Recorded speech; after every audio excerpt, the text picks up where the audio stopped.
This guy was just standing in the schoolyard, practicing the newly taught move. Nothing special, at least that's what everyone thought. Then he throws a punch, boom. Not one sound. Not two. 9 thunderclaps, all at once. And somewhere nearby, a top-tier martial artist watching in secret? Yeah, completely shaken. Because even the Academy's #1 genius, after hours and hours of non-stop training, can barely hit 3 thunderclap. That's already considered the beginner standard. This guy? Half a day. That's all it took for him to reach the level others can't even touch. So what's his deal? Turns out, he's been chosen by the gods. While everyone else is struggling to remember the basics, he's got something extra working for him.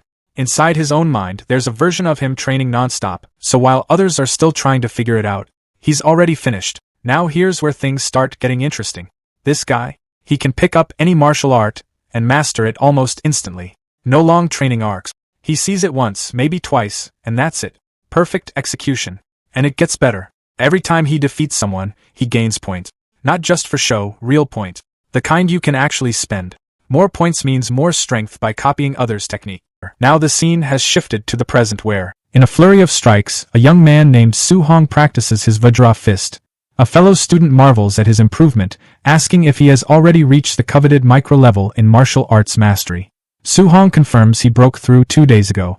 The student, impressed, declares that no one in the class can match Su-hong's Vajra fist and decides to head home, leaving the cultivation maniac to his training. As Su-hong prepares to leave, his teacher, Lee, stops him. The teacher's expression is serious as he brings up the 30,000 registration fee for the martial arts department, reminding Su-hong that the deadline is next Monday.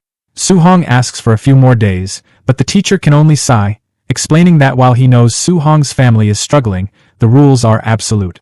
Left alone in the empty training hall, Su-hong is crushed by the weight of the 30,000 fee. He remembers his past.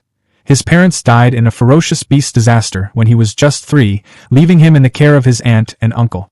They discovered his talent for martial arts and have fully supported his training ever since, hoping it would lead to a high-income profession in their dangerous world. He feels a pang of guilt, realizing that his dream is making their lives even harder. Returning home late, he overhears his aunt and uncle discussing their finances. They decide the rent can wait. Paying for Su-hong's registration fee is the priority. His aunt says she will get another job, while his uncle suggests stopping his own medication to save money, insisting that little Hong's talent is too great to hold back. Overwhelmed with guilt, Su-hong enters the room. They fuss over him, telling him to rest.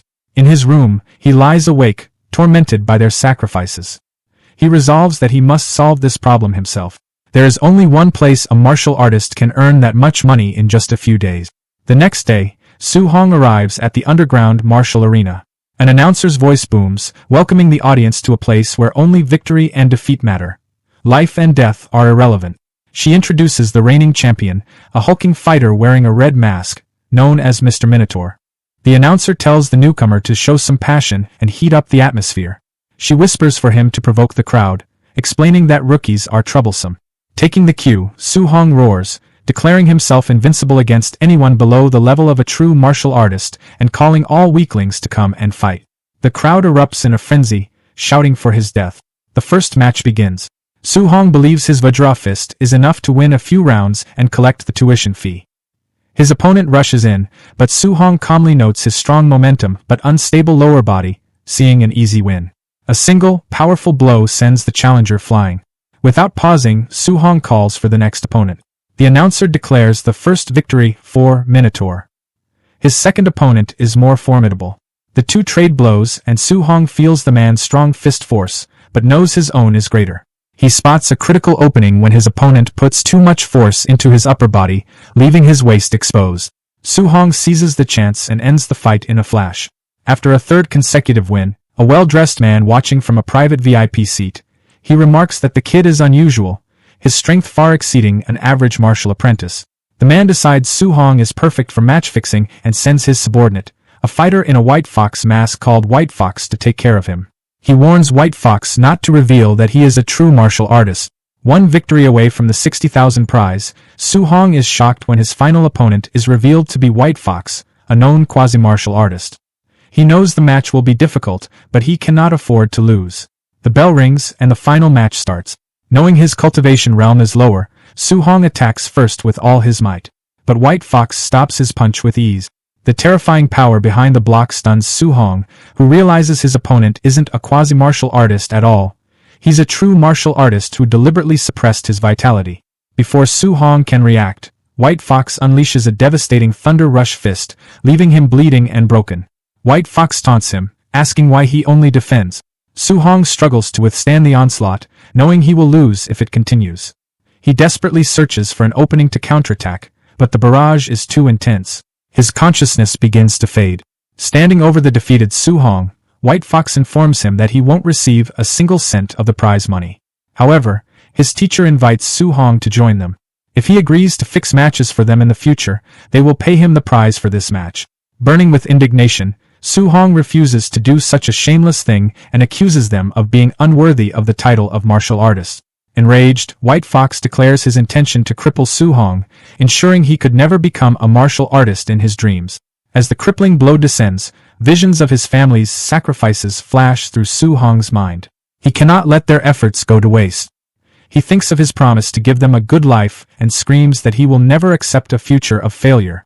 A system window materializes before his eyes, asking what he is willing to sacrifice for his family. With a final, desperate roar, he bellows, "Everything!" With a defiant roar of everything, Su-hong's world vanishes. He finds himself in a dark, empty space, wondering where he is. A colossal, radiant, winged being materializes before him, and with a flash of light, he's thrown backward. A translucent blue screen flickers to life in front of him, a status window displaying his attributes and martial skills. He notices a tab labeled Mission and instinctively taps it. The system reveals the Way of the Arena mission, to polish his martial arts and defeat the White Fox waiting in the outside world.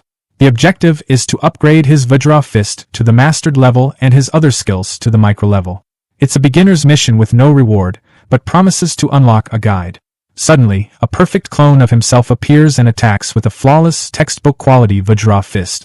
Su-hong realizes this isn't an enemy, but the ultimate role model. He eagerly engages, seizing the chance to learn from a perfect version of himself. As they spar, a progress bar for his Vajra Fist proficiency jumps from 7% to 10% in moments. He understands that this mysterious space allows for rapid skill upgrade. He fights with renewed determination, his skills advancing at an unbelievable rate. In what feels like an eternity of intense combat, his floating light palm and void step reach 100% and evolve to the micro level.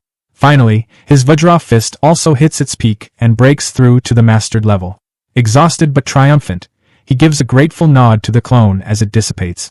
A notification congratulates him on completing the mission and asks if he agrees to return to reality. He accepts. Time snaps back into motion in the arena. White Fox, his attack halfway to completion, sneers at Su-hong's mysterious glowing aura and strikes with his Thunder Rush fist. But now the attack seems laughably slow. Su-hong dodges with ease and lands a single, devastating punch that knocks White Fox out cold.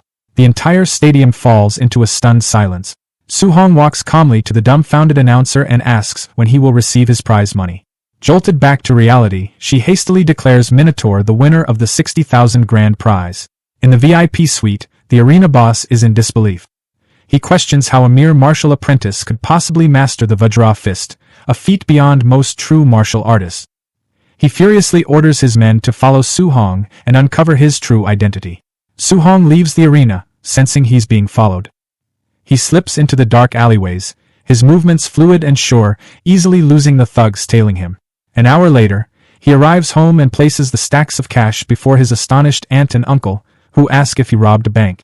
Su-hong smoothly lies, explaining that the master of a dojo where he sparred was so impressed by his talent that he decided to sponsor his studies.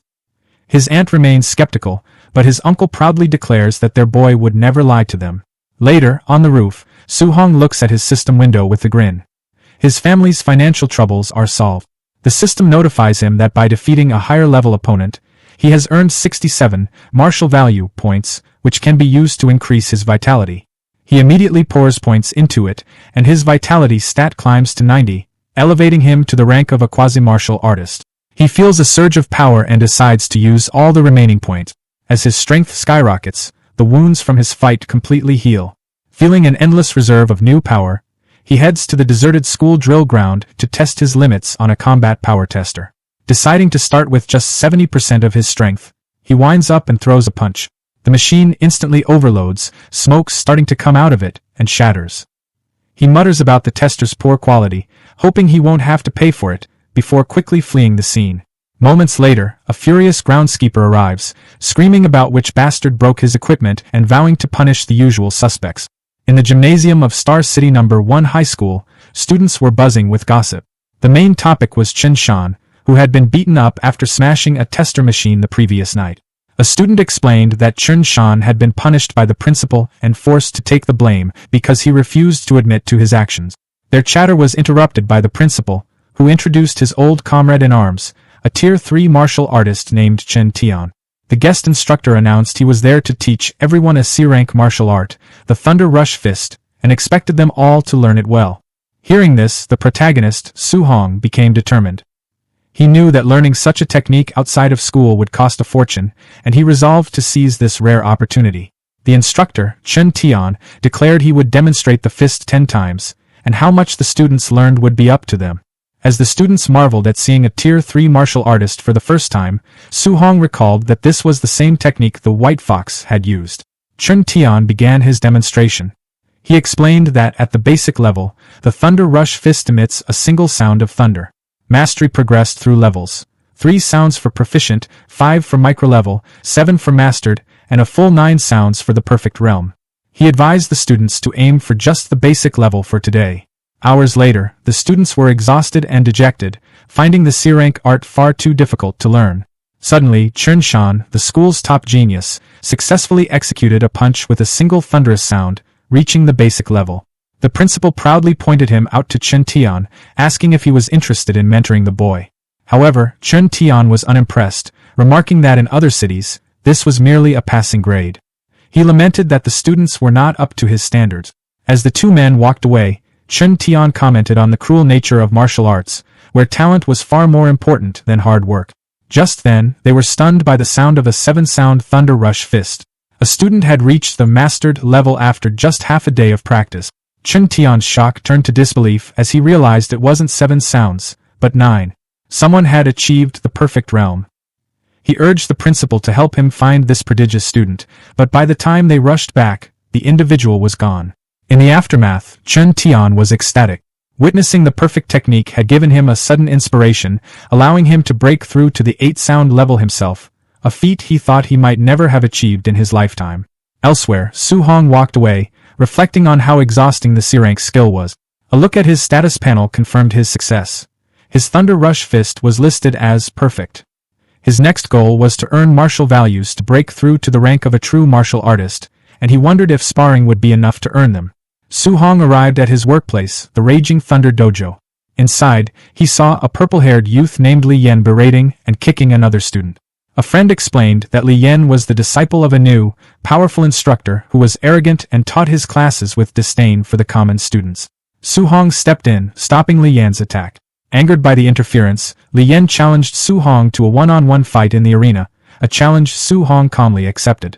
Their confrontation was cut short by the arrival of the new instructor, who announced that class was starting. Li Yan told Su Hong he was lucky and backed off, while Su Hong noted his opponent's arrogance. The instructor, Li Yan's master, declared he would only demonstrate the Raging Sea Spear technique once.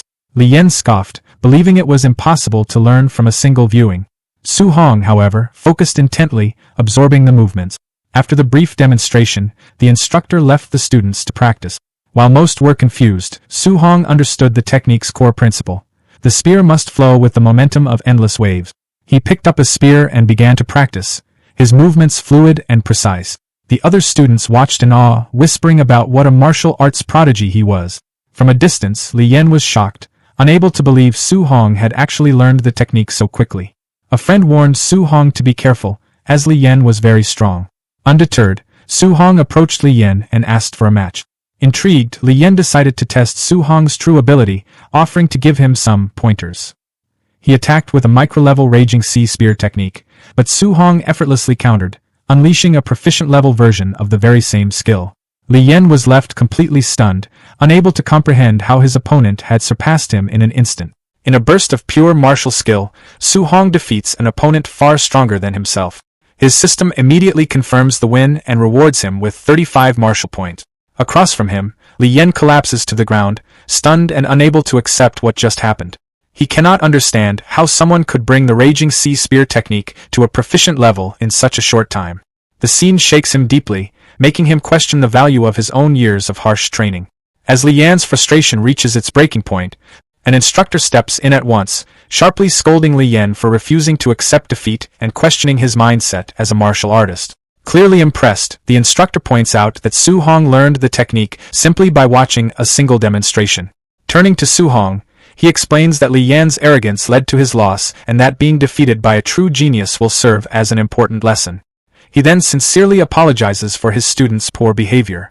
Su Hong watches quietly, noting how quickly the instructor's attitude changed once his talent was revealed. On the way home, Su Hong reflects on the exhausting yet rewarding day. He opens his status screen and confirms his information. Name, Su Hong. Vitality, 91.7. The Raging Sea Spear technique now shows as proficient, and he has 35 unused martial points. His thoughts shift to the upcoming school exams. He knows that wealthier students have already bought high-grade alloy weapons. Since he enjoyed using the spear, he decides he will need to buy an alloy version as well. A quick search crushes his hope. A single alloy weapon costs a shocking 69,800. His savings are not even enough to cover his aunt's medical expenses, let alone such a purchase. Just as he begins to feel helpless, his gaze lands on a public notice. The city lord is recruiting martial artists to hunt the growing number of ferocious beasts in the Star City wilderness, with generous rewards offered. An idea immediately forms in his mind. He will hunt beasts outside the city. When Su Hong gets home, he finds his aunt and uncle inside. His aunt is carefully tending to his uncle's injuries, worried about why he keeps working so hard when Su Hong has already given them money. His uncle insists that Su Hong is still young and that they cannot rely entirely on him. He wants to save for Su Hong's future while he still has the strength to work. Su Hong greets them warmly. Although his aunt urges him to rest, he tells his uncle that he can earn money now and that his uncle should stay home to recover and take care of her. His uncle is clearly touched but says he cannot bring himself to do nothing. Su Hong reassures them that he is only earning a small amount for daily expenses and will not push himself too hard. His uncle reminds him that martial arts training is costly and that they want to support him as much as they can. Deeply moved by their selflessness and unwilling to see them harm their health, Su Hong becomes even more determined. He knows he cannot miss the opportunity to hunt beasts. Understanding how dangerous the wilderness is, Su Hong realizes he must strengthen himself first. Without hesitation, he spends all 35 martial points on vitality. He watches the number rise steadily until it reaches 95.2. 2 days later, late at night, Su Hong lies exhausted on the floor of the empty school gym. His status screen shows that every one of his techniques, from the Raging Sea Spear to the Void Step, has reached the perfection stage. His vitality now stands at 95.3. He knows he is only one step away from becoming a true martial artist. It took 2 full days of relentless training, but now that his preparations are complete, it is time to move forward. On Saturday, Su Hong stands in front of the Star City martial artist base. He did not expect it to be so far from the city center. After seeing it countless times on television, he is finally here in person. He is stunned by the sheer number of martial artists gathered, a rare sight in Star City. He walks up to the bounty board and studies the rewards. An unranked beast earns 300 blue star coins, with higher-tier beasts offering much more. One important detail stands out. To claim a reward, the hunter must present the beast's left ear as proof. Nearby, he watches another hunter hand over a heavy bag filled with ears at the settlement counter. Suddenly, the crowd stirs as guards force people aside, shouting for everyone to make way for young Master Yi. A flamboyantly dressed young man strides through with an arrogant air. Su Hong observes his clothes and attitude, which remind him of fighters from underground arenas. The martial artists around him whisper among themselves, calling Yi a show-off and saying that if his uncle were not the base director, he would have been dealt with long ago. Someone mentions hearing that Yi was beaten recently and that he had it coming, explaining why he had not been seen for a while. Watching all this, Su Hong comes to a sobering realization. Beasts are not the only danger in the wilderness. Humans can be just as dangerous. He resolves to stay alert. As he approaches the gate leading outside the city, a guard notices his young age and asks if this is his first time going out alone. Su Hong admits that it is. The guard sneers inwardly, thinking he is just another reckless and ignorant kid. Stepping into the dense forest, Su Hong silently promises himself that he will return with a full harvest. However, after 2 hours of searching, he finds nothing at all. Frustrated, he wonders if the beasts in the outer area have already been wiped out and decides to push deeper into the wilderness. His choice quickly proves right. Before long, he comes face to face with a massive wolf covered in white fur, its red eyes glowing with menace. Su Hong recognizes it instantly from his studies. A Tier 1 initial stage beast, the Nether Moon Wolf. This is his first time seeing one in real life. With a chilling howl, the beast launches itself straight at him. A red-eyed, white-furred beast suddenly lunged forward. It moved fast, feral and violent, but the warrior didn't retreat. He stepped in and met the attack head-on, driving his fist straight into the beast's strike. Golden energy flared around his hand. The punch landed cleanly. The force exploded outward, a shockwave ripping through the beast's body and sending it flying back. The man stood where it fell, a faint smile tugging at his lips. The rush was better than he'd expected. Fighting ferocious beasts felt addictive. His hand trembled slightly, not from fear, but excitement. He realized just how far he'd come. A Tier 1 initial stage beast, defeated in a single move. He couldn't help wondering how he'd fare against something stronger. Almost on cue, a heavy presence emerged from the shadows, a raging black bear, a Tier 1 middle stage ferocious beast. The fight barely lasted a moment. One clash, one decisive blow, and it was over. Standing over the fallen bear, his hands still glowing faintly, he felt confident. At his current level, Tier 1 beasts weren't much of a threat anymore. As long as he didn't provoke anything Tier 2, he figured he'd be safe. He pulled out a knife and secured the reward from the kill, already thinking ahead. The system informed him that his accumulated martial value was enough to upgrade his rank. This was it, he could finally break through and become a true martial artist. Later, while resting, a sudden surge of energy swept through the area. He frowned, wondering what kind of beast could give off an aura like that. Curiosity won out. He moved fast, leaping through the forest canopy toward the source. Then he stopped. His eyes locked onto the scene ahead. Looming before him was a massive, dark-scaled serpent, a black jade giant python, a Tier 1 late-stage ferocious beast. Nearby, another warrior was flung aside like a ragdoll, smashed into the ground by the python's overwhelming strength. The man didn't get back up. The warrior watched grimly as the brutality unfolded. Then he moved. Launching himself off a rock, he shot straight toward the giant snake.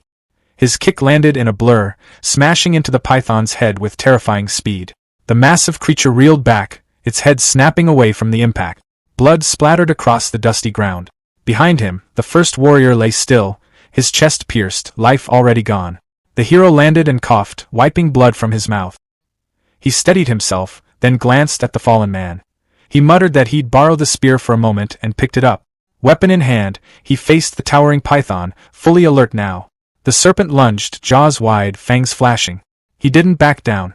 Holding his ground, spear raised defensively, he remembered that beasts at this level usually required several martial artists working together. But he also remembered how easily he'd crushed that middle-stage bear. And that made all the difference. The hero held his ground as the massive python lunged at him, quickly judging the situation. With his current strength, he knew he could fight the black jade giant python head-on. He didn't hesitate.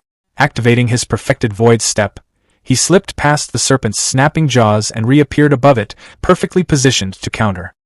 He drove the spear down, pouring energy into it as he unleashed the raging sea spear technique. Blue, water-like energy surged along the shaft, and the spearhead punched through the thick scales on top of the python's head. The beast let out a deafening roar, pain rippling through its massive body. As the serpent thrashed violently, the warrior moved with it, sprinting along its huge, coiling form as if it were solid ground. He forced himself to stay balanced, blue energy swirling around him as he tightened his grip on the spear. His expression hardened. One more hit, he decided. Drawing in a deep breath, he flooded the spear with even more power. A roaring vortex of blue energy spiraled down the weapon as he struck again. The blow landed, carving a second wound into the python's head. Enraged, the giant serpent went berserk, smashing the ground and shaking the clearing as it flailed. The sheer difference in size meant he couldn't finish it in a single decisive blow. Staring at the raging beast, he adjusted his plan. He'd weaken it bit by bit, then wait for the right opening to end it, as he prepared a new move, Thunder Rush. After landing another successful strike, he immediately jumped back, widening the distance between them. From a safer position, spear raised, his approach became clear. Wait for an opening, strike fast, then disengage before the python could retaliate. He was breathing hard now.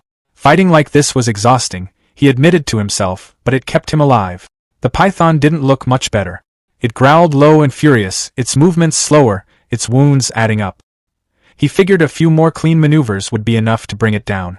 Raising his spear again, he braced himself and silently urged the beast to come at him once more. Then something felt wrong. A sudden noise behind him made his head snap to the side.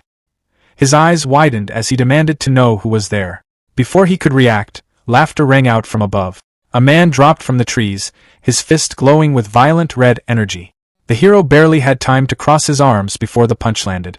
The force slammed into him and sent him skidding across the ground. He coughed hard as he pushed himself up to his knees, struggling to catch his breath. Looking up, he froze. Several hostile figures stood in front of him, blocking his path. He questioned who they were. A man in a trench coat stepped forward, a smug smile on his face. He casually remarked that they were meeting again and suggested, almost politely, that the hero hand over the black jade giant python. The group stood facing him, the wounded black jade giant python coiled weakly behind them. Their leader, young Master Yi, looked amused. He mocked the hero openly, saying he'd watched him leave the city alone and had fully expected him to die somewhere out in the wilderness. With a smug grin, Yi gestured toward the injured serpent. He clearly believed the hero had just gotten lucky, stumbling upon a heavily wounded black jade giant python and trying to claim credit for it. Hearing that, the hero quickly pieced things together. These people had arrived late.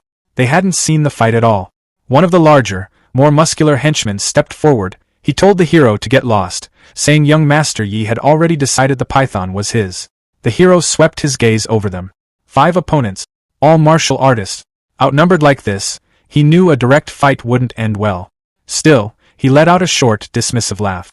Red energy flickered around his fist as he mocked the idea that his earlier blow had just been a sneak attack, openly questioning whether they truly believed he couldn't take them on. Then he moved. His punch shot forward, wrapped in terrifying red energy. The blow slammed into the henchman and sent the big man staggering backward. Young Master Ye's expression shifted instantly. He recognized the technique, Vajra Fist, and he identified the hero as the infamous Minotaur. The hero blinked in surprise at being recognized, briefly registering the name, White Fox, in his mind. He raised a hand to his mouth, fury burning behind his eyes. He declared that the hero was the first person who had ever humiliated him so badly in front of others. The hero grabbed the spear and turned, sprinting straight into the forest. He didn't hesitate for even a second before shouting the order to kill him, pointing sharply in his direction as his men rushed after him.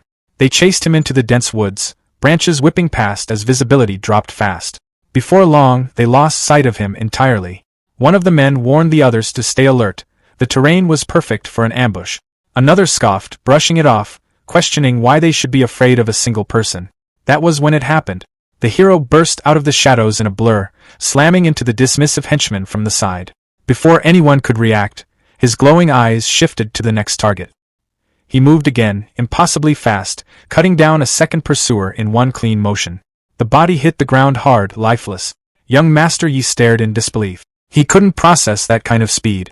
One of the remaining men shouted in panic, recognizing the technique. He called it the 9 Echoes Thunder Rush Fist, perfected to a level even Tier 3 martial artists struggled to reach. He dropped from the trees without warning, striking another henchman from behind. The body tumbled across the ground and landed right at the feet of young Master Yi and his last remaining subordinate. The final subordinate panicked, begging Yi to leave immediately. He insisted the hero was far too strong to deal with. Yi didn't even consider it. He angrily dismissed the idea of retreat, staring into the forest with bloodshot eyes. He declared that no matter what, he would kill the hero today. From the shadows, the hero watched him closely. The hero moved without hesitation, striking down the last remaining henchman. When it was over, young Master Yi stared at the scene in disbelief, fury twisting his face. He cursed under his breath, unable to wrap his head around how the hero had grown this strong in just a few days. The hero suddenly vanished from Ye's sight. He spun around instantly, only to find empty air behind him. Before he could relax, the hero reappeared again at his back, already poised to strike, but this time, Yi reacted a split second faster. He turned sharply and launched an attack of his own. Fury twisted Ye's face as blue energy erupted around him. He flatly refused to accept that he could lose here, forcing his power upward. With a sharp gesture, he extended a finger and fired a concentrated beam of blue energy, his void-breaking finger. The hero barely managed to deflect the blast with the spear. He didn't stop. He snarled and unleashed a non-stop barrage. Explosions tore through the forest.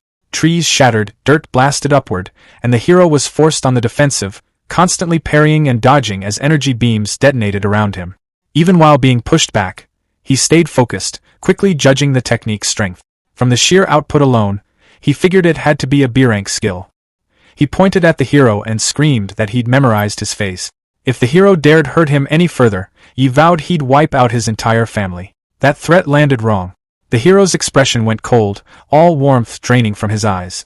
In the next instant, the hero closed the distance between them. He yelled that his uncle was a supervisor at the martial artist base, that his father was a powerful figure, anything to survive. It didn't help.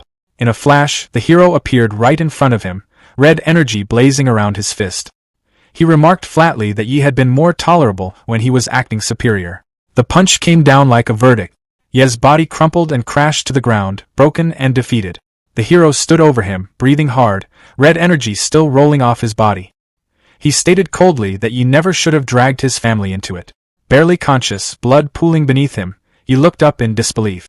He stammered that it was impossible, that the hero wasn't even a full martial artist. The black jade giant python's tail slammed down with crushing force, ending him instantly.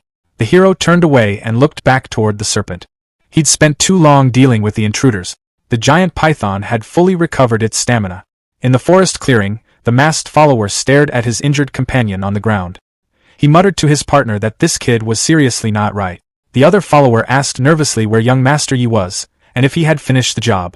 Before they could speculate further, a rustle from the trees made the masked man turn sharply. The masked follower called out that he had finally decided to show himself. He lifted his weapon, adding that he wouldn't go easy on him. But Hero was already on the move, spear in hand. He shouted for them to get out of the way as he shot forward like an arrow. The reason for his urgency became horrifyingly clear a second later. A monstrous snake burst from the undergrowth. The snake struck fast, its jaws snapping around one follower. A terrible scream was cut short. Almost instantly, a blue system screen flickered in Hero's vision, reporting that an opponent had been indirectly eliminated and awarding him 30 martial value. Before anyone could react, the creature's heavy tail whipped around, crushing another follower. He thought to himself, stunned, that he could get points like that. Not sticking around to find out more, Hero took off, sprinting deeper into the woods. As he leaped from branch to branch, his mind raced. His martial value was now high enough. Finally, he could break through and become a true martial artist. Perched high in a tree, he scanned the area. He needed a quiet, secure spot for his breakthrough. His eyes landed on a cave entrance halfway up a rocky cliffside. That looked perfect. He didn't get far. As he approached the dark opening, the same giant red-headed snake lunged out with a furious roar, trapping him inside the cavern. Hero faced the beast, his back to the cave wall. A blue system interface materialized in front of him, displaying his details. It showed his name as Su Hong and his martial value as 504. No time to waste. Hero focused and mentally hit the breakthrough command on the screen. He urged himself to go faster. A red aura suddenly erupted around him, waves of heat rolling off his body like he was filled with molten rock. His vitality skyrocketed. His vitality reached 100. Then, a brilliant notification appeared stating he had broken through to a Tier 1 martial artist. He said to the cave air that he was now a real martial artist. He turned his gaze back to the giant snake, his eyes gleaming. He announced that it was his turn. He shot forward, his fist already glowing with a fierce red light. The punch connected with the snake's snout. Energy pooled in his free hand. He growled the beginning of a command, "Get," as he raised the spear high. Blue, lightning-like energy crackled down its length. He yelled down as he brought the weapon crashing onto the snake's body in an explosion of blue force. As the dust settled, Hero clenched his fist. Golden, crackling electricity surrounded it, buzzing with raw power. He announced his next attack, Thunder Rush Fist, and drove his energized fist down toward the wounded beast with a final, decisive blow. The snake's pained roar echoed through the cave as the attack landed. Hero stood on the giant snake's body in the misty clearing, spear in hand.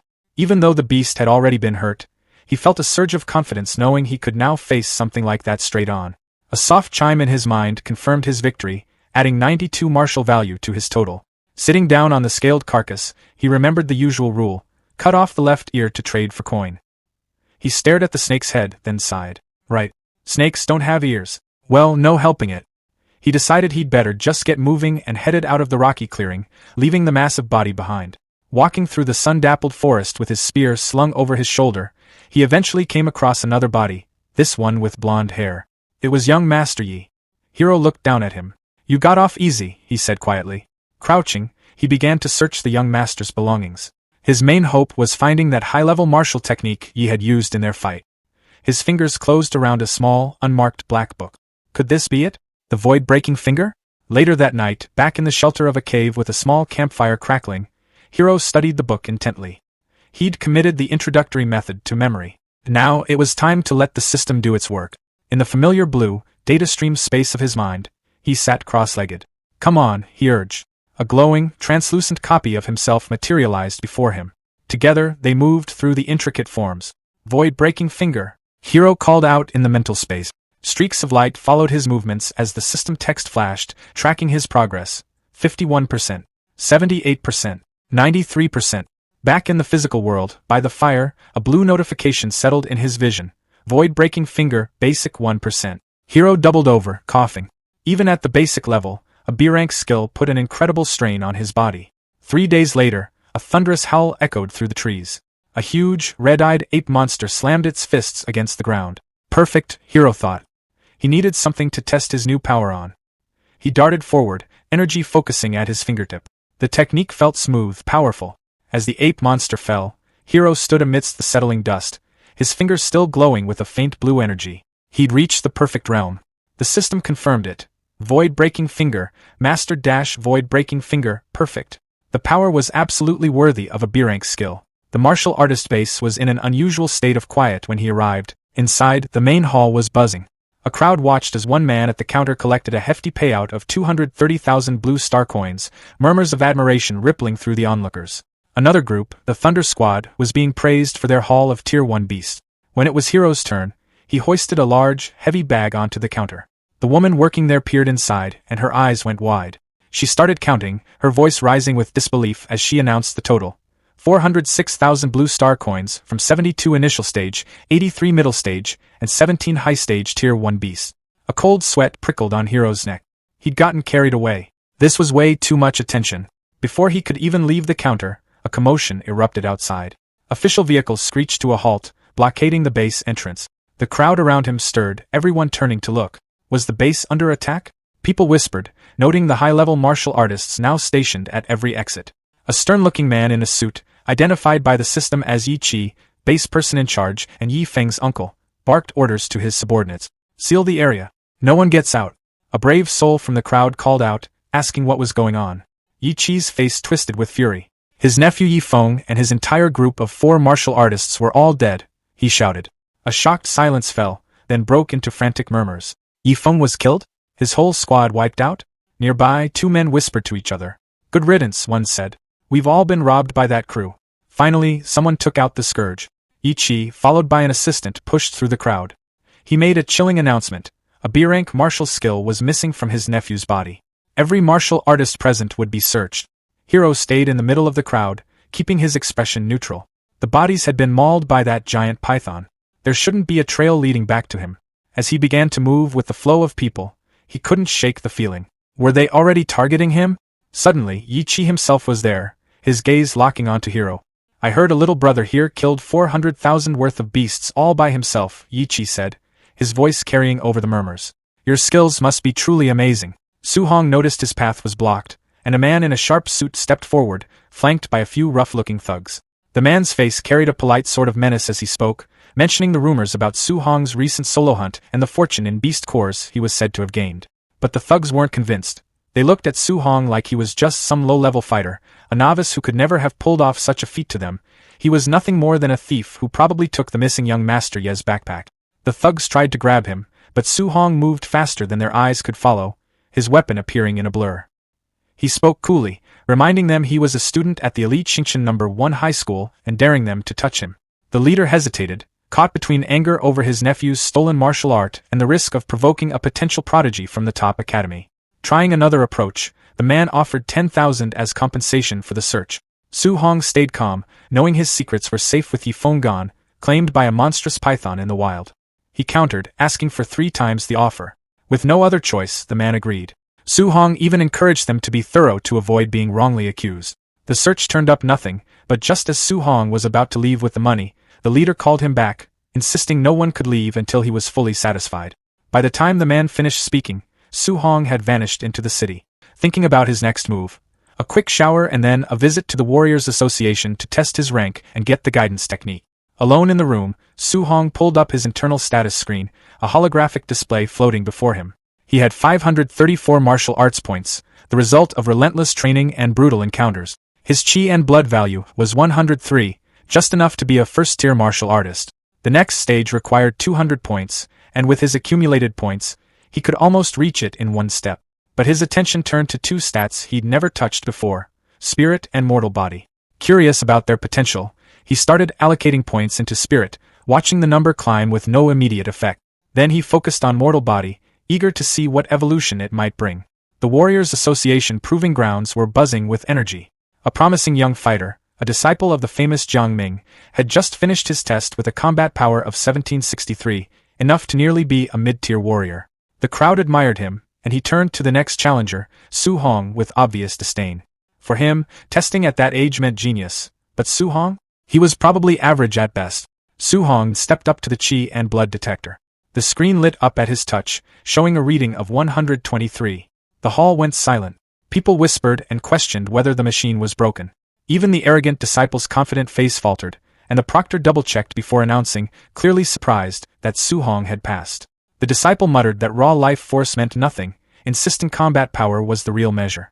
All eyes turned to Su Hong as he approached the combat assessment pillar. Inside, he remained calm, calculating.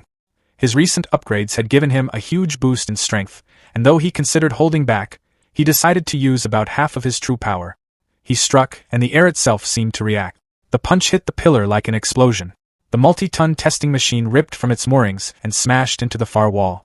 The crowd couldn't process what had just happened. This wasn't a test, it was pure destruction. Some whispered, some shouted.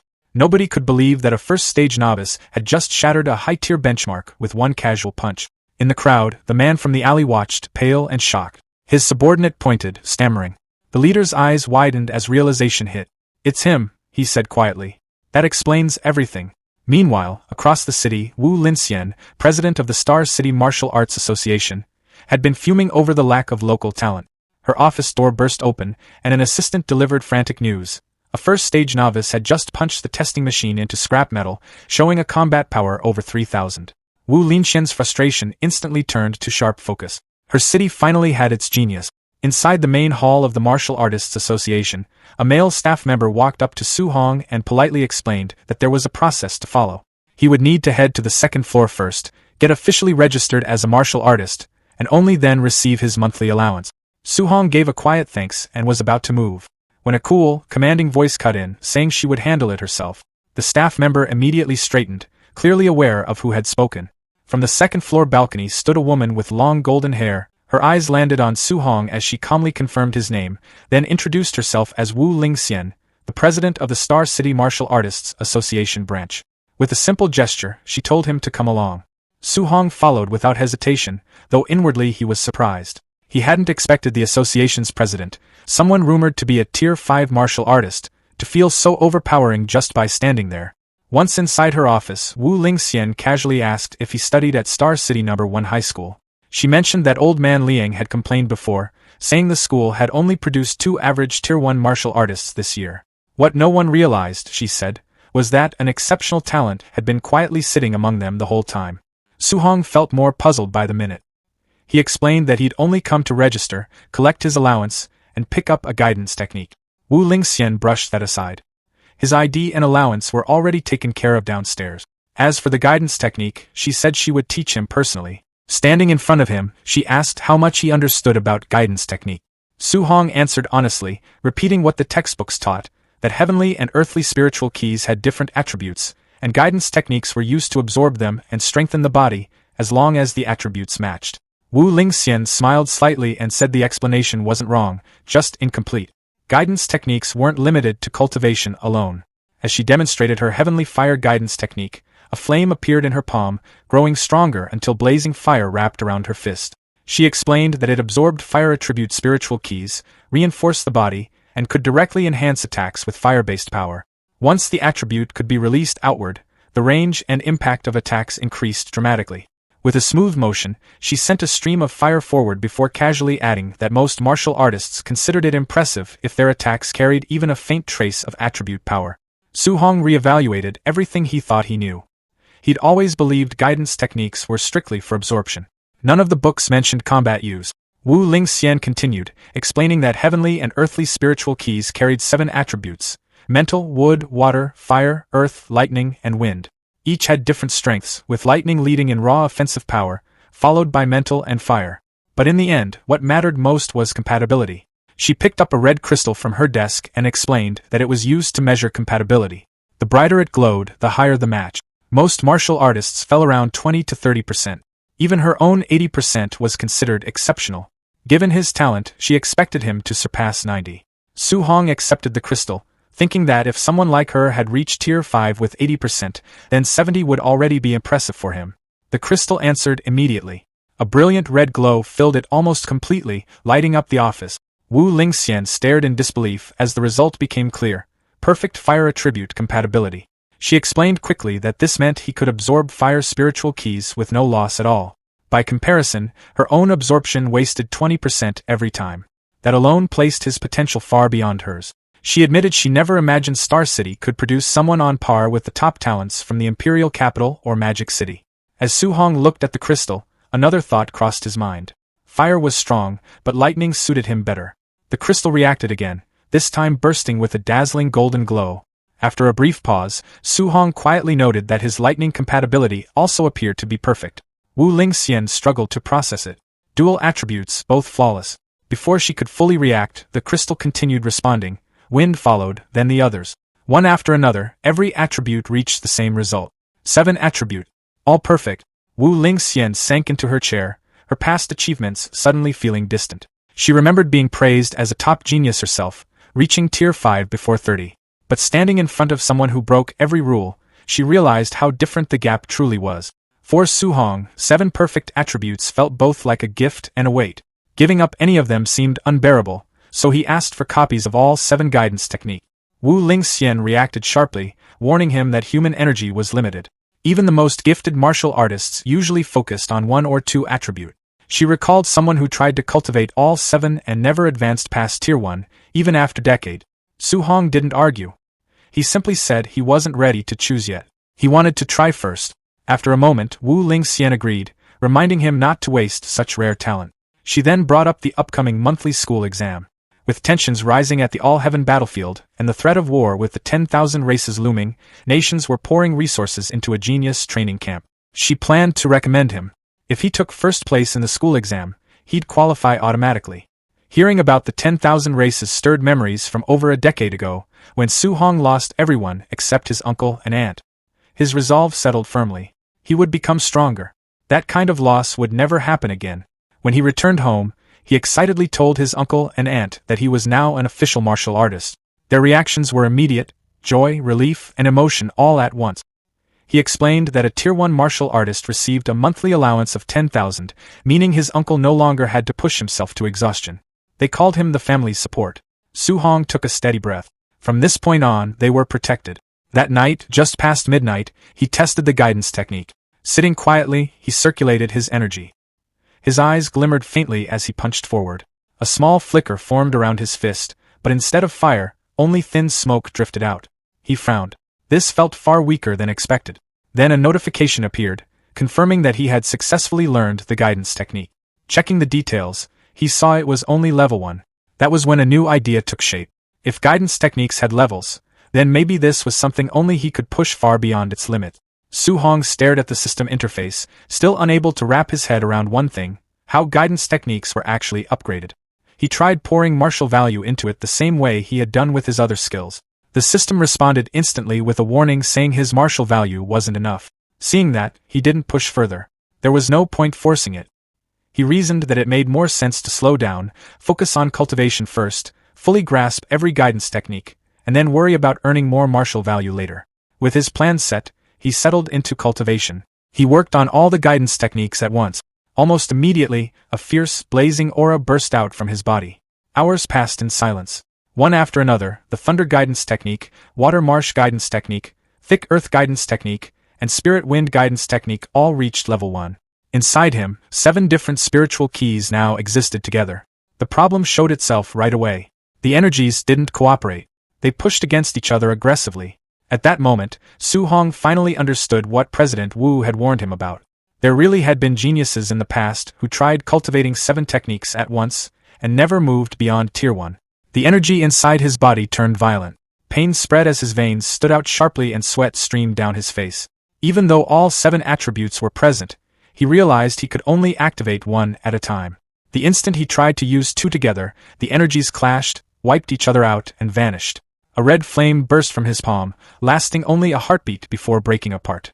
He focused again, and lightning surged instead. Su Hong narrowed his eyes. Fire and lightning were naturally close in nature.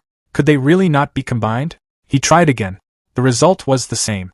Annoyance crept in, but he didn't stop. He tried again. And again. Time slipped by unnoticed until the sky began to lighten. His breathing turned rough, his clothes soaked, his arms shaking from fatigue, but he kept going. Lightning surged once more. This time, he forcefully dragged the fire along with it. Energy exploded outward as he pushed through with everything he had. And finally, it worked. After an entire night of non-stop attempts, lightning and fire fused into a single force. Without wasting time, Su Hong decided to test it properly. He headed straight to the Star City Martial Arts Square. This time, he chose a Tier 3 combat power tester, not interested in repeating his past mistake of destroying equipment. Previously, using only half his strength, he had hit 3,000 combat power. Now, he limited himself to just 30%. He threw a punch. The number jumped past 2,300. Su Hong paused. By his estimate, it should have been closer to 1,800. That was nearly a 500-point difference. If pure lightning already gave results like this, what would happen when combined with fire? Energy gathered again in his palm. When he struck, the tester shook hard as the number shot past 3,000. A small smile appeared as he looked at his hand. With thunder fire combined and only 30% output, he had already surpassed a high-stage Tier 1 martial artist, and his vitality was only 123. That kind of potential felt overwhelming, and this was with just 2 attributes. His thoughts immediately jumped ahead. What if he combined all 7? Lightning crackled and flames swirled in his palm as he made his next decision. He would attempt 3 attributes next. Later, on the rooftop of his home, Su Hong lay flat, shirtless, staring at the sky. After countless intense attempts, he finally accepted the truth. Merging 3 attributes was far harder than merging 2, several times harder. No matter how he adjusted or experimented, there was no real progress. That was when the answer clicked. The issue wasn't his control. It was the level of his guidance technique. He checked the system again. All of them were still stuck at level 1. And the monthly exam was tomorrow. For now, what he needed most was more martial value. The next morning, Star City No. 1 High School was packed. Students filled every corner. The principal announced that today's exam would be different. Due to rising pressure on the front lines, a large-scale genius training camp was being set up to prepare for future conflict. The rewards were insane. Top-tier resources, martial arts manuals, pills, and even grandmasters as instructors. The top 3 students in this exam would earn a spot in Star City's training camp. The crowd erupted. A genius training camp. Someone whispered that one of the instructors was a Tier 7 grandmaster. That alone sounded unreal, especially when the principal himself was only Tier 3. Ambition lit up faces across the field. Su Hong focused on one detail only. Top 3. Ranking high wasn't enough. A friend moved up beside him and dropped some unexpected news. Shen Shan and Li Tu had both broken into Tier 1. Many students had reached the basic level of Thunder Rush Fist. Su Hong had been gone for 10 days, and during that time breakthroughs had piled up. There were even rumors of special training arranged by the principal.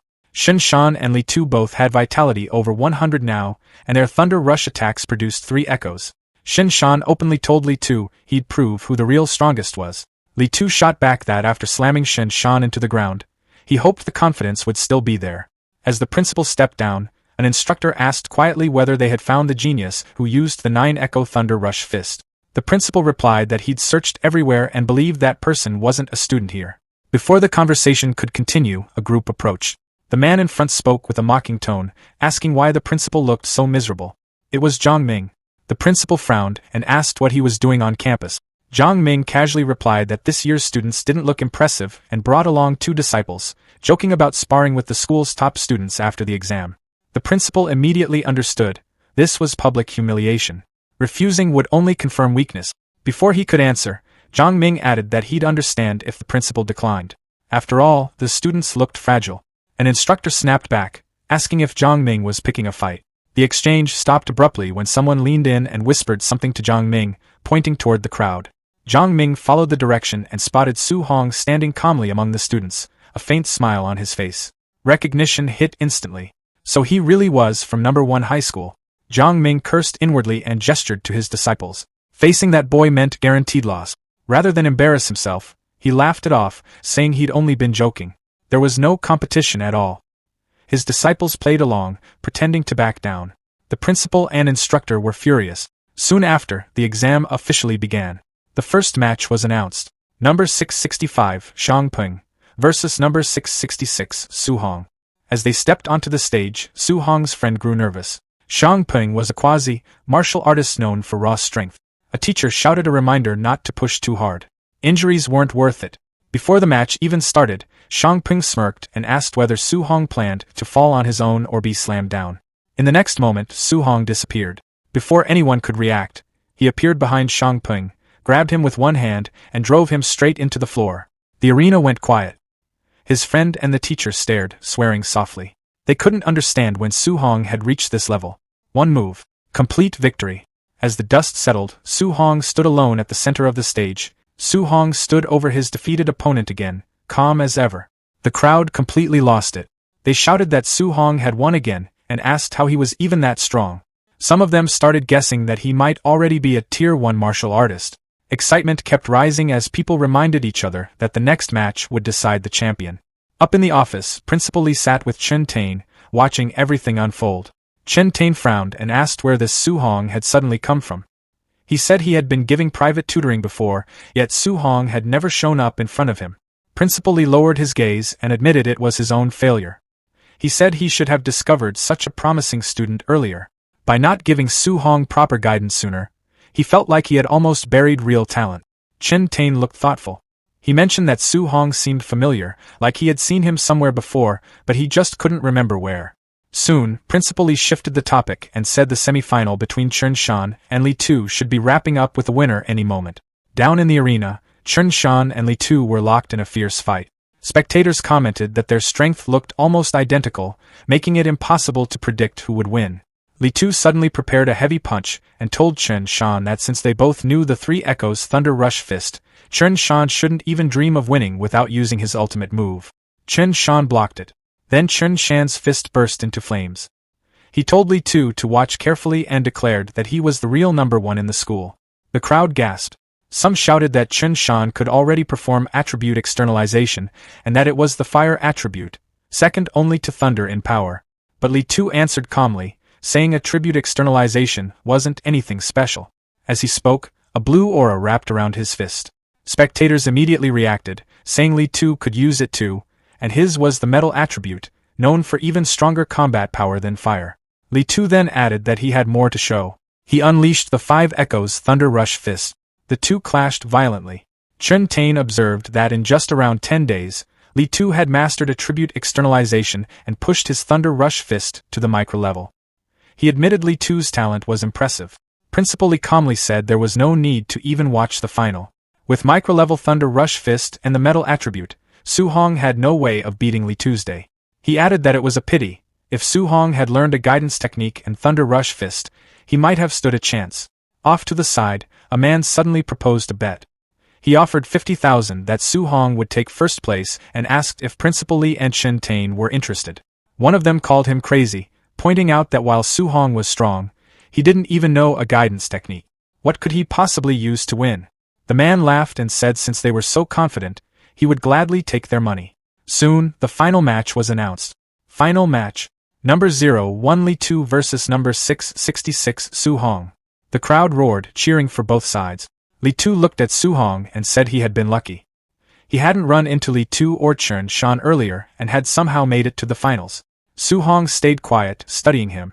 Li Tu then said that since Su Hong had made it this far, he could at least call himself number 2 in the school. Su Hong casually asked who number 1 was. Li Tu stepped forward and declared that number 1 was obviously him. He claimed he only needed one move to show Su Hong the gap between them.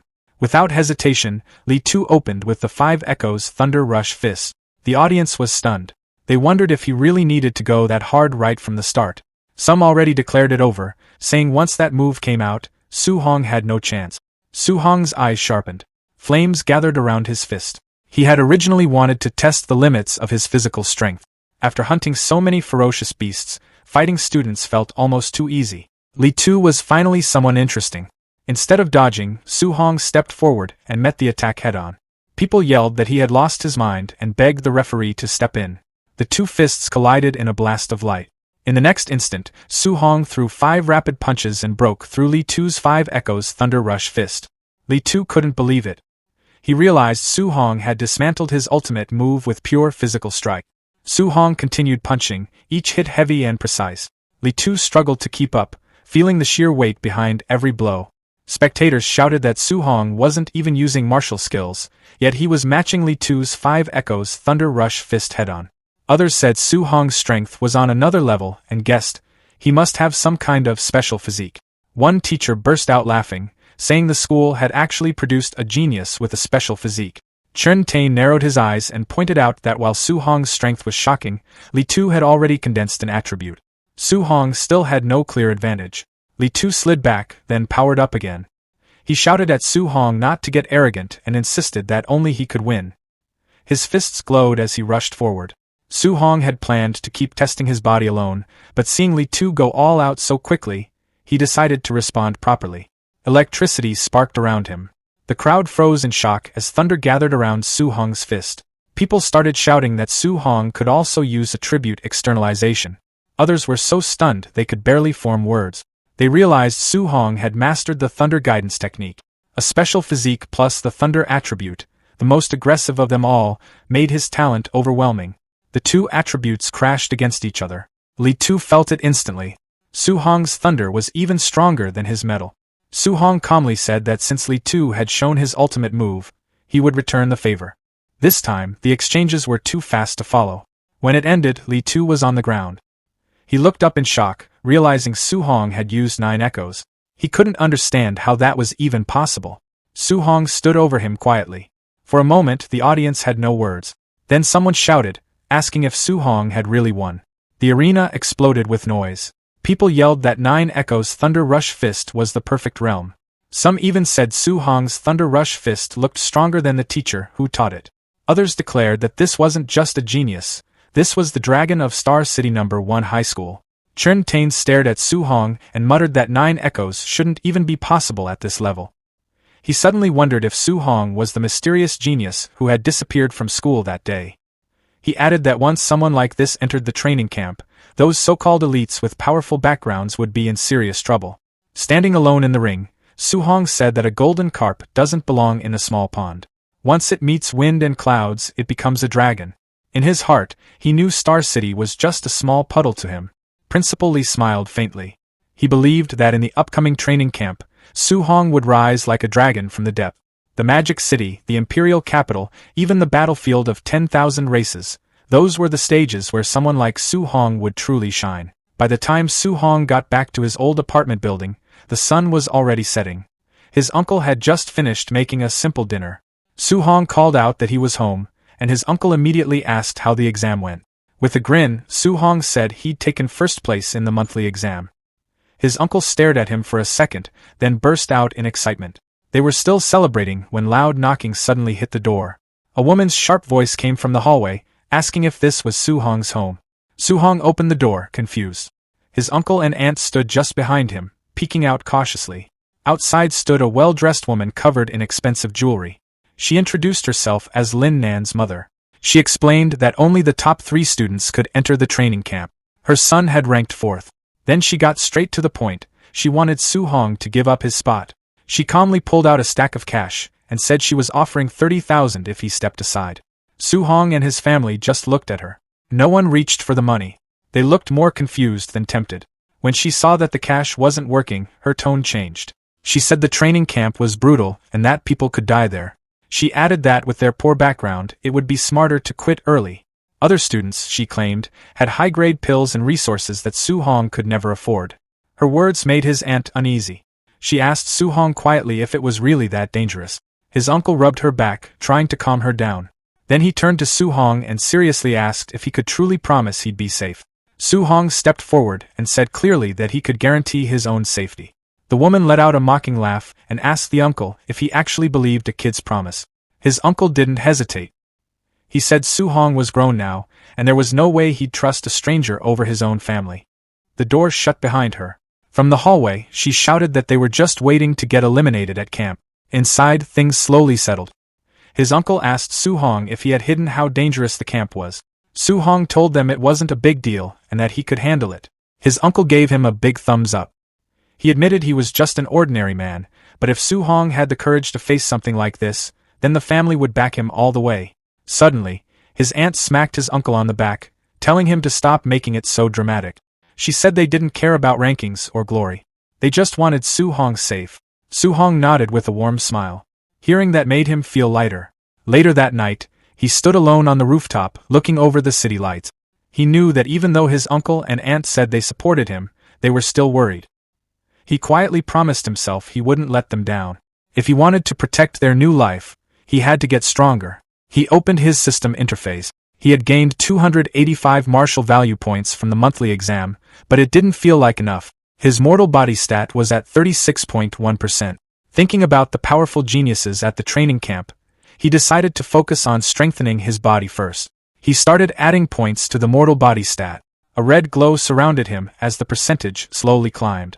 When it stopped, steam rose from his body. His mortal body had reached 64.6%, still far from 100%. He wondered what kind of special physique he would unlock once it was complete. Then he noticed something unexpected. Both his Thunder Guidance Technique and Heavenly Flame Guidance Technique had quietly advanced to level 2. He realized he'd only practiced them casually for a few days. Maybe there weren't any special requirements. Maybe steady practice alone was enough. Curious, he decided to try leveling them again right away. Lightning gathered in one hand. Flames burned in the other. He focused and began training through the night. By dawn, sunlight spread across the skyscrapers. Su Hong opened his eyes after a full night of cultivation. Fire and electricity swirled faintly around him. A notification appeared. Both techniques had successfully advanced to level 3. He checked his stats. His vitality had increased by 3 points, reaching 126. His mortal body remained at 64.6%, and his martial value points were completely used up. Later that morning, he stood outside the apartment building with his weapon over his shoulder, ready to leave for the training camp. His aunt looked at him anxiously and told him to stay safe. She added that if things didn't go well, he could always come home. His uncle quickly told her not to say things like that. He waved at Su Hong enthusiastically and told him to go win another first place. Su Hong smiled, agreed, and started walking down the quiet street. Once he was a distance away, his uncle's brave front faded. He stood there shaking slightly as he watched Su Hong leave. Tears streamed down his face. His aunt teased him, asking if he wasn't just as worried as she was. He admitted he was. He said he just didn't want Su Hong to carry their fear with him. Meanwhile, as Su Hong walked down the street, his senses picked up movement. A red sports car suddenly turned the corner and stopped sharply beside him. The window rolled down. President Wu Lingxian sat inside, wearing sunglasses. She told him to get in. Soon they were racing down the highway. Su Hong asked why she had come to pick him up personally. Without taking her eyes off the road, she said she had a few important reminders about the training camp. As president, she knew the details about the other participants. She told him that a few students were already Tier 1 high-stage martial artists and were close to Tier 2. Their martial skills were at least B ranked. Su Hong listened calmly. He knew Tier 2 required 200 vitality points, which was a big gap from where he stood. Still, he wasn't worried. Even if they had B-rank skills, his system would let him learn high-level techniques quickly. Wu Lingxian continued, saying that while his talent was the best she'd ever seen, he lacked the resources those wealthy students had. She added that even if he failed at camp, he shouldn't feel discouraged. Surpassing them would just be a matter of time. Su Hong thanked her sincerely and called her sister Wu. She glanced at him briefly. Even after hearing about the gap between him and the others, he remained completely calm. She figured his mindset wouldn't be a problem at all. A black van winds through the treacherous curves of the Tianlin mountain range. Inside the vehicle, Li Tu and Chen Shan leans forward in shock, saying that the training camp is set in a place where ferocious beasts gather. Principal Li calmly tells him not to worry, explaining that a grandmaster oversees the camp and ensures there is no life-threatening danger. Su-hong looks out the window at the passing landscape. He knows the Tianlin mountain range stretches across multiple cities, including Star City and Yang City. Spiritual energy is dense there, and ferocious beasts are everywhere. Deep within the mountains hide beast kings comparable to Tier 7 grandmasters. Even a Tier 1 beast on the outskirts is far more dangerous than those found elsewhere, and ordinary Tier 2 martial artists would not dare to enter lightly. The van continues forward. In the forest shadows, several pairs of glowing red eyes track the vehicle's movement. Li Tu feels that gaze and wonders if an attack is coming. Su-hong remains steady, sensing how brutal this environment is. He understands that the training camp's competition will likely resemble the beast's constant slaughter. Holding onto his seat, he feels a small smile form as he realizes he actually enjoys this kind of atmosphere. The van arrives at a fenced clearing where dozens of students have already gathered near several tents. After getting out, Chun Shan wonders aloud how strong the other participants might be. The crowd is filled with martial artists carrying various weapons. Su-hong stands among them with his own weapon slung over his shoulder. An official in a gray suit stops them and tells everyone to wait until all participants arrive before the entrance assessment begins. Hearing about an assessment, Su-hong watches as several luxury vehicles drive into the camp. A red Rolls-Royce leads the group. Some students complain about the big families arriving late. As the newcomers step out, attention quickly shifts to them. Xiao Nan, known as a spirit master, appears alongside Lin Xinghe of the Lin family, who is rumored to be close to Tier 2. At the front stands the city lord's son, Wang Tiantua, often called the barbarian god.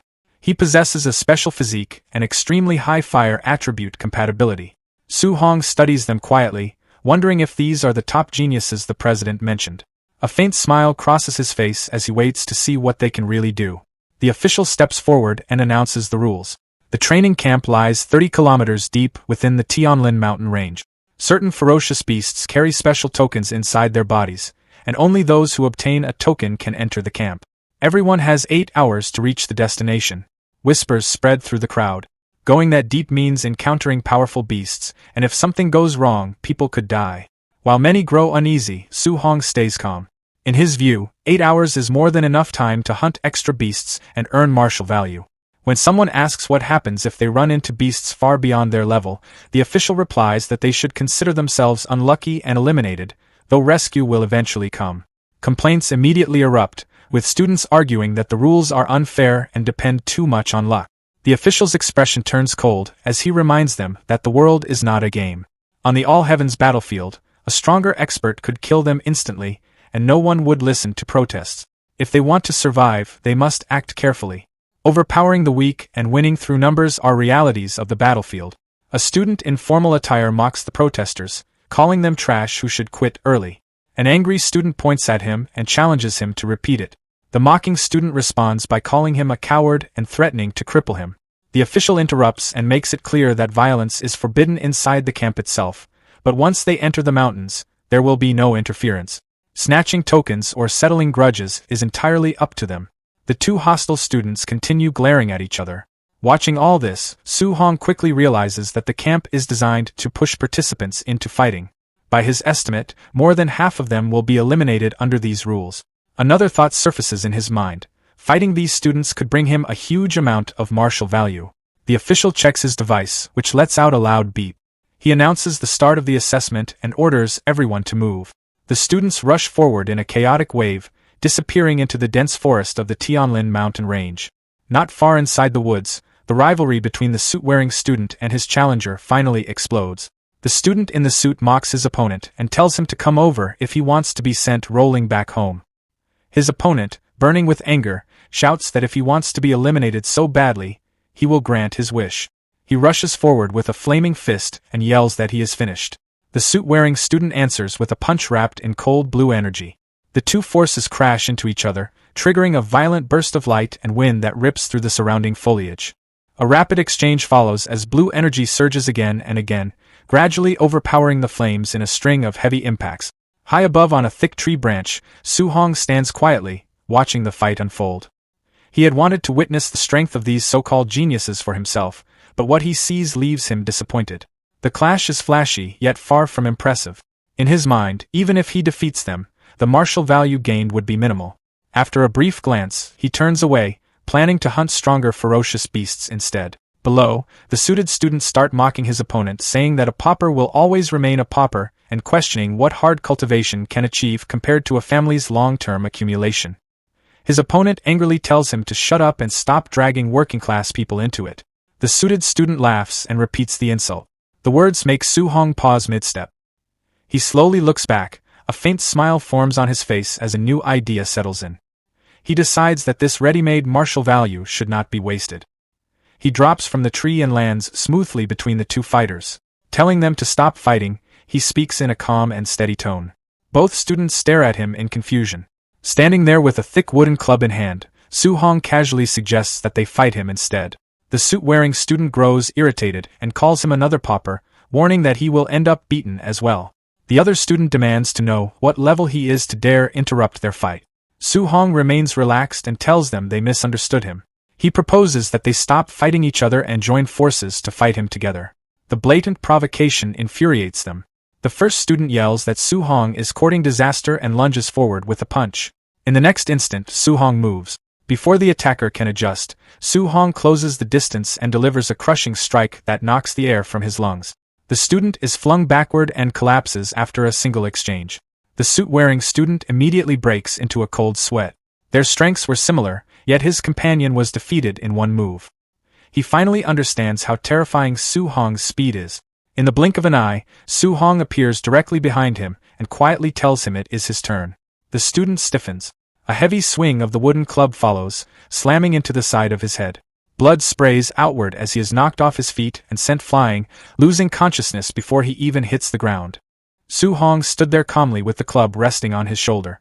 Looking down at the two fighters lying on the ground, he commented that this was exactly what happened when people looked down on ordinary cultivators. Far away, inside a monitoring room, several observers watched everything on a huge digital screen. One of them pointed at the display and asked where that guy had come from, saying the man had suddenly appeared and knocked out both fighters while they were still in the middle of their duel, while another observer asked if the two fighters on the ground counted as eliminated. Their leader explained that they did not. Since neither of them had asked for rescue yet, the test would keep going. Back in the forest, the cultivator in the suit slowly woke up. He held his aching face and noticed the other fighter sitting nearby. Instantly, he pushed himself backward and yelled for the man to stay away. Then he looked toward the direction Su-hong had left and cursed that guy, saying he would definitely take revenge later. The short-haired fighter also sat up, looking annoyed. He said the loss only happened because he had underestimated the opponent. In his opinion, losing to a kid like that simply didn't make sense. For a while, the two former rivals sat quietly, staring at each other. Eventually, the short-haired fighter spoke first. He apologized for what he had said earlier and admitted the other man was actually strong. The cultivator in the suit responded the same way. He said the short-haired fighter also had impressive strength and apologized for mocking him earlier. After sharing the same embarrassing defeat, the two of them shook hands. Soon they were standing with their arms around each other's shoulders, calling themselves brothers. They quickly came up with a plan for revenge. The abandoned wooden club nearby would be perfect for giving that kid a few solid hits to release their anger. Meanwhile, Su-hong ran through the forest at high speed. Suddenly, he stopped when a group of Tier 1 initial stage giant-toothed wild boars rushed out from the bushes. Seeing them again, Su-hong muttered that he had run into another pack. He wondered how many of these creatures he had already seen in the Tianlin mountain range. The boars charged toward him with heavy pounding steps. He launched his Thunder Rush fist. 9 echoes, sending yellow lightning bursting forward. The attack cut through the group in a massive X-shaped blast of energy. When the dust cleared, system messages appeared around him. Martial value +9. Martial value +7. Martial value +10. Martial value +6. Su-hong thought about how defeating martial artists used to give dozens of points. Now the rewards were getting smaller as his strength increased. He shrugged it off and decided the real goal was finding tokens. He started cutting open the boar carcasses, remembering that the dozen beasts he killed earlier hadn't carried any tokens either. After wiping the blood from his hands, he confirmed that none of them had one. Su-hong concluded that only stronger beasts probably carried tokens. Half an hour later, he moved deeper into the forest, jumping between trees while searching the area. When he first entered the 5-kilometer zone, he could find more than a dozen low-level beasts every hour. Now he couldn't see a single one.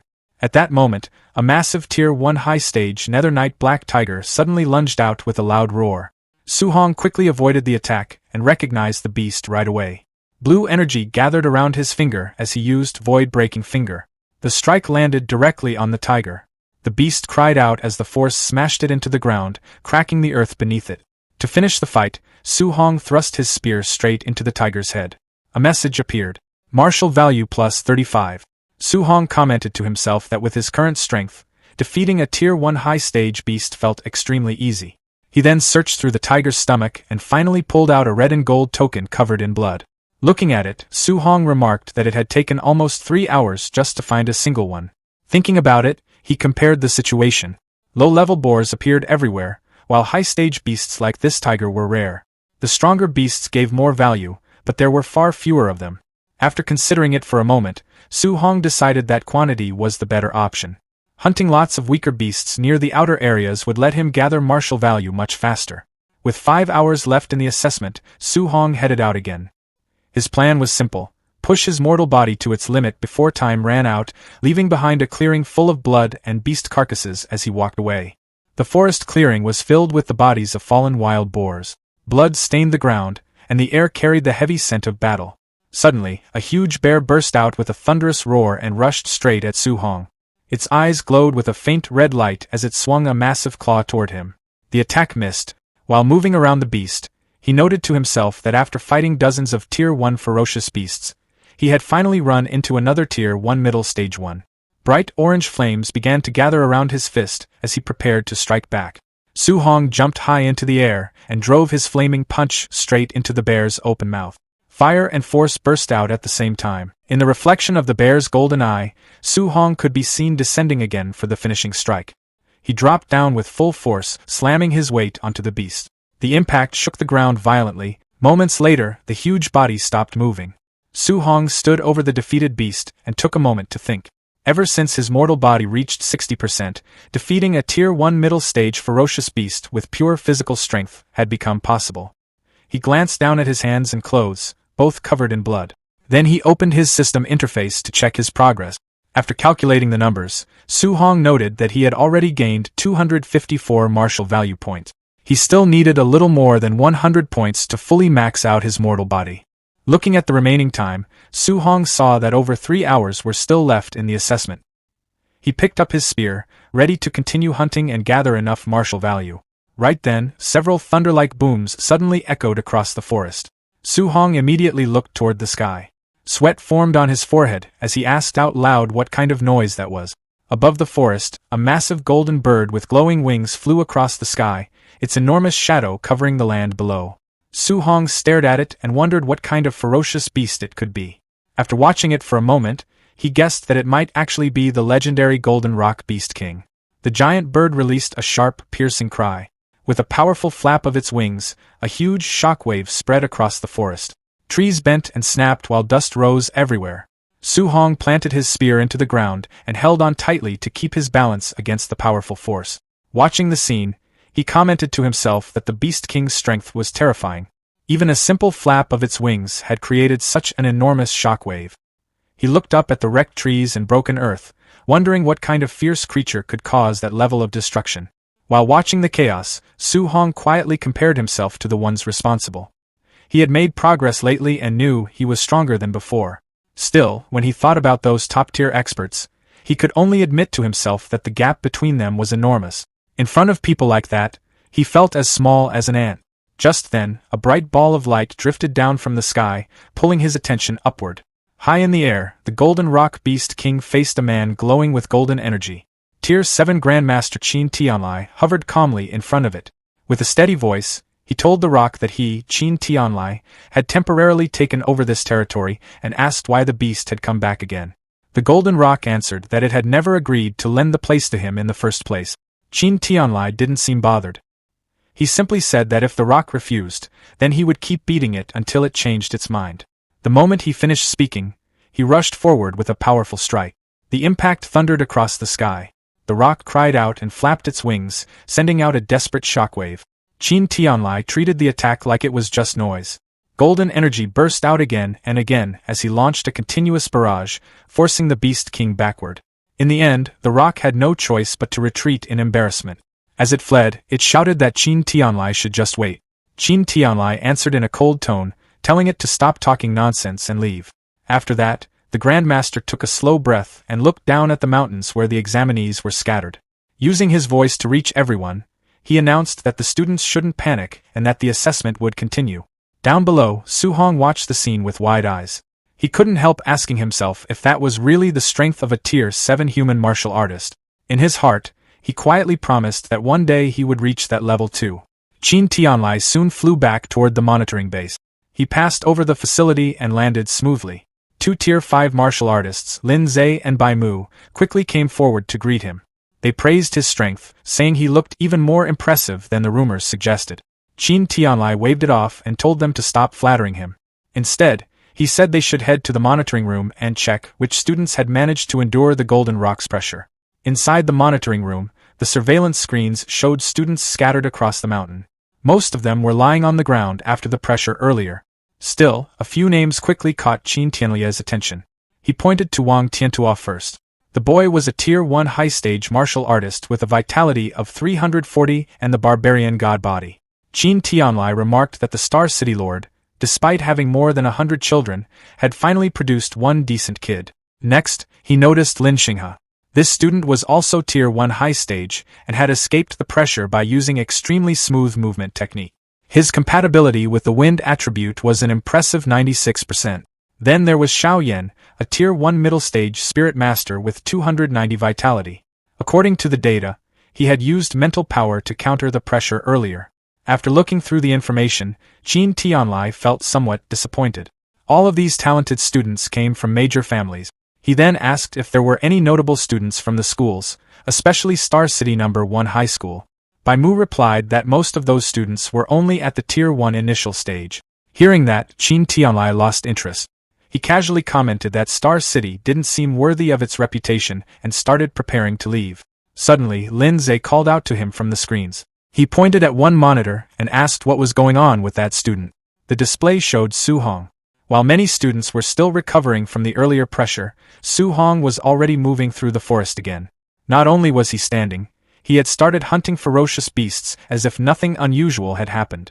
Lin Zhe and Bai Mu looked stunned as they watched. They said the boy was from Star City No. 1 High School and called him a monster. Qin Tianlai picked up Su-hong's file to check the details. The moment he read it, his calm expression finally changed. In his mind, he wondered if this kid was even human after seeing the numbers. The file listed Su-hong as Tier 1 initial stage with a vitality of 123. But the report also said he had trained the C-rank Thunder Rush Fist to the perfect realm and had produced 3004 points of combat power using only his physical strength. That level of power was already close to a Tier 1 high-stage martial artist. The next line was even more shocking.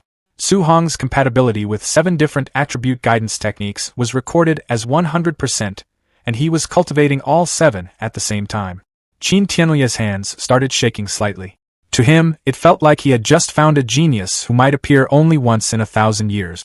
In his mind, he thought he had truly struck gold. But then he noticed something strange. He wondered why Su-hong was still only at the Tier 1 initial stage. With talent like this, his vitality being only 123 didn't make sense. Bai Mu explained that the reason was simple. Su-hong was cultivating 7 different guidance techniques at the same time. He wondered how the boy's cultivation could grow while carrying such a heavy burden. Thinking about it more, Qin Tianlai blamed Wu Linxian, the president of the Star City Martial Dao Association. In his opinion, someone should have explained this basic rule to the kid instead of letting him go down such a reckless path. At that moment, an assistant walked in and reported that the students were starting to arrive at the training camp. Hearing this, Qin Tianlai decided he might as well go see things for himself. When he arrived, he quickly met the 3 standout students, Wang Tiantua, Lin Xinghe, and Xiao Yan. The 3 of them stepped forward respectfully and bowed to him. Qin Tianlai looked them over briefly and simply said that they were doing very well. Hours passed after the assessment had begun, and the rest of the students slowly started reaching the camp. Many of them looked completely worn out. They staggered through the gates while breathing heavily, clearly relieved to have made it. 7.5 hours into the assessment, Grandmaster Qin floated high above the training grounds and looked down at the gathered students. He casually suggested ending the assessment early. In his view, anyone who still hadn't arrived probably wasn't strong enough to matter anyway. Still, his mind kept drifting back to Su-hong. He quietly wondered why that monster hadn't shown up yet. For a moment, he even worried that his newly discovered treasure might have gotten lost somewhere in the forest or been eliminated. Just as the deadline was getting close, someone finally walked out of the forest. It was Su-hong. His entire body was covered in blood. While walking toward the camp, Su-hong told himself that he had been so focused on collecting martial value that he almost forgot about the time limit. As he entered the camp, many students turned to stare at him. Some of them whispered that he looked worse than anyone else there. His clothes were soaked with blood and dirt, yet strangely enough, they couldn't spot a single wound on his body. A few students quietly wondered how many ferocious beasts he must have fought to end up looking like that. Inside the crowd, 2 students watched Su-hong with hostile expressions. One of them muttered that he had finally been waiting for that kid to show up. The other told him to relax. Once they were inside the training camp, there would be plenty of opportunities to deal with him. Not far away, the elite students also noticed Su-hong. Lin Xinghe commented that arriving right at the final moment was usually something skilled people tended to do. Xiao Yin looked at Su-hong for a moment and said the situation was starting to get interesting. Soon after, an official stepped forward and announced that the 8 hours were officially over. Anyone who hadn't arrived by now was eliminated. He then began introducing the facilities available inside the camp. First was the gravity training room. Next was the movement technique training room. Then there was the ferocious beast combat room. Finally, he pointed toward a large building and explained that it was the martial art pavilion. Inside, students could exchange for various skills, techniques, pills, and weapons, even items up to A rank. The moment Su-hong heard the words A rank, his attention sharpened. The official continued explaining that using these facilities required contribution points. Students could earn those points by completing training tasks, and those who performed especially well would receive extra rewards. Night gradually fell over the camp. The official dismissed the students who were still able to continue training, while those who were injured were guided toward the dormitories. Su-hong eventually entered his assigned living quarters. When he saw the room, he immediately felt relieved. It was a single room. That meant from now on he wouldn't have to worry about anyone noticing him while he cultivated or used his upgrade. He sat down on the bed and opened his system interface to check his current status. Martial value, 354. Su-hong had been waiting for a moment like this. Without hesitation, he decided to spend all 354 martial value points to push his mortal body to the limit. As soon as he confirmed the upgrade, a series of system notifications started appearing. Mortal body plus 0.1. His body began to glow with a deep red aura. The percentage climbed quickly. His physique surged past 70%, then 80%, then 90%, until it finally reached 100%. A final notification flashed across the interface. Mortal body 100%, evolution. At that instant, Su-hong's eyes burst with bright light as his body entered a complete transformation. His physical evolution had started. Intense red energy spread across his body, while glowing nodes appeared along his muscles and bones, mapping out the changes happening inside him, while a fierce vortex of spiritual energy spun around him. After some time, the process finally ended. Su-hong let out a long breath, faint steam rising from his newly refined body. Looking down at himself, he could clearly feel the difference. The strength flowing through his physical body was overwhelming. At that moment, the system interface appeared again. It showed that he had unlocked a new physique, called the Overlord body. The system described it as a body that possessed the strongest physical strength in the world. However, Su-hong noticed another detail. The physique currently showed spirit rank 0%, which meant it could still continue evolving. Su-hong quietly wondered what kind of unbelievable form it might turn into next. Curious to test the limits of his new body, he grabbed his jacket and picked up his black spear. But the moment his hand closed around the shaft, a sharp cracking sound came from the weapon. The metal bent and fractured right in his grip. Su-hong looked at the spear, realizing that his casual grip alone had been enough to break a C-rank alloy weapon. For a moment he felt uneasy, thinking about how expensive C-rank spears were and how he had just destroyed one. Then he remembered something important. He had actually picked up this spear for free during his time in the wilderness.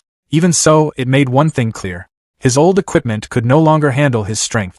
Su-hong decided he would need to collect camp contribution points as soon as possible so he could exchange them for an A-rank alloy spear. With that in mind, he stepped out of his room and walked into the hallway, already planning his next move. He wondered if training with a weight vest of several hundred kilograms might help him earn points quickly. Meanwhile, inside the camp warehouse, a large group of trainees had gathered around Wang Tiantua. The young martial artist was carrying a massive 3,000-kilogram weight, yet he still jumped high into the air, as if it barely affected him. Watching from the side, Lin Shanghai and Xiaonan commented that his strength was completely outrageous. They pointed out that a normal Tier 1 martial artist could only handle a small portion of that weight. In the monitoring room, Grandmaster Chen Tianli watched the live feed and praised Wang Tiantua's barbarian god body. Soon, the conversation shifted to Su Hong. Someone asked how they should deal with Su Hong's strange cultivation path, trying to practice 7 guidance techniques at the same time. Chen Tianli said dealing with a proud genius directly usually caused problems. Instead, he planned to let Su Hong realize the mistake on his own. He then asked Instructor Lindsay about the progress of a secretly arranged night raid meant to ambush the trainees. Lindsay smiled in anticipation, mentioning that many students had started relaxing after the entrance exam. The sudden attack would definitely catch them off guard. Chen Tianli gave a specific instruction for the plan. He told Lindsay to send a Tier 1 high-stage martial artist to face Su Hong during the raid. The idea was simple. Once Su Hong was completely defeated, Chen Tianli would step in and explain that his cultivation methods simply wouldn't work, forcing him to give it up. Some of the staff felt uneasy. The opponent Chen Tianli planned to send had over 400 vitality and more than 5,000 combat power. Compared to Su Hong's much lower vitality stats, the gap looked huge. They worried that such a crushing defeat might damage Su Hong's confidence. Chen Tianli dismissed the concern immediately. He said that if Su Hong's determination collapsed that easily, then he wasn't worth much anyway. At the same time, outside in the camp, Su Hong overheard several trainees talking excitedly. They were all heading to the gravity room to watch Wang Tiantua train. Not wanting to deal with the crowd, Su Hong decided to go somewhere quieter first. He walked toward the equipment warehouse, which happened to be empty at the moment, planning to check out the excitement later. Inside the equipment warehouse, Su Hong picked up a smart scoring bracelet and checked it carefully. The device showed that it was used to calculate a trainee's contribution points. He began walking around the room, passing rows of lighter training equipment. After a while, he stopped in front of another rack and looked at it with clear curiosity. The rack held several 10-ton weight vests, each one made from extremely heavy alloy. Su Hong wondered who could possibly train while wearing something that heavy. Curious about his own limits, he decided to try one on. The moment he put on the 10-ton vest, the weight pressed down on his body. Moving became much slower, and he could tell his stamina would drain quickly if he kept it on for long. After testing it for a short moment, he decided it wasn't practical for long training sessions, so he switched to a 5-ton vest instead. Su Hong jumped around the warehouse a few times to test his movement. After several quick leaps and turns, he nodded to himself. The 5-ton weight felt just right for his current physical condition. While adjusting the vest, Su Hong started thinking about the other top trainees. He wondered how much weight Wang Tiantua and the other geniuses usually trained with. Since they were already Tier 1 high-stage martial artists, he assumed they had to be at least as strong as him, maybe even stronger. Curious about their training methods, Su Hong left the warehouse to observe them. Outside, a large crowd had gathered in front of a pyramid-shaped gravity room. Many trainees were talking excitedly. They were amazed that Wang Tiantua had entered the gravity room without removing his 3-ton weight vest. A large monitor showed what was happening inside.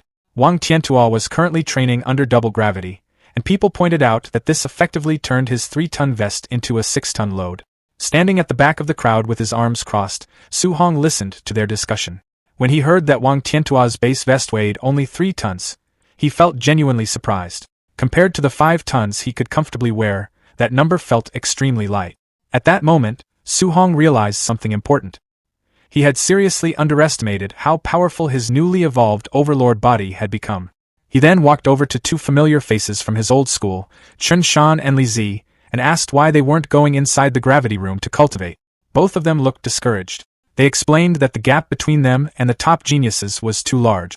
Training there while everyone watched would only invite comparisons, and they didn't want the embarrassment. Su Hong gave a quiet sigh and patted one of them on the shoulder. From his point of view, letting pride and fear stop them from training was simply a waste of time. Even when they told him to wait until the crowd left, Su Hong didn't listen. He walked straight toward the brightly lit pyramid-shaped gravity room. The moment people noticed him approaching, the crowd started talking again. Some of them mocked him, assuming he wanted to challenge Wang Tiantua's record. Several trainees joked that he was being arrogant, especially since it didn't look like he was wearing any kind of weight suit. Su Hong ignored all of it and stepped through the entrance. As he walked inside, he quietly thought about how expensive facilities like this were usually limited to elite aristocratic families. Since he had access to it now, he had no intention of wasting the opportunity. Inside the high-tech training room, Su Hong calmly considered his limit. Under his tracksuit, he was secretly wearing the 5-ton weight vest. If he set the gravity to double, the pressure on his body would reach 10 tons, which he estimated he could only endure for about 10 minutes. Instead of pushing too hard at the start, he decided to pace himself. So he adjusted the control dial to 1.5 times normal gravity. The pressure increased instantly. A heavy invisible force pressed down on his entire body, and Su-hong let out a low grunt while adjusting his stance. Outside, the crowd watched everything through the monitor. Since they didn't know he was wearing the 5-ton vest, they thought he was training with no extra weight. Seeing him struggle under just 1.5 times gravity, many of them started laughing. Some of them mocked him openly, saying he couldn't even handle such a basic setting. Others pointed out that he had been the last person to finish the entrance assessment, which only reinforced their belief that he was weak. Inside the room, Su-hong paid no attention to any of that. He sat cross-legged on the floor and began cultivating, a fiery red aura slowly rising around him. He soon noticed that the intense gravity made it much harder to circulate his guidance technique. However, the pressure also pushed his body to adapt faster, and his cultivation speed increased significantly. For 2 full hours, Su-hong stayed seated in the gravity room, continuing his training. Sweat soaked his clothes as he pushed his body further, while his eyes carried a faint blue glow. The effort paid off. When he checked his system panel, he saw that his water, earth, and wind guidance techniques had each increased by 1 level. His vitality had also risen from 126 to 130. Finally, Su-hong stood up and turned off the gravity machine. The effectiveness of the room impressed him. As he walked toward the exit, he started thinking about how useful the camp's movement technique room and ferocious beast training room might be. Completely exhausted, Su-hong stepped out of the facility. Sweat covered his face, and he wiped it away as he walked forward. 2 trainees who had been waiting nearby immediately started mocking him again.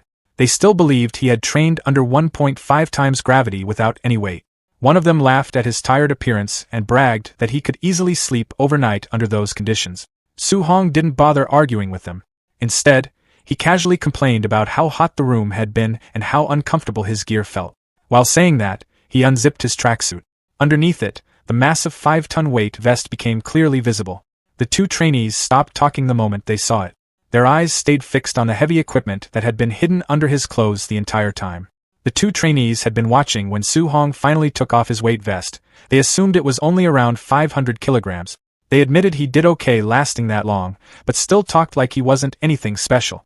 As he let the vest drop to the ground, they casually said he couldn't even compare to the camp's top genius, Wang Tanhua. Right then, the crowd suddenly got noisy. Someone pointed out that Wang Tanhua had just come out of the gravity room. People immediately started talking, saying he had endured 6 tons of pressure for more than 2 hours. Wang Tanhua walked out drenched in sweat, breathing heavily, while others praised him as the strongest in the entire training camp. He took off his heavy vest and tossed it aside without much care. The moment it hit the ground, the impact made the floor shake, startling the trainees nearby. Wang Tanhua rolled his shoulder a bit, looking relieved, and mentioned that the weight had been seriously exhausting. Lin Xingyi walked up, casually fanning himself, and suggested they compete in the movement technique room. Wang Tanhua shook his head right away, saying Lin Xingyi practiced an A-rank wind movement technique, and going against him in speed would just be asking to lose. Su-hong, standing nearby, caught that part of the conversation and became interested the moment he heard A-rank movement technique. He figured that even though his overlord body had given him huge raw strength, his speed and agility still needed work. With that in mind, he smiled slightly, seeing a good chance to improve. He followed the crowd to a dome-shaped training room, curious to see the A-rank Flying Swan's startling cloud step in action. Inside, everyone was focused on the monitors. Some trainees commented that Lin Xingyi had set the arrow-dodging simulation all the way to level 10, the highest difficulty. On the screen, Lin Xingyi moved incredibly fast, weaving through a non-stop storm of arrows with ease.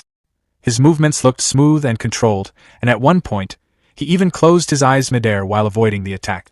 At the same time, pink petals seemed to drift around him, adding a dramatic flair that left the audience staring in amazement. Watching quietly, Su-hong commented that the technique was impressive. Almost immediately, his system interface popped up in front of him. It showed that just by observing, he had already copied the Flying Swan's startling cloud step and unlocked it at 1% proficiency. Su-hong studied Lin Xingyi's movements more carefully, then stepped forward, planning to try it himself. His action caught people's attention right away. Some of the trainees started laughing, saying it was ridiculous that he thought he could pick up such a complicated A-rank movement technique after seeing it just once. Su Hong paid no attention to the mocking voices around him. Instead, his awareness shifted into the system's virtual training space, where he faced a simulated version of Lin Xingyi. Inside that space, he trained non-stop, weaving through fast and relentless attacks while adjusting his movements again and again.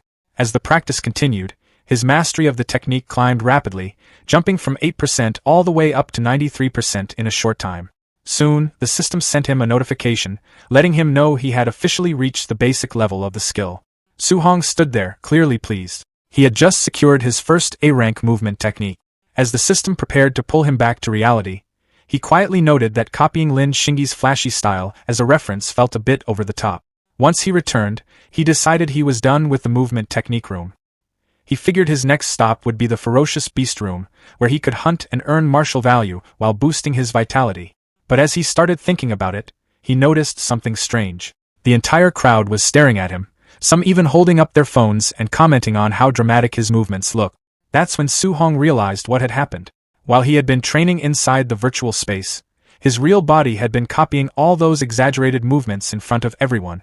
Not wanting to deal with that attention, he immediately took off at full speed, ignoring people calling out for him to do it again. At the same time, he decided he wouldn't use Lin Xingyi's style as a reference like that again. As he moved away, his senses picked up something unusual. Someone was following him. A short distance behind, the suited student carried a wooden club, while the rugged student from the entrance assessment walked beside him. The two had been tracking Su Hong and had already guessed he was heading toward the ferocious beast room.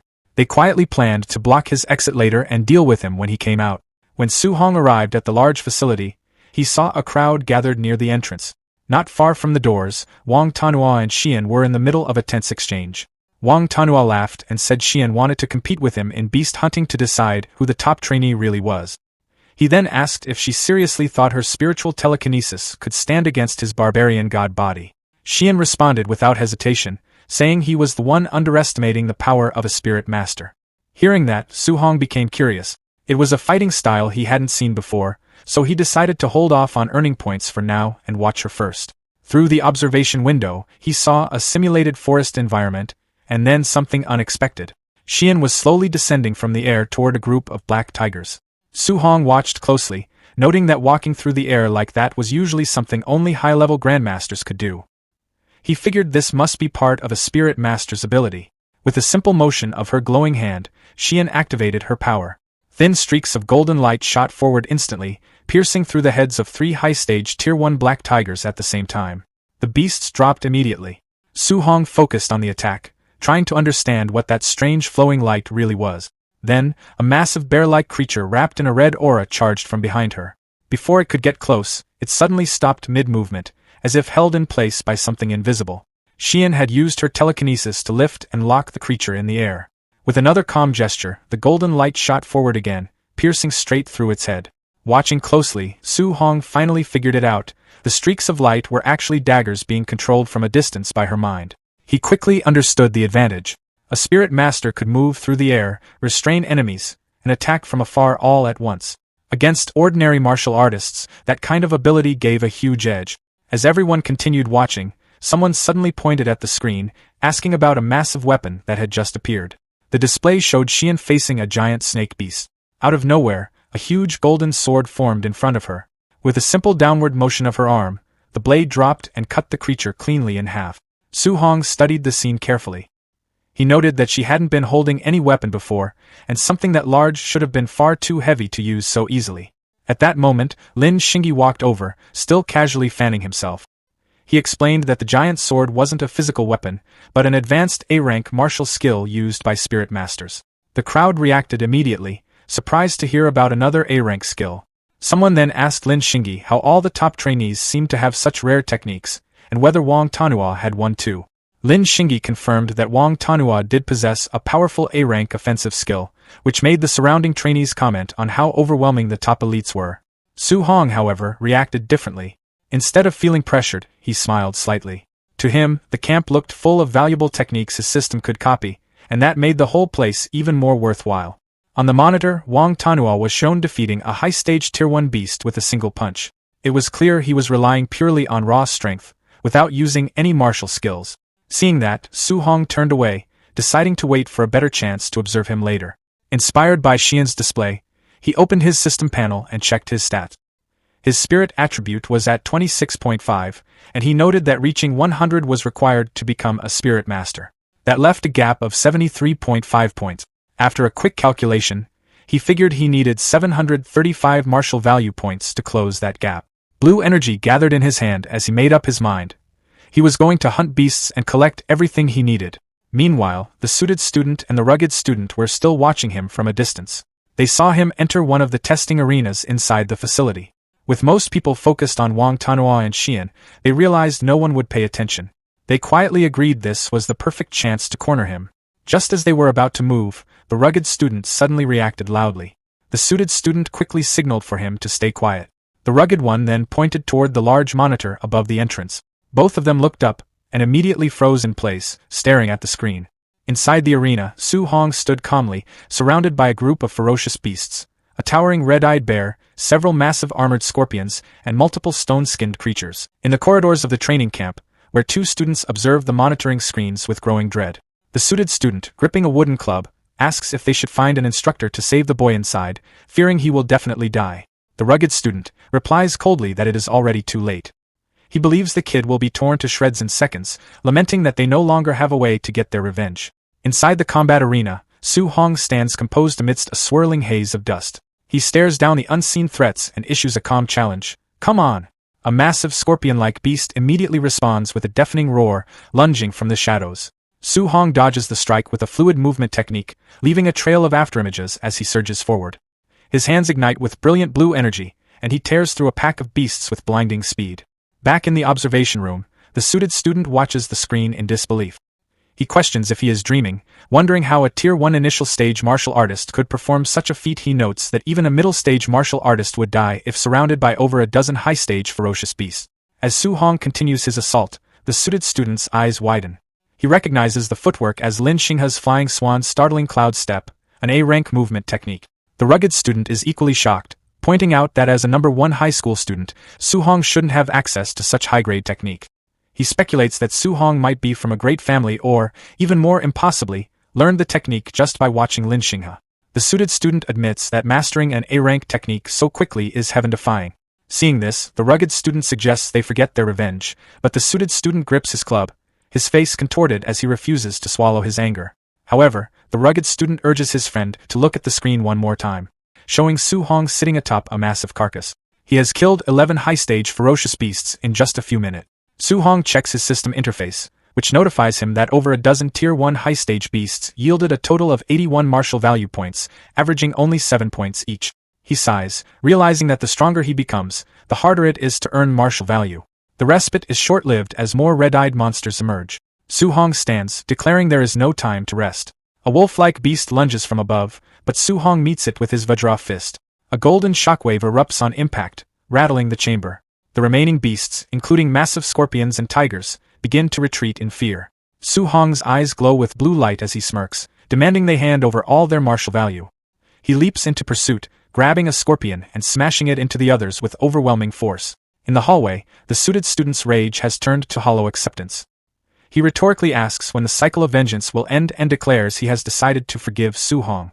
The rugged student quickly agrees, suggesting they slip away before the monster beats them up too. They exit the corridor just as a crowd of students gathers to welcome the elites. The crowd discusses the top scores. Wang Tiantua killed 9 high-stage beasts in under 10 minutes, while Xiao Yan killed 8 while standing completely still. When a student asks the rugged and suited pair if they got their revenge, the suited student laughs nervously, pretending they did. Internally, they both know that if they hadn't backed off, they would be lying on the ground like dead dogs. The 3 top elites, Wang Tiantua, Xiao Yan, and Lin Xinghe, then emerge. Wang Tiantua reports 280 points, while Xiao Yan reveals she earned 270. The crowd is stunned, calculating they must have killed 50 or 60 beasts each. Other students mourn their own scores of 50, 20, or even 10 points. When asked who won the hunting competition, Xiao Yan points to Lin Xinghe. The students conclude that they can only hope for 4th place with those 3 around. The rugged and suited students watch from a distance, mocking the ignorance of the crowd. They know there is an even more terrifying monster in the camp standing above the top 3. 1 hour later, the truth is revealed in the artificial forest.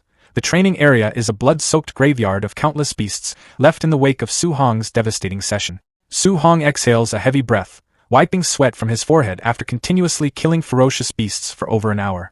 Even with his overlord body, the prolonged combat has left him feeling exhausted. He looks down at his wrist interface, reflecting that he is still far from his goal of 735 martial value points. A system notification appears on the screen, detailing his gains. 400 contribution points from hunting and 300 from his weight vest, totaling 700 points. He wonders what he can exchange for at the martial art pavilion. Inside the traditional architecture of the martial art pavilion, Su Hong stands at a counter, meticulously browsing through a catalog while an attendant looks on. He scans the prices for various Tier 1 pills, noting vitality pills for 10 points and spirit gathering pills ranging from 30 to 50 points. His attention then turns to the A-rank martial arts section, where techniques like Explosive Palm, Bone Netherfire Fist, and Startling Swan Heavenly Roam cost between 2,000 and 3,000 points. He realizes that while A-rank arts are expensive, with the cheapest at 2,000 points, the prices for pills are acceptable, especially given the presence of spirit gathering pills. The attendant rests her head on her hand, watching him with a bored expression. She asks if he has decided what to exchange for, privately assuming that as a Tier 1 initial stage student, he won't be able to afford anything. Su Hong asks if the spirit-gathering pills listed are the kind that increase spiritual power.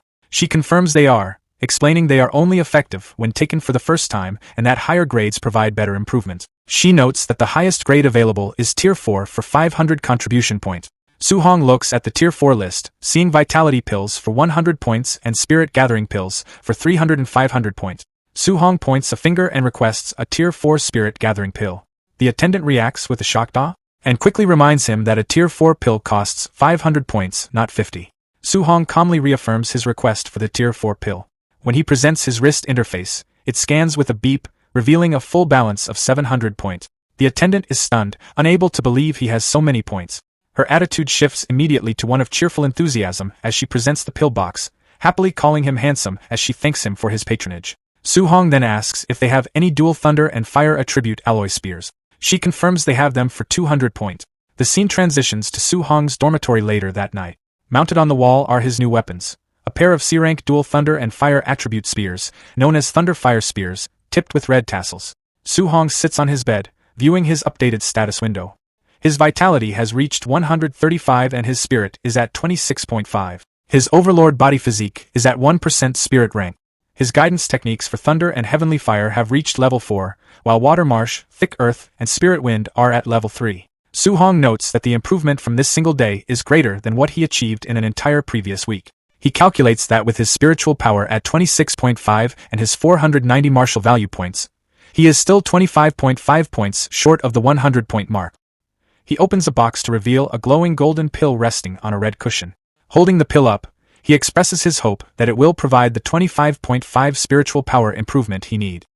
He places the pill in his mouth, his eyes filled with resolve as he declares his absolute determination to become a spirit master. The moment the glowing, green, pearl-like pill activated, Su Hong felt it kick in instantly. A stream of vivid green energy spread through his body, lighting up his internal pathways like neon wiring. The tension in his nerves melted away, and the exhaustion he'd been carrying just faded. Sitting cross-legged on his bed, he let his mind settle. As things cleared up, his senses stretched outward, quietly mapping out every corner of the room. When he finally opened his eyes, they shimmered with a bright blue glow. Checking his system, he saw the update. His spirit stat had jumped by 24 points, landing at 50.5. He did the math in his head and realized he was frustratingly close. With 490 martial value points and his new stat boost, he'd only reached 99.5%. Just 5 points short. He couldn't help but think he should have taken down one more beast earlier. Now, there was nothing to do but wait until tomorrow. With a quiet sigh, he lay back down to rest. Meanwhile, over in the brightly lit warehouse, the camp staff had gathered. Instructors dressed in dark uniforms stood around, going over trainee profiles and trading opinions. One of them questioned why someone from the prestigious Martial Dao University had been assigned to work with new recruit. Bu Jingfang didn't hold back. He reportedly scoffed and dismissed the trainees as fake geniuses, saying they weren't even worthy of being his high school sparring partners. That comment got a reaction. A bald instructor laughed and pulled up Wang Tinto's profile, pointing out that the guy had a vitality of 340, something Bu Jingfang himself had never reached. That clearly caught him off guard. Then a gray-haired instructor added that Lin Xingyi's vitality was over 300, and another chimed in that his own student was already a spirit master. Now Bu Jingfang looked confused. He pointed out that his assigned target, Su Hong, only had a vitality of 123. He questioned why he got stuck with someone so weak while everyone else had strong trainees. The others found that odd too, considering Bu Jingfang was the strongest among them. Some even wondered out loud if Grandmaster Qin Tianli had made a mistake. Perfect timing. Qin Tianli walked in with Linda and Ba, immediately shutting that down. He made it clear there was no mistake. Bu Jingfang, clearly annoyed, complained that the assignment felt insulting. In response, the Grandmaster explained that Su Hong's actual combat power could rival a high-stage Tier 1 martial artist. That statement hit the room like a shockwave. The instructors couldn't wrap their heads around it. How could someone with just 123 vitality be that strong? Qin Tianli simply said some details were classified and told Bu Jingfang he'd understand once they fought. Still not impressed, Bu Jingfang reportedly sighed and said that with his own vitality nearing 500, this whole thing felt like straight-up bullying. That earned him a sharp smack on the head. The Grandmaster, visibly irritated, told him to stop talking and focus on the mission. He ordered him to go all out, no holding back, and beat Su Hong until he started questioning his life choices. Rubbing his head, Bu Jingfang asked if the Grandmaster had some kind of grudge, adding that he wouldn't take responsibility if he accidentally crippled the kid. In response, Qin Tianli reportedly grinned and told him to go as ruthless as he wanted, even promising rewards if things got that far. At that point, Bu Jingfang was all in. With the order given, the operation began. The instructors moved out fast, launching their ambush under the cover of night. Outside, the camp sat quiet under a light layer of snow, calm for about 5 seconds. Then chaos exploded inside the dorms. Masked instructors smashed through doors, catching trainees completely off guard. Panic spread instantly. Shouts, confusion, people scrambling, some literally yelling for a second to get dressed. Su Hong woke up the moment the noise hit. Sitting up, he quickly figured the camp was under attack. His eyes locked onto his door just as 2 massive slash marks ripped through it from the outside. A second later, the door burst apart. Bu Jingfang stepped in, sword in hand, its blade glowing with a deep purple energy. He wore a confident smirk like this was going to be easy. Without hesitation, he unleashed a cross-shaped strike that tore through the floor. Su Hong reacted instantly, jumping back as the attack shattered the ground where he'd been. As debris scattered, Su Hong recalled rumors about assassins targeting camps like this. For a second, he wondered if this guy was one of them. Landing smoothly, he grabbed his new spear and took a defensive stance in the rec room. The attacker was masked, and Su Hong couldn't yet read his strength. Bu Jingfang didn't give him time to think. He leaped forward again, bringing down a massive arc of purple energy. Mid-attack, he mocked Su Hong, reportedly calling him an unlucky Tier 1 brat. That voice, and the aura behind it, gave it away. Su Hong quickly realized this wasn't some alien assassin. Just a human, a Tier 1 martial artist. And weirdly enough, that made him smile. He saw it as pure luck. If he could defeat this guy, those missing 5 martial value points would be his. That final push right within reach. Up in the air, Bu Jingfang suddenly noticed something was off. Instead of dodging, Su Hong stepped forward, charging straight into the attack. Their weapons slammed into each other in a blinding flash, Su Hong's spear meeting Bu Jingfang's purple energy blade head-on. The impact wasn't clean. It dragged. Bu Jingfang strained almost immediately, his grip tightening as sweat started to form. He reportedly admitted, if only in his own head, that the Grandmaster hadn't been exaggerating. The kid's strength really did match a high-stage Tier 1 martial artist. And then it got worse. As the clash dragged on, he began to panic. It wasn't just skill. Su Hong's raw physical power felt overwhelming, way beyond what a normal Tier 1 should have. Meanwhile, Su Hong stayed completely calm. A red aura flared around his body, and he steadily pushed forward with his spear like he had all the time in the world. Then came the shift.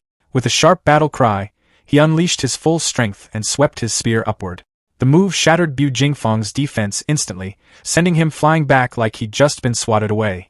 Bu Jingfang skidded across the ground, barely holding onto his sword, his arms trembling from the impact. For a second, he just stared, visibly shaken. He reportedly wondered what exactly he was dealing with, because trainee didn't seem like the right word anymore. Still, he forced himself back up. Purple flames ignited along his blade as he steadied his breathing. He declared, more to himself than anyone, that fights weren't decided by strength alone. If power wasn't enough, then technique would be. Su Hong watched the flames with clear interest. It was his first time seeing a fire attribute martial art in action. At the same time, golden lightning began to crackle around his spear. Now things were getting loud. The purple flames intensified as Bu Jingfang gathered power, then he launched himself into the air. A glowing purple cross formed around his blade as he prepared his attack. He reportedly taunted Su Hong midair, challenging him to survive a B-rank martial art. Then he brought it down. The flaming slash tore through the air with serious weight behind it. Su Hong didn't flinch. He braced himself, channeling lightning through his spear. He could tell instantly, this attack was stronger than his own B-rank void-breaking finger technique. Still, he didn't dodge. Instead, he thrust his spear upward, meeting the attack directly. The collision of lightning and flame triggered a massive explosion. The floor shattered, chunks of concrete blasted outward, and the entire room shook like it might collapse. Then, silence.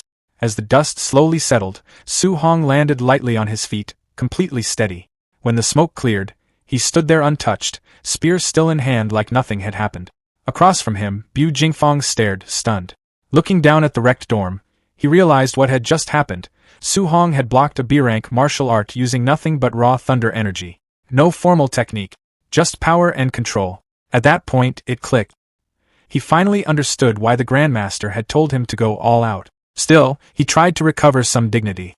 He pointed out that Su Hong didn't have any proper thunder spear techniques, reportedly claiming that without them, he'd eventually lose. Su Hong just smirked.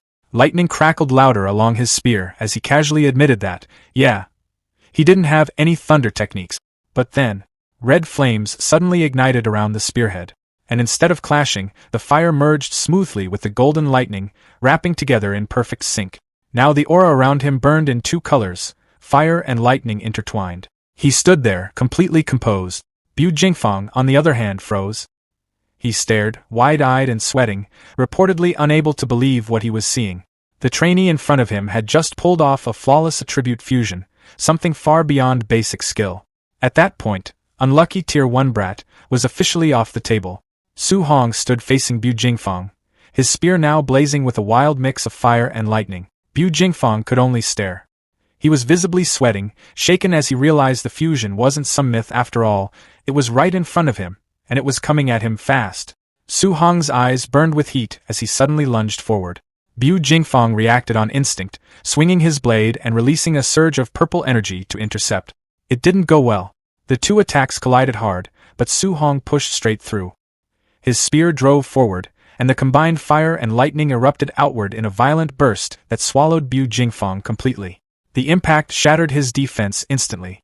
He coughed up blood mid-blast, the force overwhelming him as he got launched backward like he'd been hit by a cannon. A second later, he crashed straight through the outer wall of the building, exploding out into the open in a storm of debris. Inside the ruined dorm, the dust slowly settled. Su Hong stood there, completely unharmed, spear still humming with fading energy. Then came the system notification. He'd gained 7 martial value points. That did it. He checked immediately, confirming his total had reached 497. Close enough. The gap was gone. A small smile formed. He finally had what he needed to become a spirit master. Out in the courtyard, the sounds of destruction echoed from the dorm building. Grandmaster Qin Tianli arrived with Ba Mu, calmly observing the situation. At first, he didn't think much of it. He casually assumed enough time had passed for Bu Jingfang to finish the job. In fact, he reportedly mentioned he'd already prepared a whole speech to fix Su Hong's cultivation path and make him drop that chaotic multi-technique approach. Yeah, that speech didn't make it very far. A massive explosion cut him off mid-thought.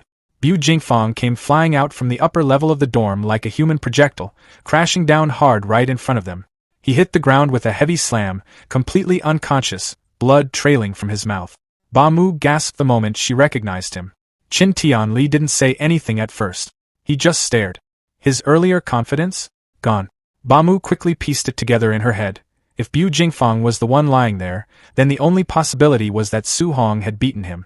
Before that realization could even settle, 3 more explosions tore through the upper floors. Boom, boom, boom. 3 more figures were blasted into the night sky, each trailing different elemental energy before crashing down into the courtyard beside Bu Jingfang. The rest of the instructors, all unconscious, all wrecked. Up above, 3 figures appeared from the ruined building, Wang Tianyuo, Xian, and Lin Xingyi. The top trainees looked completely fine. Wang Tianyuo crossed his arms and casually called down, reportedly suggesting the Grandmaster send stronger opponents next time because those instructors were too weak. Then he paused. Something didn't add up. There were 4 bodies down there, not 3. Lin Xingyi, clearly misreading the situation, casually assumed the 4th trainee must have been weak and got taken out instantly.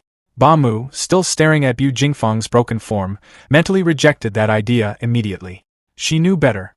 Out of all 4 instructors, Bu Jingfeng was the strongest, which made this whole situation a lot more unsettling. Qin Tianli stroked his beard, analyzing everything. The victories of the top 3 made sense. They were elite for a reason. But Su Hong? An early-stage Tier 1 beating someone nearly at Tier 2, and doing it faster? That didn't line up. He frowned, clearly deep in thought, reportedly wondering what kind of hidden factor was at play. A secret technique? Some rare physique? Then suddenly, Instructor Lindsay came sprinting in, completely panicked, shouting that something major had happened. Qin Tianli didn't even flinch at first. He waved a hand dismissively, calmly assuming it was just a casualty. He reportedly said that a few deaths were normal in this kind of harsh training. Lindsay quickly shut that down. Breathing hard, he clarified that no one had died, but Su Hong had used an elemental fusion during his fight. Qin Tianli nodded casually at first, saying that would explain how he beat a stronger opponent. Then it hit him. He froze. A split second later, his aura exploded outward in blazing gold. He grabbed Lindsay by the shoulders and demanded he repeat that, making it very clear he wasn't in the mood for jokes about something that ridiculous. Lindsay, clearly nervous now, insisted it was real. He said he'd seen the monitor feed himself, Su Hong wielding a spear wrapped in both fire and lightning. He even suggested asking Bu Jingfeng if there were still doubts. Slowly, Qin Tianli looked down at the unconscious instructor. And it clicked. The fusion was real. His entire demeanor flipped. Grabbing Lindsay again, this time with pure excitement, he reportedly pointed out that the only known genius to ever achieve dual-attribute fusion had taken over a decade to figure it out. And Su Hong? Less than a month. That contrast hit different. Qin Tianli burst into laughter, openly calling Su Hong a heaven-sent prodigy, a true dragon among men. At that point, Lindsay was completely drained and had to be held up by Ba Mu, who looked just as stunned. Still trying to process it, she asked if attribute fusion was really that powerful, enough for someone at early Tier 1 to defeat an opponent nearly at Tier 2. Qin Tianli steadied himself and confirmed it. He explained that the original pioneer of the technique had been able to suppress Tier 2 opponents while still at Tier 1. That answer only raised more questions. Ba Mu, now clearly intrigued, reportedly asked why something that powerful wasn't widely taught. Even if it was difficult, the payoff sounded too massive to ignore. Qin Tianli's expression turned serious as he explained the reality behind attribute fusion. He reportedly said that plenty of people had tried it before, but most either failed miserably or ended up crippling themselves in the process. And even in the rare cases where someone actually succeeded, it usually wasn't worth it. He added that many of those who pulled it off got stuck at Tier 1 forever, unable to progress any further. So after all that risk and effort, they basically hit a dead end. Not exactly a glowing review. But then, his tone flipped again. Clenching his fist as a faint aura flared, he pointed out the one detail that changed everything. Su Hong had done it in less than a month. That part hit different. He reportedly marveled at Su Hong's absurd level of comprehension, then started wondering out loud just how far this could go. If the boy could fuse 2 elements this quickly, what would happen if he managed all 7? And just like that, his imagination ran wild. Spreading his arms dramatically, Qin Tianli painted a full-on cinematic vision. Su Hong, fully matured, wielding a blinding storm of all 7 elements fused together, dropping a single, catastrophic strike that wipes out a massive alien emperor. Complete annihilation. Behind him, Lin and Ba Mu just froze for a second. Then came the sweat drop. They awkwardly pointed out that he might be getting a bit carried away. Sure, fusing 2 elements was already insane, but all 7? That was basically fantasy territory. Realizing he might have gone a little too far, Qin Tianli coughed and brushed it off, telling them to forget what he just said. But then his expression shifted again, this time more grounded. He admitted that this situation came with serious responsibility. If Su Hong kept trying to juggle all 7 attributes on his own, there was a real risk he'd hit a wall, especially when attempting a third fusion, and potentially ruin his future. And if that happened? He reportedly said he'd be the one to blame, a sinner to humanity for failing to guide someone like that properly. Yeah, pressure just skyrocketed. Right then, Lindsay suddenly blurted out another realization, almost like he'd just unlocked a second layer of the problem. He pointed out that Su Hong must also have some kind of special physique, since his raw physical strength alone had already overwhelmed Bu Jingfang before even using attribute fusion.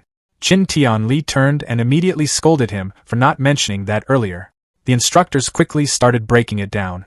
Lindsay noted that Su Hong, with a base vitality of around 120, had completely crushed Bu Jingfang, who was pushing close to 500. That gap wasn't normal. Not even close. They compared it to Wang Tianyuo's elite barbarian god body, and concluded that Su Hong's physical amplification was on an entirely different level. At that point, calling it monstrous felt like an understatement. Qin Tianli looked back toward the damaged dorm, clearly thinking things through. Then he made a call. He declared that the next day, he'd organize a proper combat tournament. No more guessing, he wanted real data. The plan was simple: test Su Hong's true combat power and limits directly. And for opponents? He wasn't holding back. He decided to pit Su Hong against the camp's top 3 elite trainees, Wang Tianyuo, Lin Xingyi, and Xian. All at once. With a sharp glint in his eyes, he reportedly said he wanted to personally see what would happen when a monster like Su Hong collided head-on with the strongest geniuses the camp had to offer. Safe to say tomorrow wasn't going to be quiet. Su Hong sat quietly in the rec room, meditating among the scattered debris. The noise and chatter outside didn't bother him at all. His focus stayed locked on improving himself. Wanting to move forward, he opened his system and poured all his martial value into his spirit stat. A bright blue aura surrounded him as he stepped into the spirit realm. He shut his eyes, taking in the feeling of this new power. When he tried it out, a glowing phantom fist appeared. Controlling it felt a little unusual, like getting used to an extra limb. With a bit of effort, he checked his inner interface and saw that his spirit stat had passed the 100% mark. Curious about how it worked in reality, he turned his attention to his bed and lifted it effortlessly with a single thought. Excitement showed on his face as he rose into the air along with his spear. He realized he could now move through the air and use telekinetic attacks just like Xian. With that in mind, he decided he would copy Xian's A-rank spirit martial art and Wang Tiantua's offensive technique. The next morning, an urgent announcement told everyone to gather within a minute, warning that latecomers would lose points. Trainees rushed downstairs in a hurry, complaining loudly about how intense the schedule had been. They said they had already gone through the entry assessment, tough training, and even a night raid, all in a single day. Soon, a large crowd formed in the courtyard. Su Hong showed up at a relaxed pace, stretching as if nothing from the previous night had bothered him. Instructor Linda stood in front of the group and said with a smile that he had expected many of them to still be too worn out to even stand, adding that they had done well to make it. One rugged-looking trainee argued that he had only lost because of a cheap sneak attack. He claimed he hadn't even had time to get dressed and complained that the attack had gone straight for a sensitive spot. Linda responded with a sarcastic tone, asking if he really expected an alien assassin to wait for him to get ready before striking. His friend laughed and jokingly called him, Bro Underpants. From where he stood, Su Hong found himself agreeing with Linda's point about real combat, though he also understood why everyone looked so drained. Noticing the mood, Lindsay announced that there would be a full test to give everyone a fair chance to prove themselves. He explained that an automated system would measure their vitality, combat power, spirit, strength, speed, and martial skills. Wang Tiantua, Xian, and Lin Xing listened with confidence, already seen as the top 3. Lindsay added that there would also be a combat ranking, and the top 10 would earn daily contribution points based on their position. The trainees immediately grew excited. Most of them already expected the top 3 spots to go to the elites, so they focused on fighting for the remaining 7. Su Hong felt curious and wondered what kind of reward first place would bring.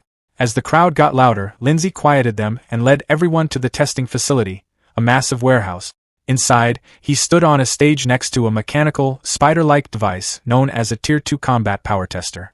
As everyone settled, Grandmaster Qin Tianli carefully observed the group, noting that his target was blending in perfectly. A bandaged trainee standing near Su Hong assumed the Grandmaster was looking at him because of his potential. Su Hong glanced at him and told him plainly that he had the wrong idea. Feeling the Grandmaster's gaze, Su Hong started to feel uneasy, knowing he was the real focus. Qin Tianli then addressed everyone and announced a new grand prize. Whoever ranked first overall could choose an A-rank martial art or movement technique. The crowd reacted instantly, buzzing with excitement. People started talking about how the top 3 elites would now compete seriously, and guesses about the winner spread quickly. Wang Tiantua's expression turned more focused as he thought about how rare A-rank techniques were, even for his family. Xian looked confident, clearly eager to claim such a powerful skill. Lin Xing hid behind his fan, but his sharp gaze showed his determination, seeing this as a chance to prove his approach was right. Su Hong's eyes lit up with determination as well. The chance to gain another A-rank technique pushed him to go all in for first place. Watching everyone, Qin Tianli narrowed his eyes. He revealed that his real goal for this test was to uncover Su Hong's true limits and full strength. With that in mind, he moved forward and announced the order for the testing to begin. Lin Xing went first, followed by Xian, and then Wang Tiantu. The lineup alone made the trainees uneasy, and they quietly talked among themselves about how intense the start was. Some of them wondered who would end up going forth and have to deal with that kind of pressure. The Grandmaster soon revealed the next name, Su Hong.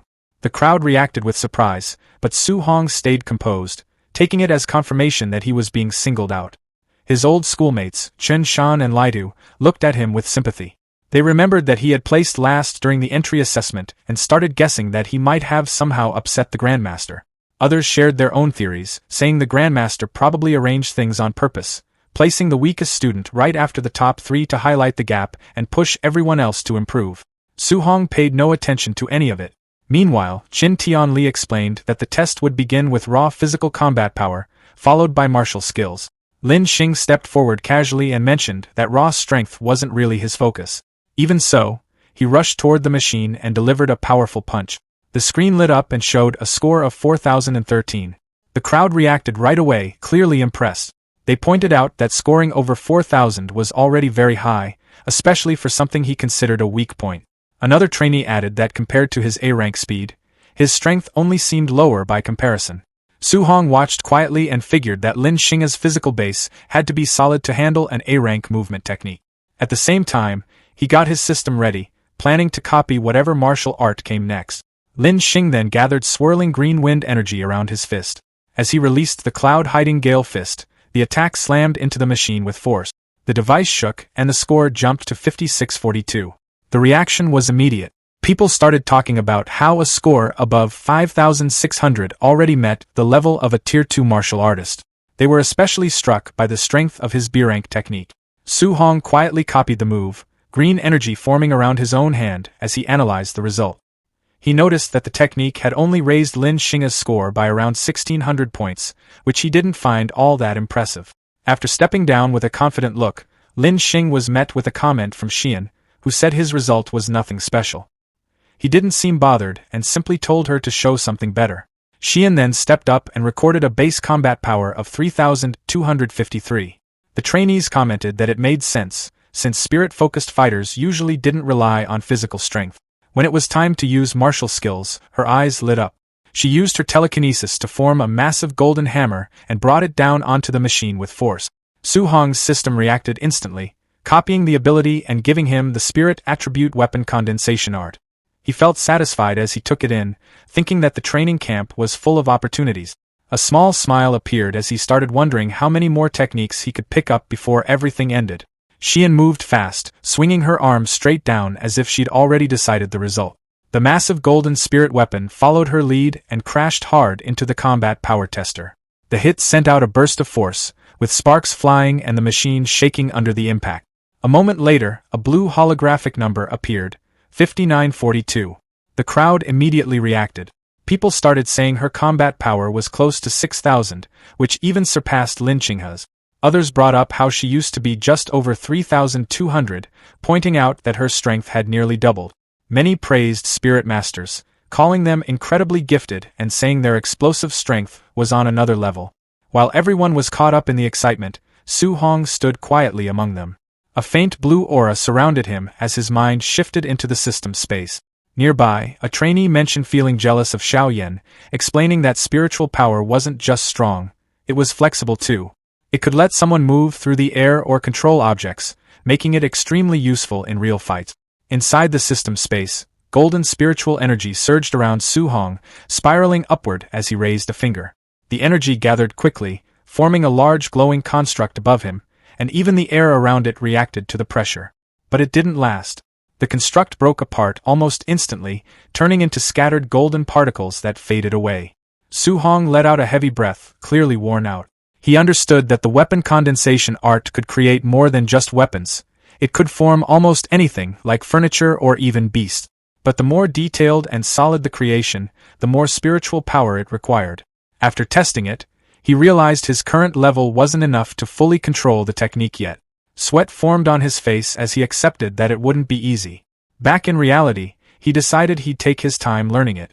For now, his focus shifted to the next person, Wang Tiantua. He was curious about his martial art. Soon, the announcement came. It was Wang Tiantua's turn. The crowd grew excited again as Wang Tiantua stepped forward, carrying himself with confidence. People started talking about his reputation, saying he had the barbarian god body, a physique known for its overwhelming strength. Many believed that with that kind of power, he had a clear advantage and would take first place. Some even said the real king of combat power had finally stepped up. Su Hong watched quietly, wondering how Wang Tiantua's strength compared to his own overlord body. Wang Tiantua walked up with steady confidence, his eyes focused. He said everyone should pay close attention, adding that this punch would show the difference between him and the rest. Power gathered around his arm as he rushed forward and threw a heavy punch into the machine. The impact spread out with a loud force, sending waves across the arena. The crowd reacted instantly, with people saying they could hardly believe what they just saw. Others called it unreal. They pointed out that his pure physical punch was only about 300 points lower than Lin Qinghe's result when he had used a martial art. That alone showed how powerful the barbarian god body really was. In the distance, Grandmaster Qin and Lin watched the scene. Grandmaster Qin commented that it was very good. Hearing that, Wang Tiantua cupped his fists respectfully and thanked him, still full of confidence. He then said he would use a martial art next, preparing to show something even stronger. Su Hong became more interested, realizing that Wang Tiantua was finally about to reveal his offensive A-rank martial art. At the center of the arena, energy began to gather around Wang Tiantua's arm. A white, flame-like power wrapped around his hand, growing stronger as his aura built up. He steadied himself and focused, pushing the energy further as he got ready to attack. Grandmaster Qin recognized it right away and noted that Wang Tiantua was using the A-rank martial art called the Bone Netherfire Fist. At the same time, a system notification appeared in front of Su Hong, informing him that he had obtained a new martial art, Fire Bone Netherfire Fist. Seeing that, Su Hong reacted with surprise. He remembered that this martial art was available in the pavilion and cost 2,800 contribution points to exchange for it. Meanwhile, Wang Tiantua moved. He unleashed the A-rank martial art with full force. His arm, covered in blazing energy, came down like a falling meteor. The impact shook the entire arena, and the combat power tester flashed brightly before showing the result, 75-34. The crowd burst into loud reactions once again. The spectators were still caught up in shock, saying that if the score had been just 500 points higher, it would have matched a Tier 2 middle-stage martial artist with a vitality of 600. Grandmaster Qin watched with clear satisfaction and gave Wang Tiantua high praise. He mentioned that Wang Tiantua's elder had always talked about raising a grandmaster, adding that now it seemed completely within reach. Wang Tiantua responded respectfully, cupping his fists and saying he would take those words to heart. With his turn over, Grandmaster Qin called for the next participant, Su Hong. As Su Hong made his way forward, the crowd started whispering. People said that after the top three had shown such overwhelming strength, anyone going up now would look bad in comparison. Some noticed how calm Su Hong looked and commented that they wouldn't be nearly as composed in his place. Others made casual remarks, saying he didn't seem to care at all. Reaching the front, Su Hong stood before Grandmaster Qin and Lindsay. Grandmaster Qin explained the rule, saying the first punch had to rely only on physical strength, with no martial arts involved. Su Hong gave a simple nod, showing he understood. He planted his foot firmly and lowered his body slightly as energy gathered around him. The air around him started shifting, and dust lifted from the ground as he built up strength. After a short pause, he let out a steady breath and focused. He told himself the reward for this test was already his. Then he moved. Su Hong dashed forward with speed, his fist driving straight into the testing machine. A loud boom spread across the arena, and dust burst outward, covering the area for a moment. When it cleared, the glowing display showed the result, 65-51. The crowd went quiet for a second, then reactions started spreading. No one had expected a number that high.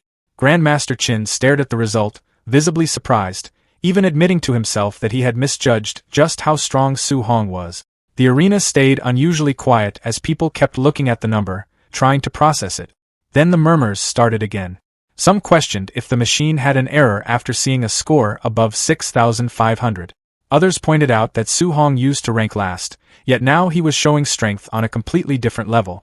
A few trainees even said they used to think Wang Tiantua was unbeatable, but now it looked like someone stronger had appeared. From the observation area, Wang Tiantua, Lin Qinghe, and Xian watched closely. Xian commented on how extreme the number was. Lin Qinghe said that kind of power didn't match a Tier 1 martial artist and insisted Su Hong had to be Tier 2. Wang Tiantua, noticing the difference, admitted to himself that he had been overconfident earlier. Once things settled down, Su Hong turned to Grandmaster Qin and politely asked if he should continue with a martial art for the next test. Grandmaster Qin looked at him, clearly approving, and nodded, telling him to go ahead. Su Hong stepped back into position, adjusting his breathing as he set his stance, ready for the next move. In the next moment, Su Hong shifted his focus inward as his mind entered the system space. A familiar interface appeared, showing the progress of his newly acquired martial art. The percentage started climbing. 1%, 4%, 6%, 9%, 14%, 23%, rising steadily. Back in the arena, he stood still while a cold, blue flame-like aura spread around him. As the progress increased, he realized this bone netherfire fist suited him extremely well. He noted to himself that learning it felt even faster than when he practiced the flying swan startling cloud step, which was also an A-rank technique. From the observation area, Grandmaster Qin watched closely, wondering how much Su Hong's combat power would increase once he used a martial art. Lindsay, standing beside him, mentioned that Su Hong came from an ordinary background and suggested his martial art shouldn't be anything too advanced.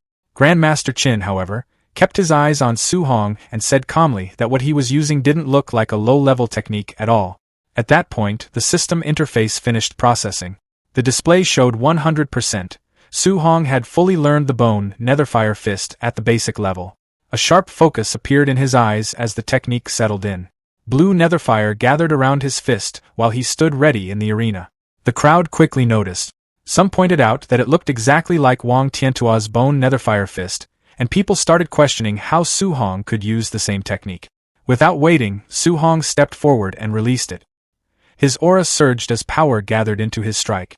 He wondered briefly how strong an A-rank offensive martial art could be. With blue flames wrapping around his arm, he drove forward and slammed his attack into the testing machine. The impact sent out a powerful shockwave, kicking up dust and debris across the arena.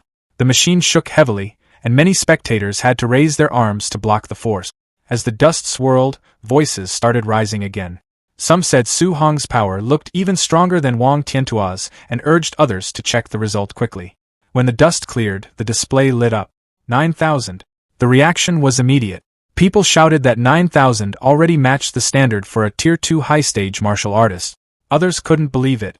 From the observation area, Lindsay questioned whether that kind of combat power made sense for someone at Tier 1 initial stage with just over 100 vitality, even wondering if the machine had an issue. Grandmaster Qin, still watching calmly, simply concluded that Su Hong was on a completely different level.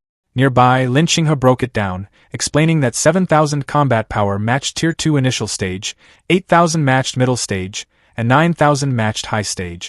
Xie Yan added that a normal Tier 2 martial artist would have around 500 vitality, so Su Hong must have been hiding his real stat. Hearing that, Wang Tiantua admitted his own vitality hadn't even reached 400 yet and said losing to Su Hong wouldn't be embarrassing. But then, another result appeared. The vitality tester showed Su Hong's actual number, 137. For a moment, no one knew how to react. Then the crowd burst into noise again. Wang Tiantua called out in shock, repeating that it was only 137. Lin Qinghe questioned whether the tester itself was working properly. The numbers stayed the same. People started arguing, some saying maybe a digit was missing and it should have been something like 13,700. Others pointed out that this meant Su Hong was really just a Tier 1 initial stage martial artist. That only made things more confusing, as many said producing 9,000 combat power with that level of vitality didn't make any sense. Amid all the reactions, Su Hong simply walked out of the testing area, faint steam drifting off his body. Grandmaster Qin watched him with a serious expression, clearly thinking things over. Then he stepped forward and told the crowd to settle down. He announced that they would move on to the practical combat test and begin the tournament rankings. He explained that it would follow a challenge system, where participants could choose their opponent. He also added that if no one dared to challenge someone, that person would automatically take first place and receive an A-rank martial art as a reward. Right then, someone called out to him. It was Lin Xinghe. He stepped forward with confidence, pointed directly at Su Hong, and said he wanted to fight him. Lin Xinghe figured that even though Su Hong hit incredibly hard, his low vitality was a clear weak spot. He planned to rely on his superior movement skills, dodging attacks and dragging the fight out until Su Hong wore himself down. That idea didn't even get a chance to play out. Grandmaster Qin Tianli stepped in and turned down the one-on-one challenge. He said the top 3 elites would face Su Hong together instead. The trio didn't take that well. Wang Tianyuo showed clear irritation, saying he didn't like being underestimated. Xian questioned whether Su Hong was even worth teaming up against, while Lin Xinghe pointed out that the 3 of them together might overwhelm someone at Su Hong's level. The Grandmaster ignored all of it and asked Su Hong what he thought. Su Hong casually said he was fine fighting all 3 at once. That answer only made things worse. The elites looked at him with clear annoyance, taking his calm response as arrogance. Wang Tianyuo even remarked that he could handle Su Hong alone without any trouble. Once the match started, the 3 elites moved into position inside the testing facility. Wang Tianyuo and Xian rushed forward right away, while Lin Xinghe pulled back, planning to wait for an opening. He intended to stay out of direct combat, then jump in with a high-speed attack when Su Hong was distracted. That plan fell apart almost instantly. Xian and Wang Tianyuo suddenly shouted at him to dodge. Lin Xinghe turned, confused, but Su Hong had already slipped past his view and appeared right behind him. A glowing blue punch came straight at him as Su Hong casually told him it was over. At the last second, the strike stopped just short of his face. Lin Xinghe didn't waste the chance. He quickly jumped back to create distance.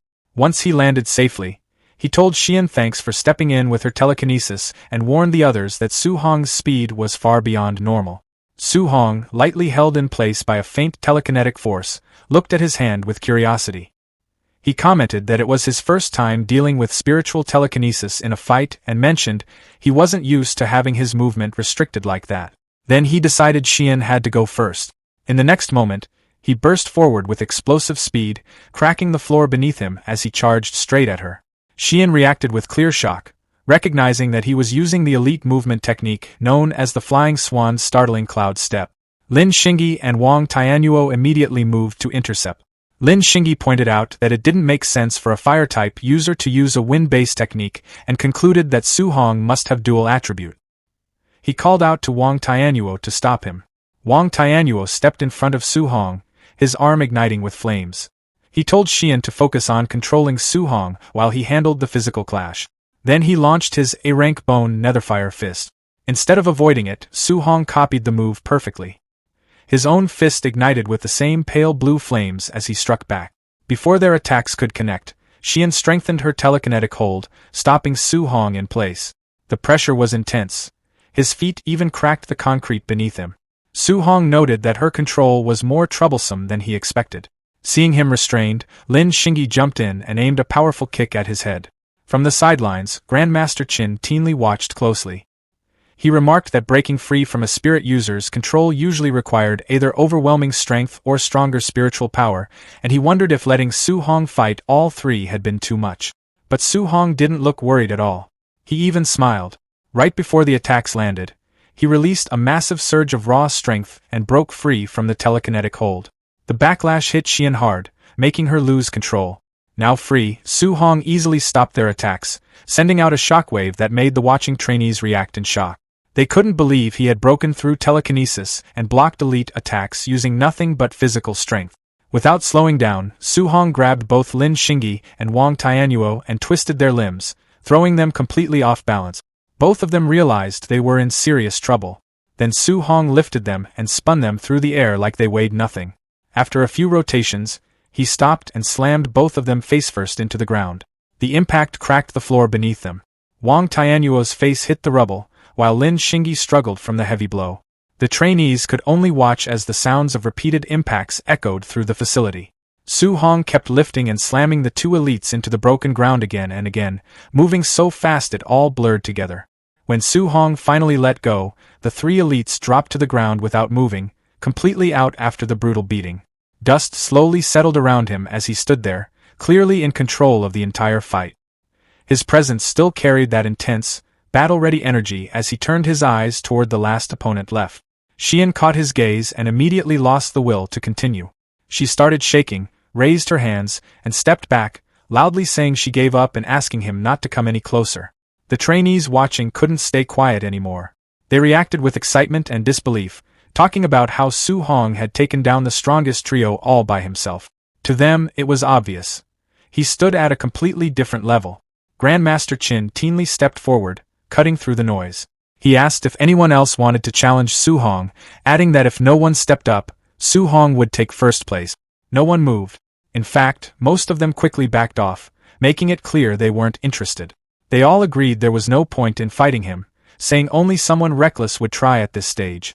With no objections, the Grandmaster officially declared Su Hong the winner. He then told instructor Lin Si to arrange the remaining matches to decide the rest of the rankings. After that, he turned to Su Hong and told him to follow along to claim his reward and choose a new A-rank martial art. Su Hong showed a satisfied smile. Winning meant he could add another powerful technique to his collection, and that clearly mattered to him. As they walked, the Grandmaster mentioned that he had been watching Su Hong since he first arrived. He asked why Su Hong chose to keep his true strength hidden when most trainees like to show off. Su Hong explained that he didn't have the support of a strong family, so revealing too much too early would only put a target on his back. The Grandmaster laughed and said he respected that way of thinking. Then he admitted the tournament had actually been arranged with Su Hong in mind, as a way to secure more high-level resources for him. He explained that most resources went to recognize talents and assured Su Hong that he no longer needed to hold back, since he now had his backing. Su Hong thanked him for that. Not long after, they reached the martial arts pavilion. Inside, the receptionist quickly stood straight when she saw them. The Grandmaster told her to bring out the master list of martial arts. While looking through the catalog, he told Su Hong to ask if he needed help understanding anything.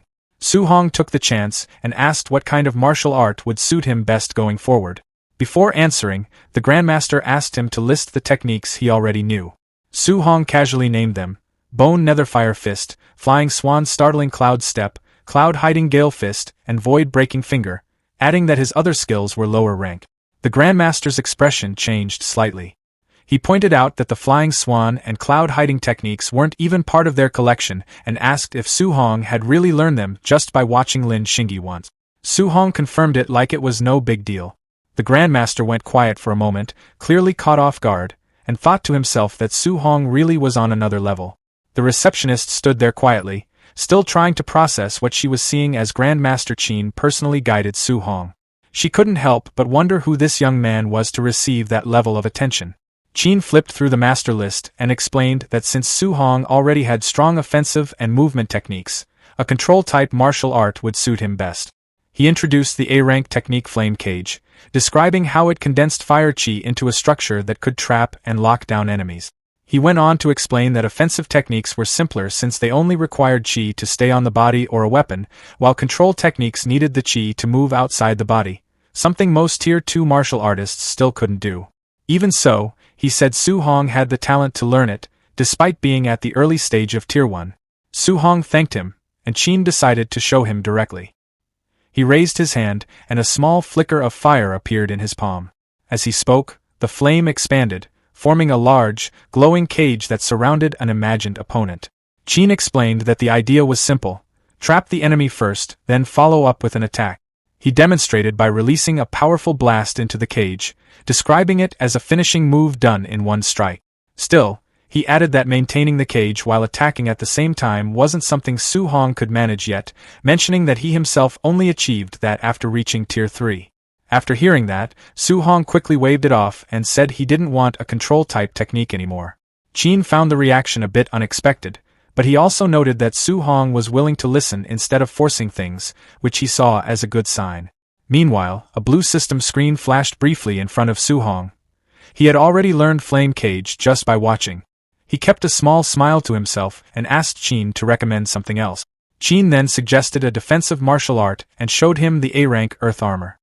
He explained that it formed a dense layer of earth chi over the body, giving extremely high defense. Su Hong agreed right away, saying it would work perfectly with his physical strength. As they continued, Qin asked about Su Hong's special physique. Su Hong casually said it was called the Overlord body. For a moment, Su Hong imagined Qin reacting dramatically and praising him as some rare genius, but in reality, Qin simply admitted he had never heard of it. Su Hong laughed and said he had made the name up himself. Qin took that in and said it must be an unrecorded physique, adding that its strength boost was impressive, especially remembering how Su Hong handled Wang Tiantua's barbarian god body. Right then, a loud ringtone filled the room. Qin picked up the call, clearly interrupted mid-thought. On the other end, someone reported that the contribution records showed Su Hong had been wearing a weighted vest during his fight. Qin turned to him and asked if that was true. Su Hong confirmed it casually, explaining he kept it on so he wouldn't miss out on contribution points. Qin tried to steady himself as he processed that, realizing Su Hong operated far beyond normal expectations. Qin told him to stop focusing so much on contribution points and said there would be plenty of rewards after he cleared the training camp challenges. He urged him to take the vest off. Su Hong agreed and started removing it. The receptionist stepped forward and offered to take it back, saying she'd return it to the warehouse.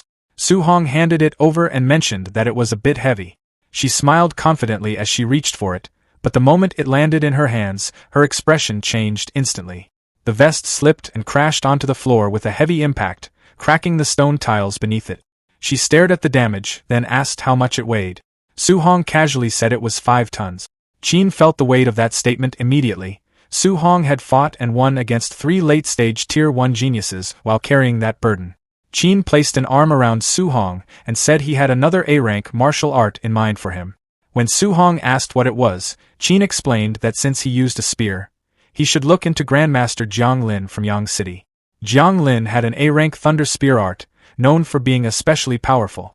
Qin then suggested they head to Yang City and challenge Jiang Lin's student, saying they could find a way to take that martial art from him. Su Hong commented that it didn't sound very fair, but Qin brushed it off, saying Jiang Lin had been mocking their training camp for a long time, and it was time to return the favor. He told Su Hong to get ready since they would leave early the next morning. Later that night, Su Hong returned to his room and noticed it had already been cleaned up. He sat down on his bed and began cultivating. One after another, system notifications appeared. He had gained multiple new martial arts, including fire, spirit, and earth technique. Surrounded by faint waves of energy, he set a goal to reach the basic level in all of them before morning. At the same time, Qin contacted Jiang Lin and told him he would be bringing a student over to challenge his dojo. Jiang Lin sounded relaxed and told Qin not to bother, saying his Yang City camp had already produced a top genius with a wood spirit body who had reached Tier 2. He added that in just 2 days, that student had already trained an A-rank control technique to the point where his chi could leave his body. In the Yang City training hall, that very student stood surrounded by strong waves of green energy, showing off his growing power. Lin Chunfeng called out, "Wood prison!" and thick vines burst out, smashing a nearby table. But the technique didn't hold for long, and the vines soon faded back into green energy.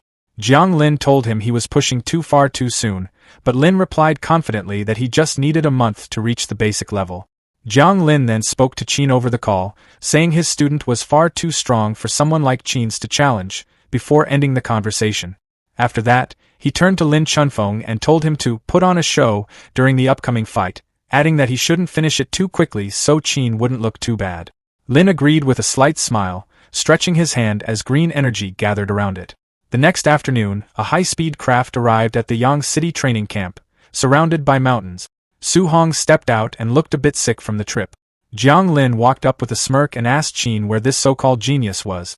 When Qin introduced Su Hong as a Tier 1 early-stage spear user, Jiang Lin paused, clearly confused, and asked if Qin was serious. At the same time, Jiang Lin started to feel uneasy, wondering how his Tier 2 student was supposed to hold back in a fight like this without going too far. Qin didn't react to the comments and simply told him to move things along so they could finish the match and go eat. Meanwhile, a big crowd of trainees gathered at the Yang City training camp arena, buzzing with excitement. Some of them talked about the so-called genius from Star City, joking that they hoped the challenger wouldn't be too disappointing. Grandmaster Jiang Lin then introduced Grandmaster Qin Tian Li and his genius student, Su Hong, to everyone. With a smug smile, he revealed that Su Hong was only at the beginner Tier 1 stage. The crowd reacted instantly, shocked and offended that someone that weak would step up to challenge them. They mocked Su Hong openly, saying their champion, Lin Chunfang, was already Tier 2 and could take him down without effort. Hearing all that, Lin Chunfang started to get nervous. His master had already told him to make the fight look close to protect Qin's reputation, but now he had no idea how to pull that off against someone so inexperienced. Ignoring the noise, Zhang Lin confirmed the bet with Qin Tianli. He said that if his student won, Qin would have to teach him an A-rank martial art. Then, acting generous, he added that if Su Hong somehow managed to win, he could pick an extra A-rank martial art as a reward. Su Hong politely thanked him. Qin Tianli, clearly amused, patted Zhang on the back and joked that he was being very generous. Deep down, Zhang Lin felt completely sure of the outcome. In his view, there was no way a Tier 1 beginner could defeat a Tier 2 fighter with a rare wood spirit body. Soon, both fighters stepped into the arena as the grandmasters watched closely. Zhang Lin quietly reminded Lin Chunfang to hold back. Lin nodded, gripping his sword, saying he understood. As he drew his blade, Lin Chunfang kept worrying about how to act during the fight. He was scared that one careless move might end things too quickly. Then he noticed something odd. Looking at his opponent, he asked why Su Hong wasn't using the spear he had brought with him. Su Hong casually stretched and said he wasn't planning to use his weapon yet. In truth, he had a simple reason. His only spear technique was just a basic C-rank skill, far weaker than his newer A-rank fist and movement abilities. Using the spear would only slow him down. Lin Chunfang took it the wrong way. To him, it sounded like pure arrogance, and it got on his nerve. Wanting to test that attitude, he jumped into the air and rushed forward, his sword wrapped in a green aura. He brought it down in a heavy strike, but Su Hong easily stepped aside, letting the blade crash into the stone floor and send debris flying. Su Hong smoothly moved back across the arena, using his A-rank movement skill. A faint trail of wind followed him as he kept his distance without any effort. Lin Chunfang was caught off guard, realizing a beginner was using such a high-level technique. Not wanting to give him space, Lin Chunfang pushed forward and said movement skills wouldn't help anymore. He activated his wood prison technique, sending thick green vines bursting from the ground to wrap around Su Hong's leg. Su Hong looked slightly surprised at the rare control skill and briefly commented on Lin Chunfang's talent. Even so, he stayed calm and began to gather strength, ready to break free. Before he could act, the vines suddenly fell apart on their own, fading away like they were never there. Su Hong looked confused, wondering how something like that could fail so quickly. Taking advantage of that moment, Lin Chunfang appeared behind him in midair. As he swung his sword down, he claimed that even a second of distraction was enough to decide the match. Su Hong didn't panic. He simply glanced back over his shoulder, gathered a swirl of green wind energy around his fist, and went for a quick counter. The moment he threw the punch, Lin Chunfang realized something was off. The attack was too fast. It would land before his sword could. He reacted quickly, using his wood escape technique to form a thick wooden barrier in front of him. But it didn't help. Su Hong's punch tore straight through it, shattering the shield and sending Lin Chunfang flying across the arena. As he was pushed back through the air, Lin Chunfang struggled to process what just happened. The raw power behind that strike didn't match someone at Su Hong's level. Around the arena, the trainees were just as stunned. They had just seen their champion's A-rank defense break apart with ease, and it made them rethink everything about this beginner. Above them, Grandmaster Qin laughed and joked about how quickly things had turned. Zhang Lin, still holding his ground, argued that strength alone wouldn't be enough and told Qin to keep watching. Su Hong didn't slow down. He rushed forward, closing the distance in an instant. He threw a strong kick, but it passed right through Lin Chunfang, breaking into shadows. Su Hong immediately realized it was just an afterimage. At the same time, Lin Chunfang reappeared behind him using his own A-rank movement skill, and launched another powerful slash, but Su Hong avoided it without much trouble. As the dust settled, Lin Chunfang stood there, breathing heavily. Looking at Su Hong, he admitted that the gap in strength was clear. He said that if they were on the same level, he wouldn't stand a chance, and suggested ending the fight there. Su Hong didn't respond with words. Instead, he lowered himself slightly and extended a hand. Bright orange flames burst to life around his fist. Before Lin Chunfang could even question it, a massive cage of fire formed around him, trapping him inside. Feeling the heat rise, Lin Chunfang was stunned that a beginner could use a technique like this. Still, he figured Su Hong wouldn't be able to maintain it for long, so he decided to wait it out. Up on the platform, Qin Tianli reacted with clear surprise, not expecting Su Hong to already know the flame cage. Zhang Lin noticed and questioned why he seemed so shocked about a move he supposedly taught. Qin stumbled through an explanation, while Zhang pressed further, asking how a wind-type fighter was suddenly using fire. Trying to stay composed, Qin brushed it off and said having multiple elements wasn't unusual. Then he quickly pointed back at the fight, asking why the flames were still going and drawing attention to the new energy gathering around Su Hong's hand. Outside the cage, Su Hong stood calmly, building up a pale, swirling aura around his fist. Inside, Lin Chunfang watched and realized what was happening. Su Hong was keeping the cage active while preparing another attack at the same time, something even experienced fighters struggled to do. Before he could react, Su Hong rushed forward and drove his glowing fist straight through the flames toward him. Lin Chunfang quickly used his wood escape again, summoning thick roots as a shield. But just like before, it didn't hold. The attack went right through and struck him in the stomach, sending him flying back as he coughed up blood. As he was thrown away by the impact, Lin Chunfang could only think about how overwhelming this so-called beginner really was. Lin slammed straight into the blazing wall of the flame cage, the heat tearing across his bare back. Almost instantly, a bright green energy spread over the burns, fixing the damage as if it had never happened. With a confident grin, he told Su Hong not to underestimate the recovery ability of a Tier 2 wood spirit body. Su Hong stayed calm and kept his eyes on him. He made it clear that if one punch didn't do the job, he'd just keep going. He rushed forward and started throwing a fast, non-stop barrage of glowing punches, clearly not buying the idea that Lin could recover forever. Lin took the hits and kept talking. He said the effort was pointless, explaining that a Tier 1 fighter couldn't outlast a Tier 2 in stamina. At the same time, he gathered a dense ball of green energy in his free hand and challenged Su Hong, saying they'd find out whether the flame cage would give out first or if Su Hong would run dry. Su Hong soon realized his fire energy was dropping fast. Instead of pushing it further, he suddenly stopped attacking.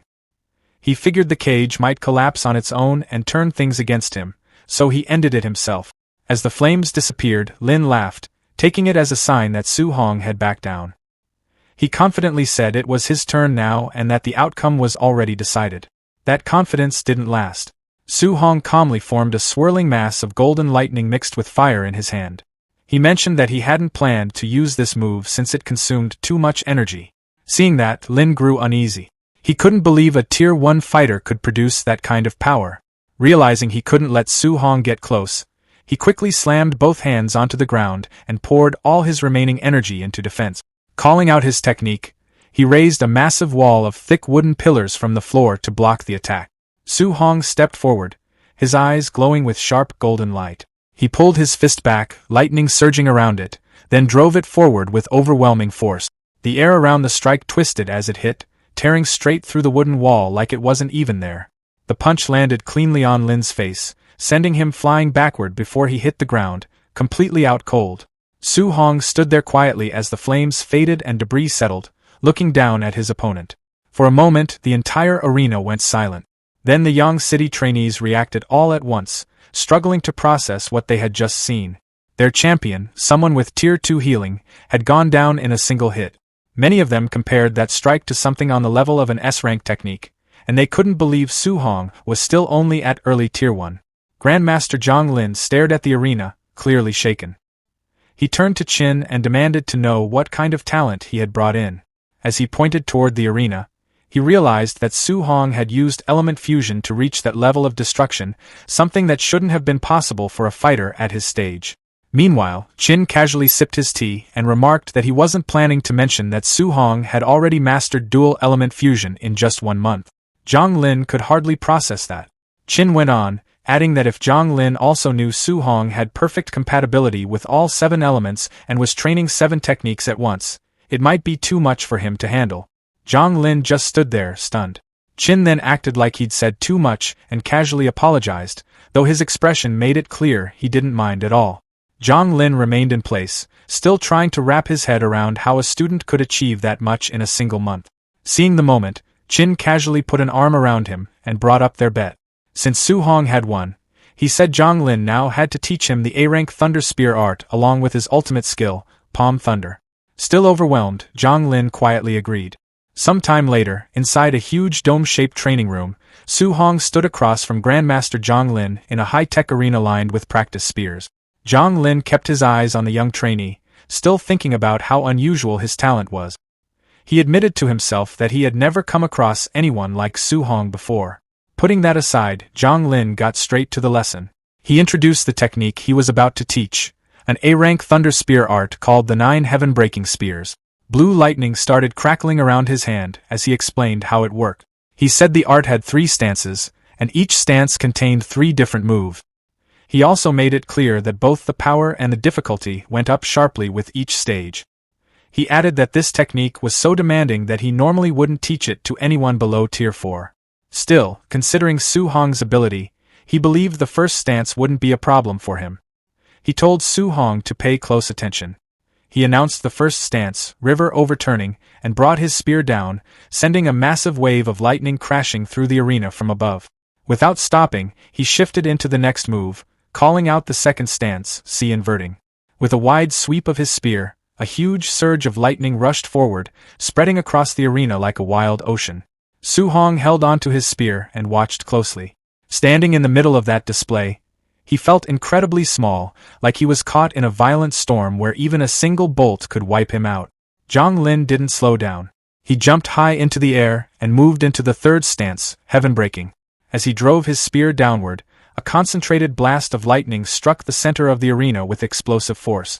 The remaining energy twisted into a massive tornado of crackling electricity that spun wildly through the space. Watching it all, Su Hong could tell Zhang Lin was holding back to avoid damaging the reinforced training room. Even so, the power on display was overwhelming. Still, instead of backing off, Su Hong focused even harder. He decided that one day, he would reach that same level of strength. As the storm finally died down, Zhang Lin walked over and handed him a small manual that explained the 9 heaven-breaking spears. He told Su Hong to start practicing on his own and said he could come to him later with any questions. Su Hong thanked him properly for the guidance. Zhang Lin gave a small smile and said he was only following through on their bet. He added that once Su Hong mastered the first stance, he would teach him another technique, palm thunder. He casually mentioned that even though the spear art was powerful, it still didn't compare to his ultimate skill. Hearing that, Su Hong gripped the manual tighter, clearly excited. If palm thunder was even stronger, he wanted to get there as soon as possible. He made up his mind to master the spear art quickly. Zhang Lin waved a hand and turned to leave the dome. As he walked off, he said he had something to discuss with Grandmaster Qin and promised he'd come back later to check on Su Hong's progress. That left Su Hong alone in the arena, ready to begin his training. About an hour later, Su Hong stood in the middle of the training dome while Grandmaster Jiang watched from the entrance. Jiang asked if he had started to understand the technique yet, though he quietly figured there was no rush. In his view, something like this would usually take at least a month or 2 to get the hang of. Right then, a surge of golden lightning burst out from Su Hong's position. He lifted his spear and swung it, electricity snapping through the air as he pushed the technique out with force. Thick bolts of lightning crashed into the ground, leaving burn marks and smoke across the arena floor. When everything settled, Su Hong let out a breath and said the spear art was way harder than he expected, adding that he could only manage the basics for now. Jiang didn't respond right away. He just stared, sweat forming on his forehead as he tried to process what he had just seen. To him, it didn't look like barely the basics at all. Before he could even say anything, Su Hong kept going and directly asked to learn palm thunder next. By the time the sun was setting, Jiang stood outside the dome on the steps, staring off into the distance without saying a word. Grandmaster Qin walked over and asked what was going on, wondering if he had already finished teaching palm thunder. Jiang, still out of it, simply said he was done and told Qin to go inside and see for himself. Qin walked into the dome, muttering that maybe Jiang hadn't really gone all out while teaching. He figured a technique like palm thunder should be impossible to pick up without close guidance. But as soon as he turned the corner, he stopped. Su Hong was standing in the center of the room, his entire body and both hands surrounded by a swirling mass of yellow lightning. Su Hong looked over with a bright expression and called out that he had finally learned palm thunder. Qin just stood there, trying to take it in. He had expected fast progress, but not this fast. He remembered it had taken him 3 full months to master the same move back when people called him a genius. At that moment, he understood that Su Hong's future had no clear limit, and reaching Tier 9 didn't seem out of reach at all. Jiang eventually walked in and placed a hand on Qin's shoulder, telling him to stop standing there and suggesting they go grab something to eat since it had been a while. Qin agreed and told Su Hong that they were heading out for a drink. Later that night, the Yang City training camp dorms sat quietly under the moonlight. Inside his room, Su Hong sat on his bed, going over his progress. After defeating Wang Tiantua and his 2 companions the day before, and Lin Chunfeng earlier that day, he had gained a total of 230 martial value. He opened his system interface and checked his stats. Vitality, 138.6, Spiritual Power, 100.2, Physique, Overlord Body is Spirit rank 12%, Martial Value, 230. Looking at it, he felt all 3 areas, Vitality, Spiritual Power, and Physique, were still too low. The 230 martial value didn't feel like nearly enough. After thinking it over, he decided his foundation mattered most, so he focused on increasing his vitality. As he did, the system recorded small boosts, adding plus 0.1 each time. He let out a quiet sigh, realizing he needed a better way to earn more martial value. Since no one in the camp wanted to spar with him anymore, his choices were limited. He decided that from now on, he'd head to the ferocious beast room and hunt instead. At the same time, in a nearby restaurant, Grandmaster Jiang was clearly drunk, his face red as he slammed the table and complained to Qin. He accused him of being shameless and tricking him out of 2 A-rank martial arts. Qin just laughed and pointed out that Jiang had already said that more than once. Their meal got interrupted when a teaching assistant rushed in, saying they had finally found Jiang. He reported that the night raid event was about to begin and they were waiting for his order. Jiang, slurring his words, waved it off and told them to start, adding that they shouldn't go easy on the students. The assistant quickly passed along the order, telling the raiders to begin and push the students hard. A moment later, Qin realized the problem. He reminded Jiang that Su Hong was staying in those dorms tonight too. Jiang's expression changed instantly as he understood the situation. He shouted for the assistant to stop the night raid, but the assistant hesitated and said the notice had already been sent out and the event had already started. Across the rooftops of the dorm buildings, dark figures moved quickly through the night. 2 of them, Bu Jinglong and Bu Jingfeng, paused on a ledge. Jingfeng, the younger one, asked why his brother, a high-level Tier 2 martial artist, was even taking part in something like this. Jinglong explained that Jiang had personally asked him to come because of someone with a wood spirit body and strong recovery ability. He added that going after a Tier 2 beginner felt like overkill to him. Jingfeng's expression changed as the description sounded familiar. Jinglong noticed and teased him, bringing up how Jingfeng had been taken down during a night raid at the Star City camp and calling it embarrassing. Jingfeng got irritated and said that if he ran into Su Hong again, he wouldn't hold back this time. Jinglong warned him not to take a wood spirit body lightly, but Jingfeng brushed it off, questioning whether someone at his level really needed to worry about a Tier 1 beginner. Jinglong just smiled slightly and asked if he was really that confident he wouldn't mess it up again. "Everyone put your hoods on and listen up," the leader told the group as they pulled on their black masks. He then called for them to move out together, leading the charge. The night raid hit the dorms all at once. Shouts about a sneak attack mixed with loud reactions and complaints as masked raiders rushed through the halls. Su Hong peeked out from behind his door, trying to figure out if the noise outside really was a night raid. In the hallway, he saw a raider swing at a student who had just stepped out of the shower with only a towel on. A second later, the raider noticed Su Hong and called out that they had missed one. He rushed in to attack, but Su Hong answered with a sharp upward punch to the chin. The hit sent the man straight up, smashing through the ceiling tiles. Su Hong stood in the doorway, clearly annoyed. He commented that they were attacking without even saying anything first, adding that he wasn't even part of this training camp, so there was no reason for him to be targeted. As he looked up at the raider stuck in the ceiling, he figured out that this really was a night raid. He took note of the black outfits and covered faces the raiders were wearing. That gave him an idea. If he changed into those same clothes and blended in, he could move around freely, take people down, and collect rewards without drawing attention. He paused for a moment, wondering if it was a bit questionable, but a confident grin spread across his face as he decided to go through with it. Elsewhere in the building, Lin Chunfeng was backed into a corner, still wearing just a towel. He called out to the raiders, telling them to at least wait until he could put something on. One of them laughed and told him to stop struggling and just accept it. Right then, another masked figure showed up at the door, calling out that he was there to help.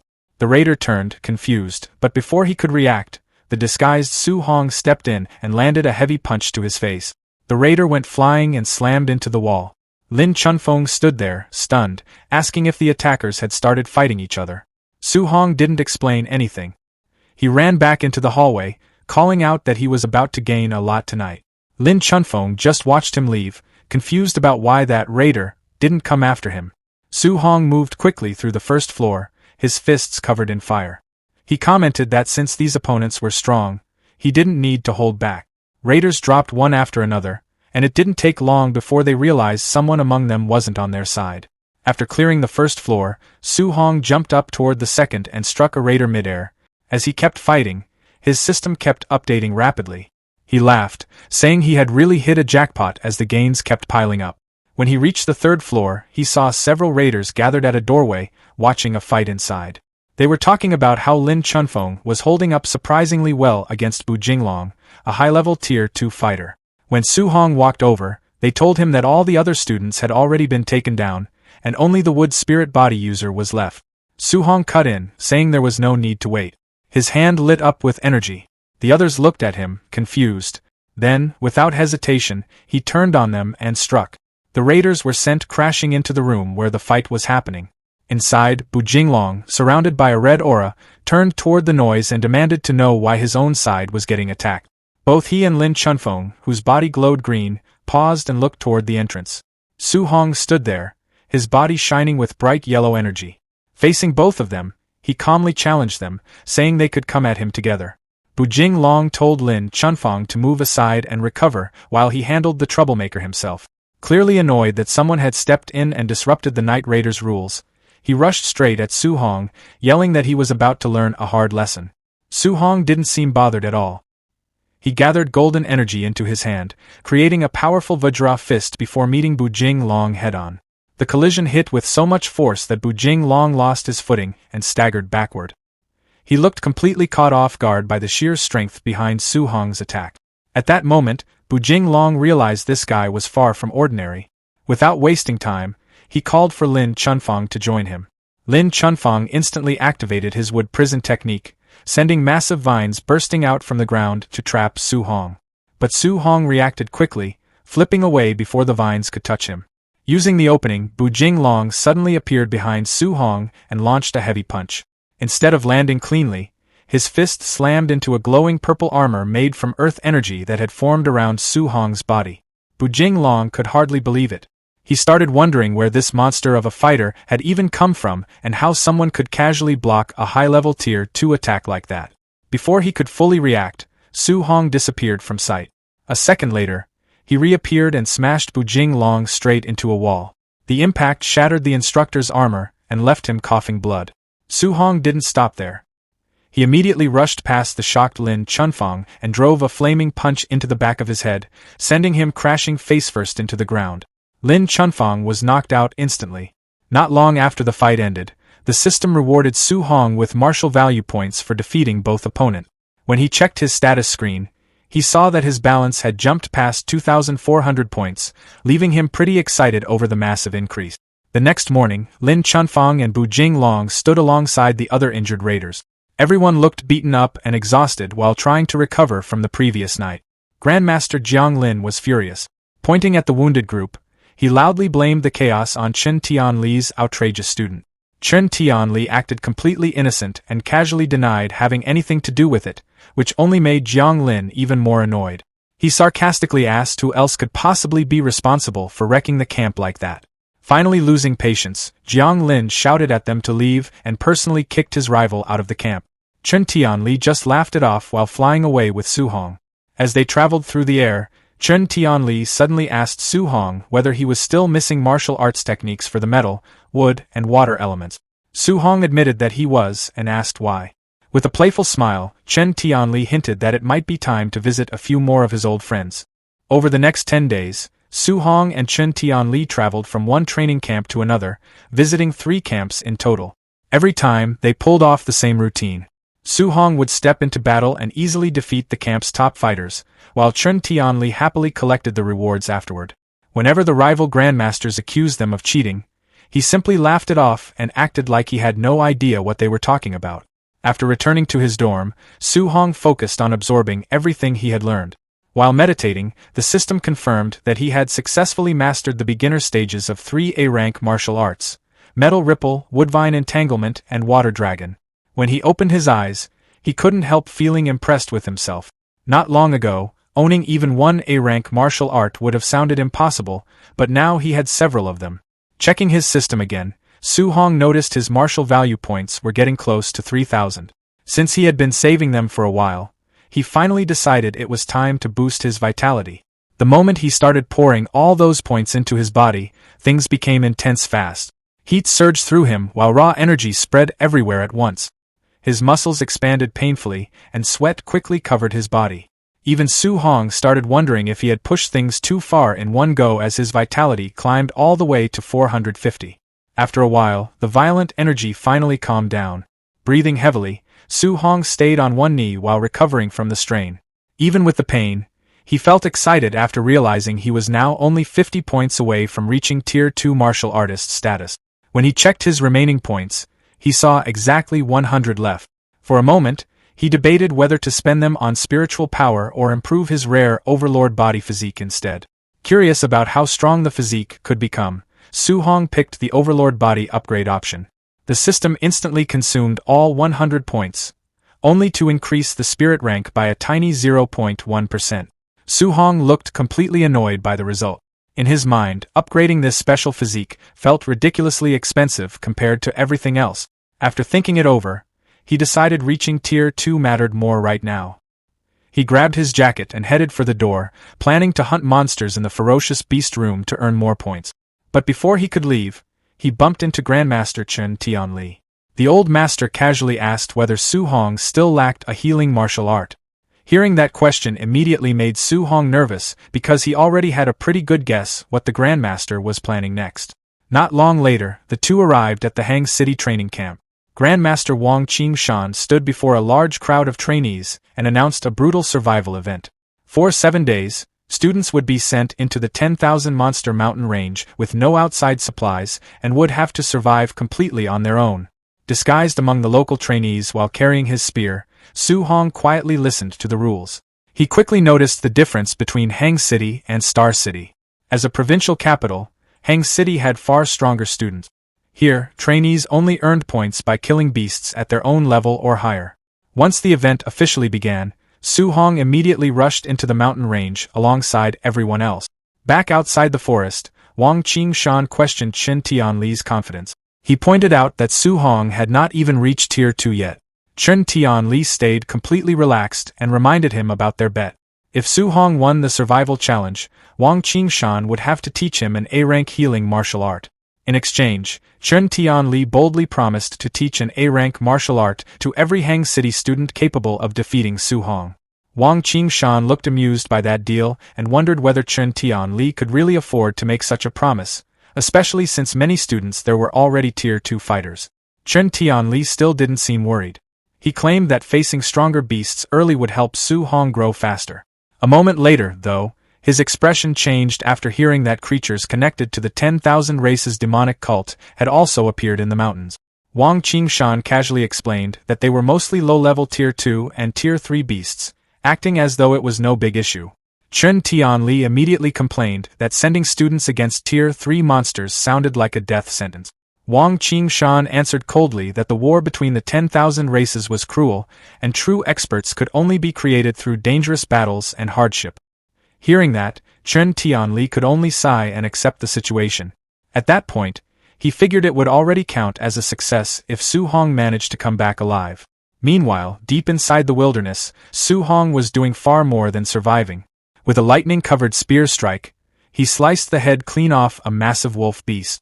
Excited to test his newly learned techniques, he followed up by releasing countless beams of golden metal energy that tore through an entire pack of monsters. Right after that, he switched to his wood attribute abilities. Thick, glowing vines erupted forward, wrapping around a giant snake before crushing it completely.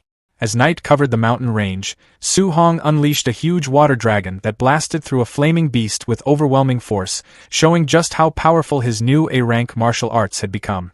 Later, he stepped into a dark cave surrounded by the glowing corpses of defeated beasts. Looking around at the destruction, Su Hong admitted to himself that the new techniques were unbelievably strong.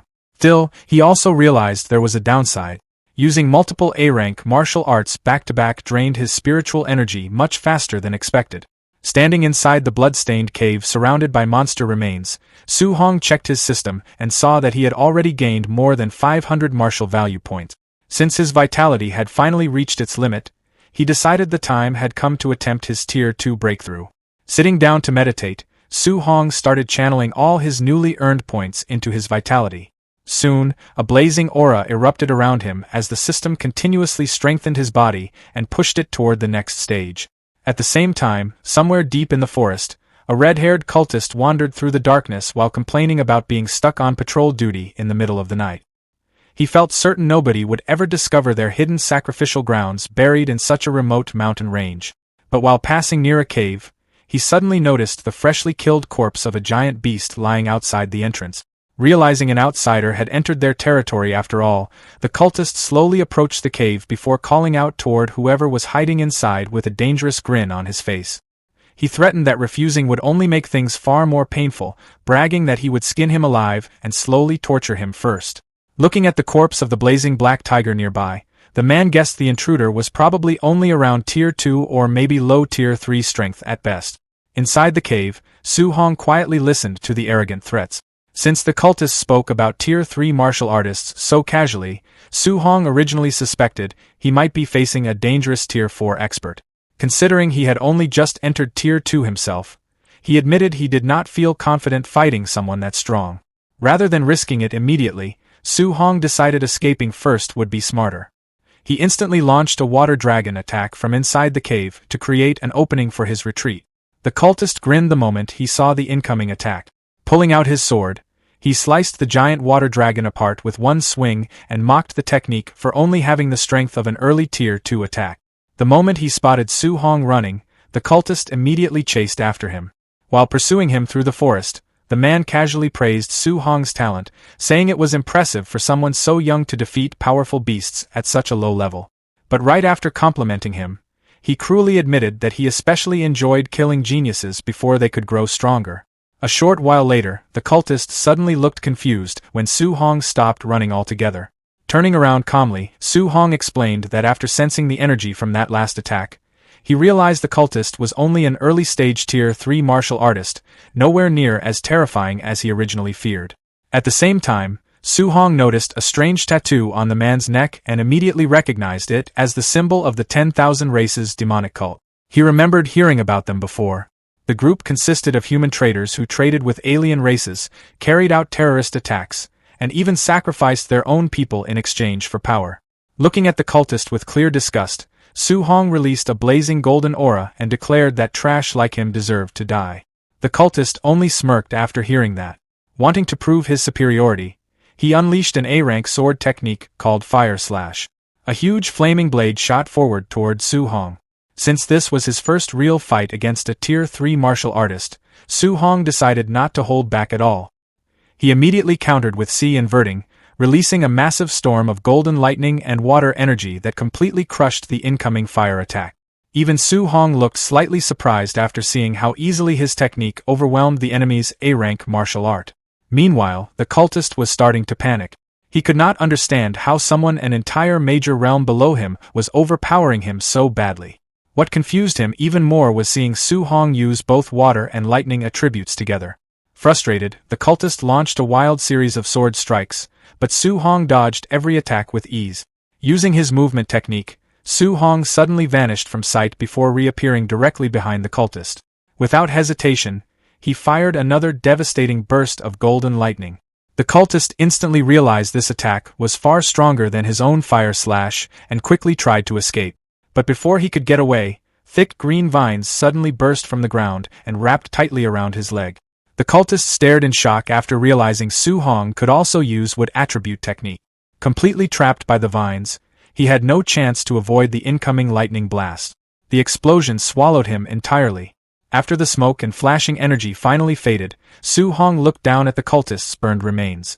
But moments later, the body strangely started sinking into the ground like melting mud. Su Hong narrowed his eyes, wondering if the man had somehow survived by using a strange movement or transformation technique. Soon after, the cultist reappeared with his body now covered in thick magma-like rock armor. Looking furious, He cursed his terrible luck for running into such a ridiculous human genius in the middle of nowhere. The armored cultist warned Su Hong that there was no escape left this time and prepared to attack again. Then his body started changing even further. Large wings burst from his back as he activated a bloodline transformation. Looking completely full of himself, he demanded that Su Hong witness the power of the celestial race. Su Hong looked more disgusted than impressed. Pointing his spear forward, he mocked the cultist for turning himself into a strange-looking monster and called the entire demonic cult insane. The cultist casually grabbed the tip of Su Hong's spear with his armored hand and proudly claimed that once the bloodline transformation was complete, he would become a true celestial being.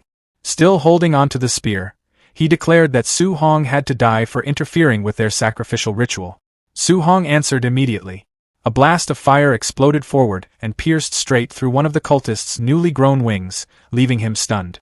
Taking advantage of the opening, Su Hong instantly activated Flame Cage, trapping the cultist inside a burning prison of fire. Right after that, he poured pure lightning energy into his spear and unleashed the heaven-breaking final stance from his A-rank spear technique.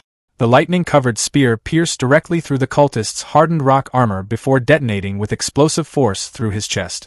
The magma armor shattered apart piece by piece while the cultist looked completely unable to accept what had happened. Seconds later, his transformed body broke apart entirely. When the battle finally ended, Su Hong checked his system and was surprised to see he had earned 212 martial value points from killing just one cultist. He quickly realized hunting these fanatics was far more rewarding than fighting beasts. Normally, he needed to spend a long time battling monsters just to collect around 500 points. Then he remembered the cultist mentioning some kind of sacrificial ritual. After thinking it over, Su Hong guessed there were probably captives somewhere nearby. He immediately contacted Grandmaster Chun Tian Li and requested backup. Back at the Hang City training camp, Chun Tian Li checked the message before informing Grandmaster Wang Qingshan about the demonic cult's activities in the mountains and the ongoing sacrifice ritual. Wang Qingshan calmly drank his tea and did not seem particularly worried. Chun Tian Li explained that the cult was apparently sacrificing its own brainwashed followers this time, meaning there were no innocent civilians involved. Hearing that, Wang Qingshan looked amused and asked why Chun Tian Li was still sitting there drinking tea instead of rushing off to save his student. Chun Tian Li casually replied that there was no reason to panic because Su Hong had already killed the early-stage Tier 3 cultist. Wang Qingshan immediately dismissed the idea, saying there was no way a Tier 1 trainee could defeat a Tier 3 cultist. He assumed Su Hong was simply exaggerating his accomplishments. Chun Tian Li did not bother arguing and just told him to believe whatever he wanted. 3 days later, deep inside the wilderness, Su Hong stood beside the freshly severed head of a giant multi-eyed snake beast. Leaning against the corpse while checking his system stats, he looked slightly disappointed. Even after spending 3 full days hunting Tier 3 beasts non-stop, he had only managed to gather 832 martial value points. Comparing the results, he complained that killing just a few cultists had been far more profitable than all this exhausting monster hunting. Right then, his sharpened senses suddenly detected someone hiding nearby. On a tree branch above him stood a blue-haired woman with black wing-shaped tattoos covering her back. She smiled playfully and complimented Su Hong for noticing her presence so quickly. Cold ice energy slowly gathered in her hand while she kept smiling at him. Even while sounding flirtatious, she casually announced that since he had wandered into their territory, she would have to kill him. Without warning, she launched a rapid storm of deadly ice spikes toward him. Instead of feeling nervous, Su Hong actually smiled after seeing who his new opponent was. In response, Su Hong immediately summoned a gigantic water dragon to meet it head-on. The two attacks collided with explosive force, shaking the battlefield as water and energy crashed together violently. A huge wave of smoke and steam spread across the area, covering everything in a thick haze. The smoke had barely cleared when the female cultist attacked again.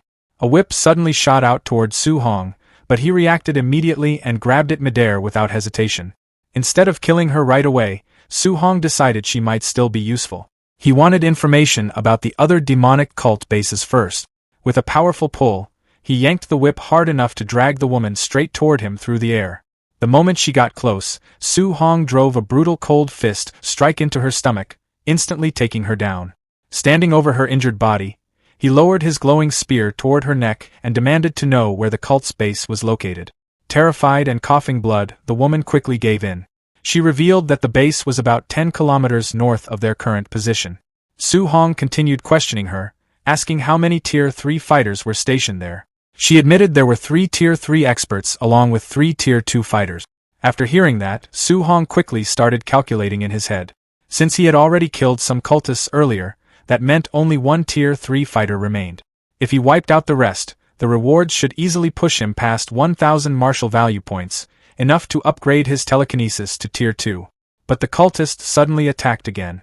Refusing to stay defeated, she lashed her whip outward to create distance and angrily shouted that Su Hong had underestimated her. A moment later, she activated a bloodline transformation. Large wings burst from her back as her body changed into a heavenly god race form, allowing her to hover in the air confidently. She proudly claimed her strength had doubled and declared that killing Su Hong would now be effortless. Su Hong didn't even give her time to finish boasting. He immediately thrust his spear forward, releasing a gigantic pillar of golden lightning that pierced directly through her chest. As the transformed body slowly returned to normal, Su Hong pulled his spear free while coldly telling her to hand over her point. The system rewarded him with another 208 martial value points, leaving him extremely satisfied with how profitable these cultists had become. Meanwhile, deeper inside the cult's territory, a small squad of Hang City trainees found themselves trapped near a massive stone pyramid. The moment they realized they were surrounded, panic spread among them. Their information had been completely wrong. Instead of facing a few Tier 2 enemies, they had walked straight into a group filled with Tier 3 cultists. The cult's blood commander calmly ordered his followers to kill the intruders. The cultists rushed forward excitedly after noticing that several of the trainees were Tier 2 geniuses. Some even laughed while talking about using their bodies as sacrifices. The trapped students quickly grouped together, fully aware things were turning hopeless. Even so, they decided to fight until the end and trusted their Grandmaster would eventually avenge them. Far above the battlefield, Grandmasters Wang Qingshan and Chen Tianli silently watched everything unfold from a cliff. Wang Qingshan proudly pointed out Hang City's top 3 geniuses to his rival while praising their courage for standing against stronger Tier 3 enemies.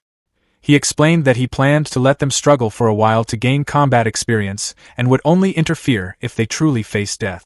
Chen Tianli simply smiled and casually replied that there was no need for either of them to step in. He confidently revealed that his own little monster, Su Hong, was already rushing toward the valley to rescue Wang Qingshan's students. Wang Qingshan immediately stared at him like he had gone crazy. He completely dismissed the idea that a Tier 1 trainee could save anyone from a squad full of Tier 3 experts. Down in the valley, one of Hang City's top students stepped forward to protect his teammates and declared they would fight and die together. A cultist charged toward them with glowing red claws, laughing that none of them were escaping alive. The trainee prepared himself for the final attack. But suddenly, a spear wrapped in crackling golden lightning shot across the battlefield and slammed the cultist into a tree instantly. The remaining cultists stopped moving and angrily demanded to know who had interfered. Then Su Hong appeared. He arrived in a burst of lightning directly in front of the stunned trainees. Without slowing down, he grabbed 2 cultists by their heads using his lightning-enhanced speed and smashed them together violently.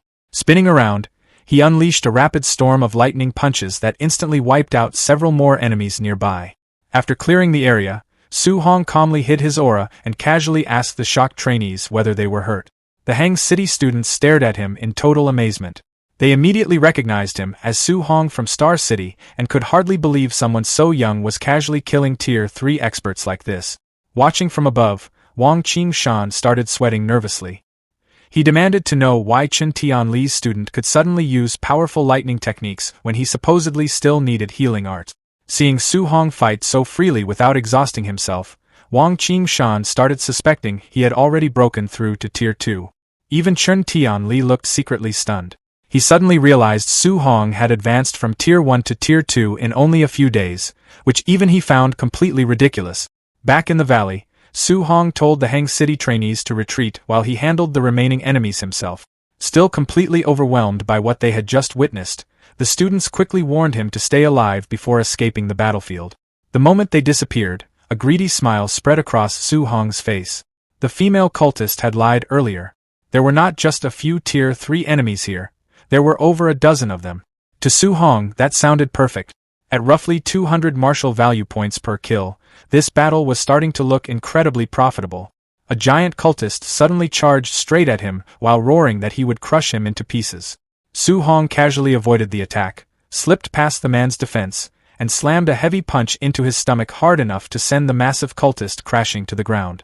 Golden lightning gathered around Su Hong's hands again as he calmly turned toward the remaining enemies and announced that it was now their turn. The surviving cultists immediately backed away in fear after seeing how overwhelming his strength was. At the same time, another man slowly climbed the stairs of the giant pyramid while the terrified cultists screamed that Su Hong was a monster and begged their commander to save them. Once the man reached the top, he inhaled deeply. Instead of caring about the dead cultists, he happily declared that their sacrifice had been worth it. Su Hong looked confused when the blood from every dead body suddenly began floating upward against gravity. Streams of blood gathered together and rushed toward the top of the pyramid, swirling around the commander's body. At that moment, Su Hong realized this had been the cult's real ritual all along. The blood suddenly exploded into brilliant golden light. When the glow faded, the commander had transformed into a blonde figure with massive white wings spread behind him. Hovering proudly above the altar, the winged man looked down at everyone and arrogantly demanded to know why these lowly humans were not kneeling before a noble member of the heavenly god race. Meanwhile, Su Hong tightened his grip on his spear and smiled excitedly. After all, if defeating a mutated cultist already gave him huge rewards, then killing a pure-blooded heavenly god race member might earn him an insane amount of martial value points. The heavenly god race member looked down at Su Hong with pure arrogance, acting as if humans were beneath him. He coldly demanded to know who gave a mere ant permission to even raise his head toward him. According to him, Su Hong would pay for that disrespect with his life. Before Su Hong could react, the winged man suddenly disappeared. A split second later, he reappeared right behind him. Even Su Hong got caught off guard by the terrifying speed. He barely managed to block the incoming strike, but the impact still smashed the ground beneath his feet and sent shockwaves across the valley. Floating in the air, the heavenly god smirked after realizing Su Hong was far stronger than the average young human fighter.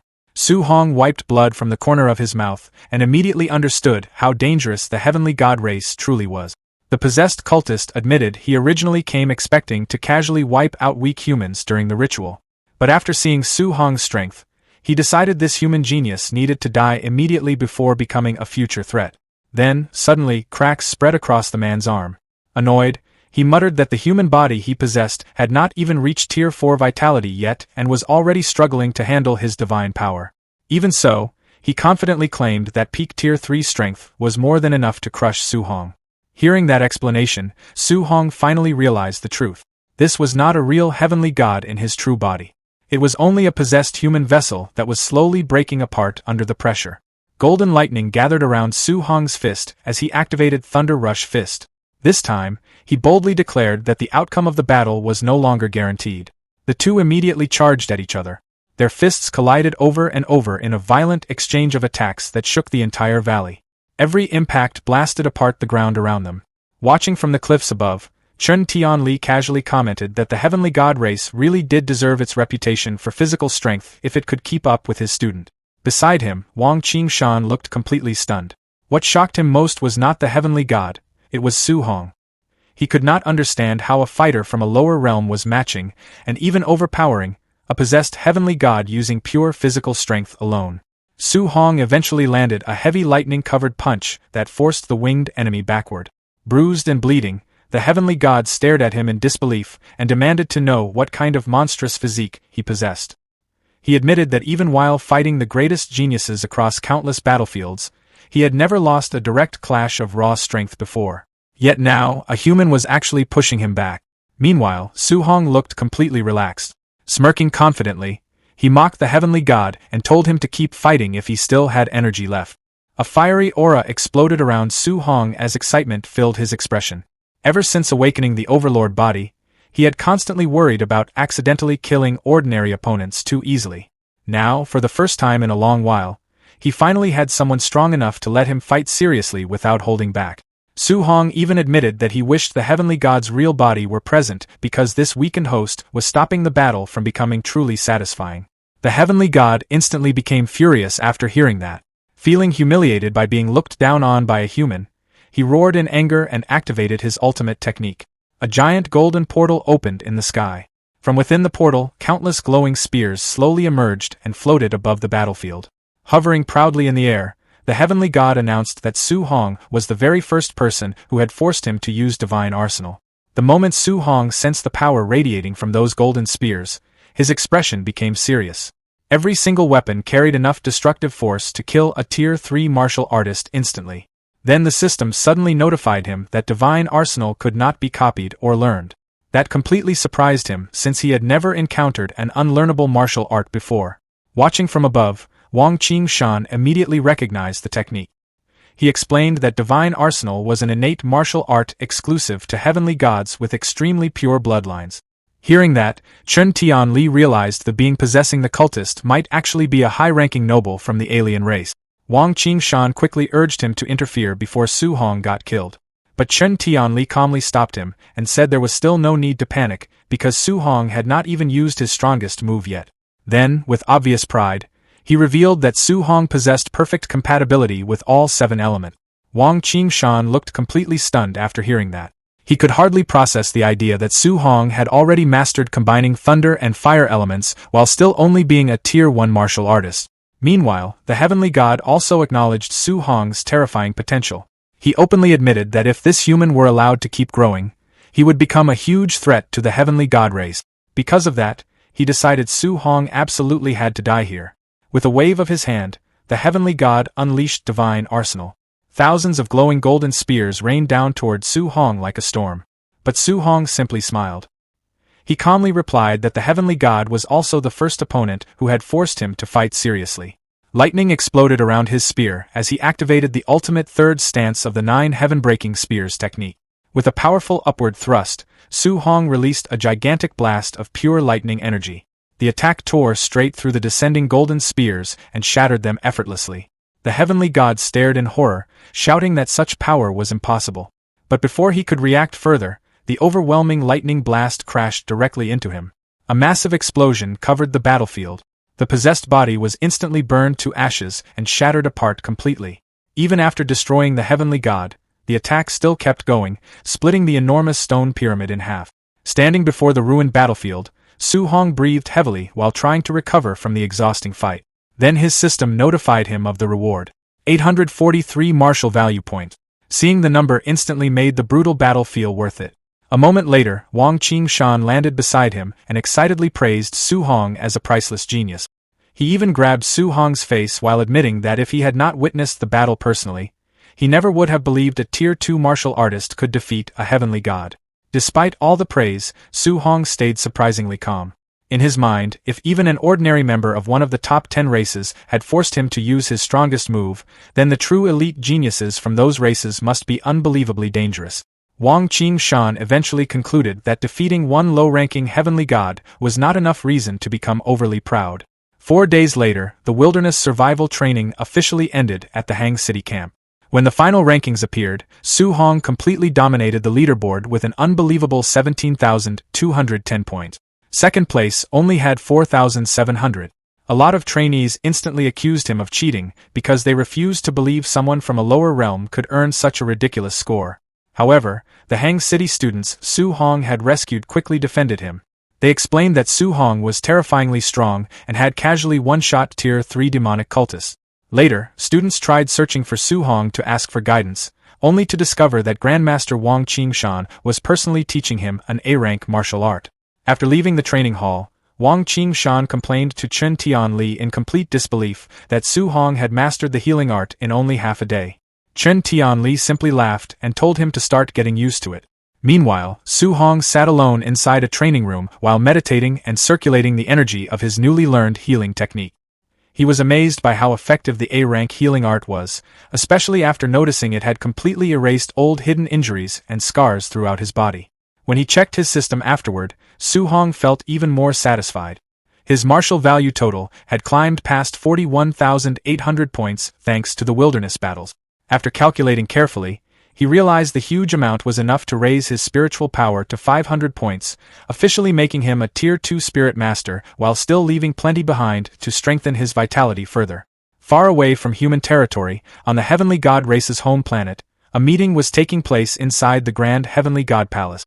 A massive statue-like entity questioned its subordinates with visible anger, demanding to know how one of their clansmen could lose to a human who was an entire realm lower, especially after using divine arsenal.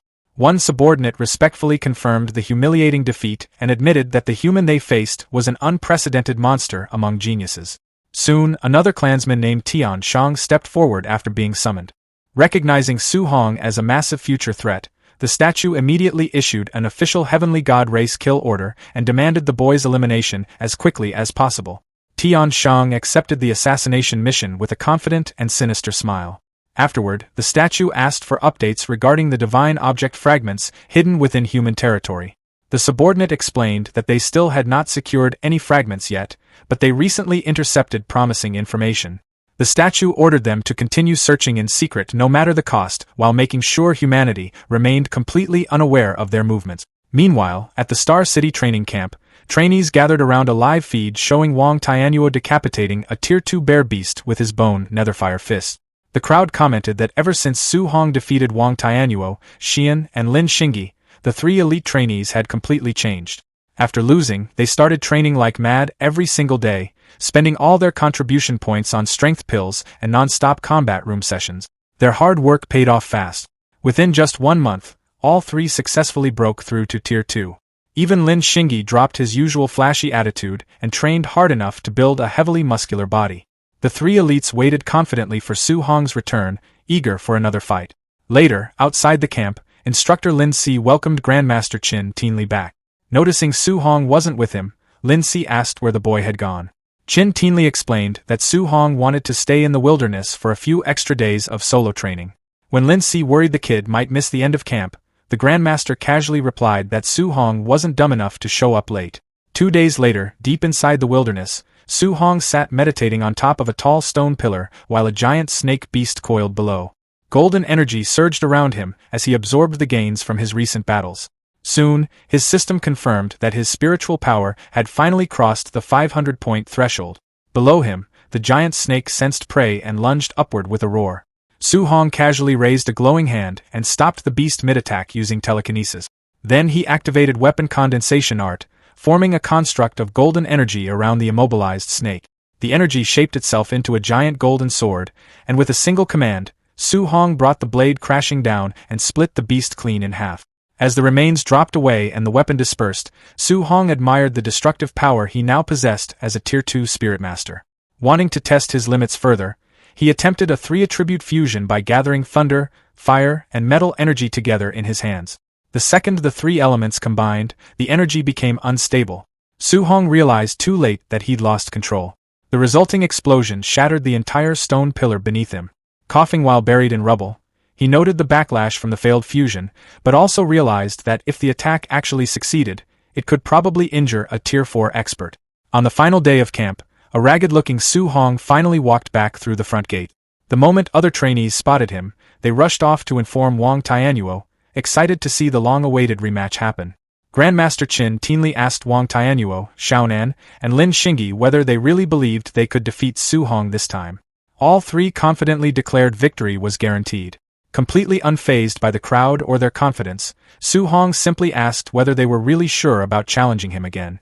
The three released their new Tier 2 auras. Wang Tianyuo warned Su Hong not to underestimate them anymore, while Xian confidently claimed she could beat him by herself. Su Hong gave an awkward little apology before suddenly erupting with fiery energy and revealing that he had also reached Tier 2 as a martial artist. Shocked but unwilling to back down, Xian activated her own power and declared that being a Tier 1 Spirit Master meant she wasn't afraid of him. She immediately used weapon condensation art, summoning a giant golden sword from the sky. Su Hong answered with the exact same technique. Another massive golden sword appeared above him. The moment the two weapons collided, Su Hong's sword completely crushed Xian's spiritual weapon before it could even descend. The backlash made her cough up blood instantly. Pointing his summoned sword toward the trio, Su Hong apologized again before revealing he was also a Spirit Master. The three elites stepped back in complete shock. They finally realized Su Hong was a dual Tier 2 martial artist and Spirit Master with a top-tier physique. During their previous sparring match, he hadn't even used his full strength.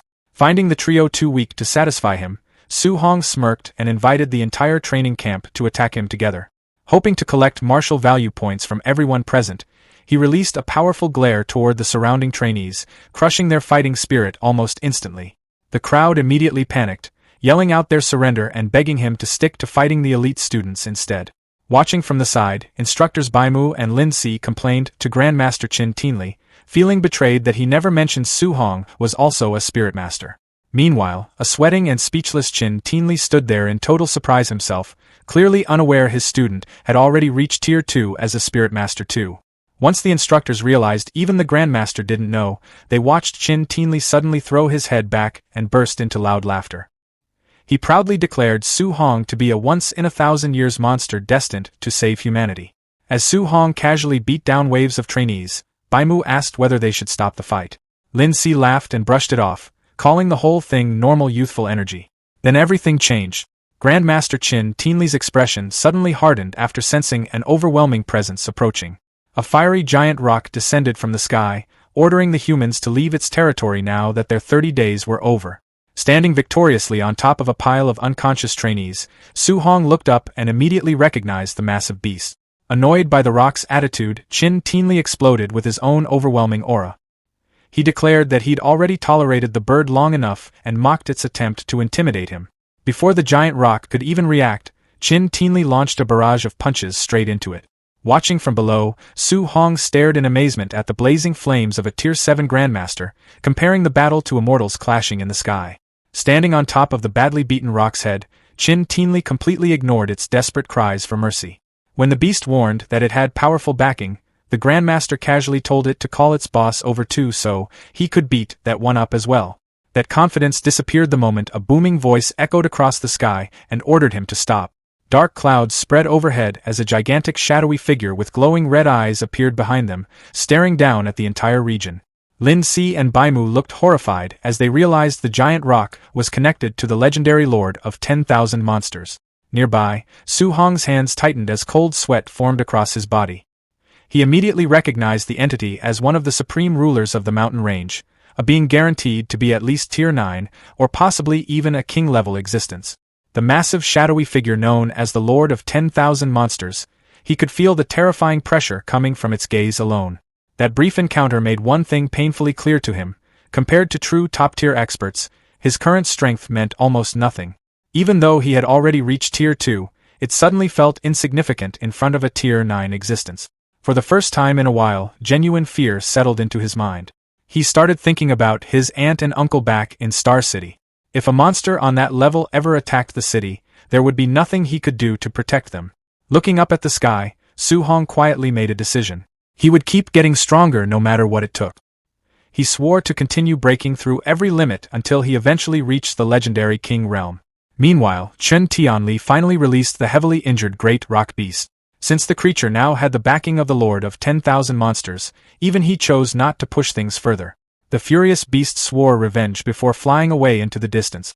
After it left, Qin Tianli felt relieved knowing the Lord of 10,000 Monsters was restricted by an ancient agreement with humanity and could not casually attack human territory. Thankfully, despite the frightening interruption, the training camp ended without any further incidents. As the students gathered near the buses preparing to return home, Su Hong slung his backpack over his shoulder, already looking forward to finally seeing his aunt and uncle after an entire month away. Right then, Lu and Chen Shan ran over to greet him. Lu happily told Su Hong that he was definitely going to become famous throughout Star City after this. Chen Shan looked much more awkward. Bringing up their earlier conflicts, he quietly asked Su Hong not to hold any grudges against him. Su Hong simply sighed and replied that he was not petty enough to care about something like that anymore. Once the group returned to Star City, an official welcomed the trainees back and congratulated everyone for surviving the brutal training. The official then announced a huge celebration banquet at the city lord's estate, promising rewards and gifts for all participants. While most of the trainees cheered excitedly, Su Hong honestly just wanted to skip the whole thing and go home to rest. Later that evening, guests slowly filled the enormous city lord estate. Inside the luxurious banquet hall, an attendant politely guided two nervous-looking guests to their seats. Su Hong's aunt and uncle sat awkwardly at one of the tables, clearly uncomfortable in such a wealthy environment.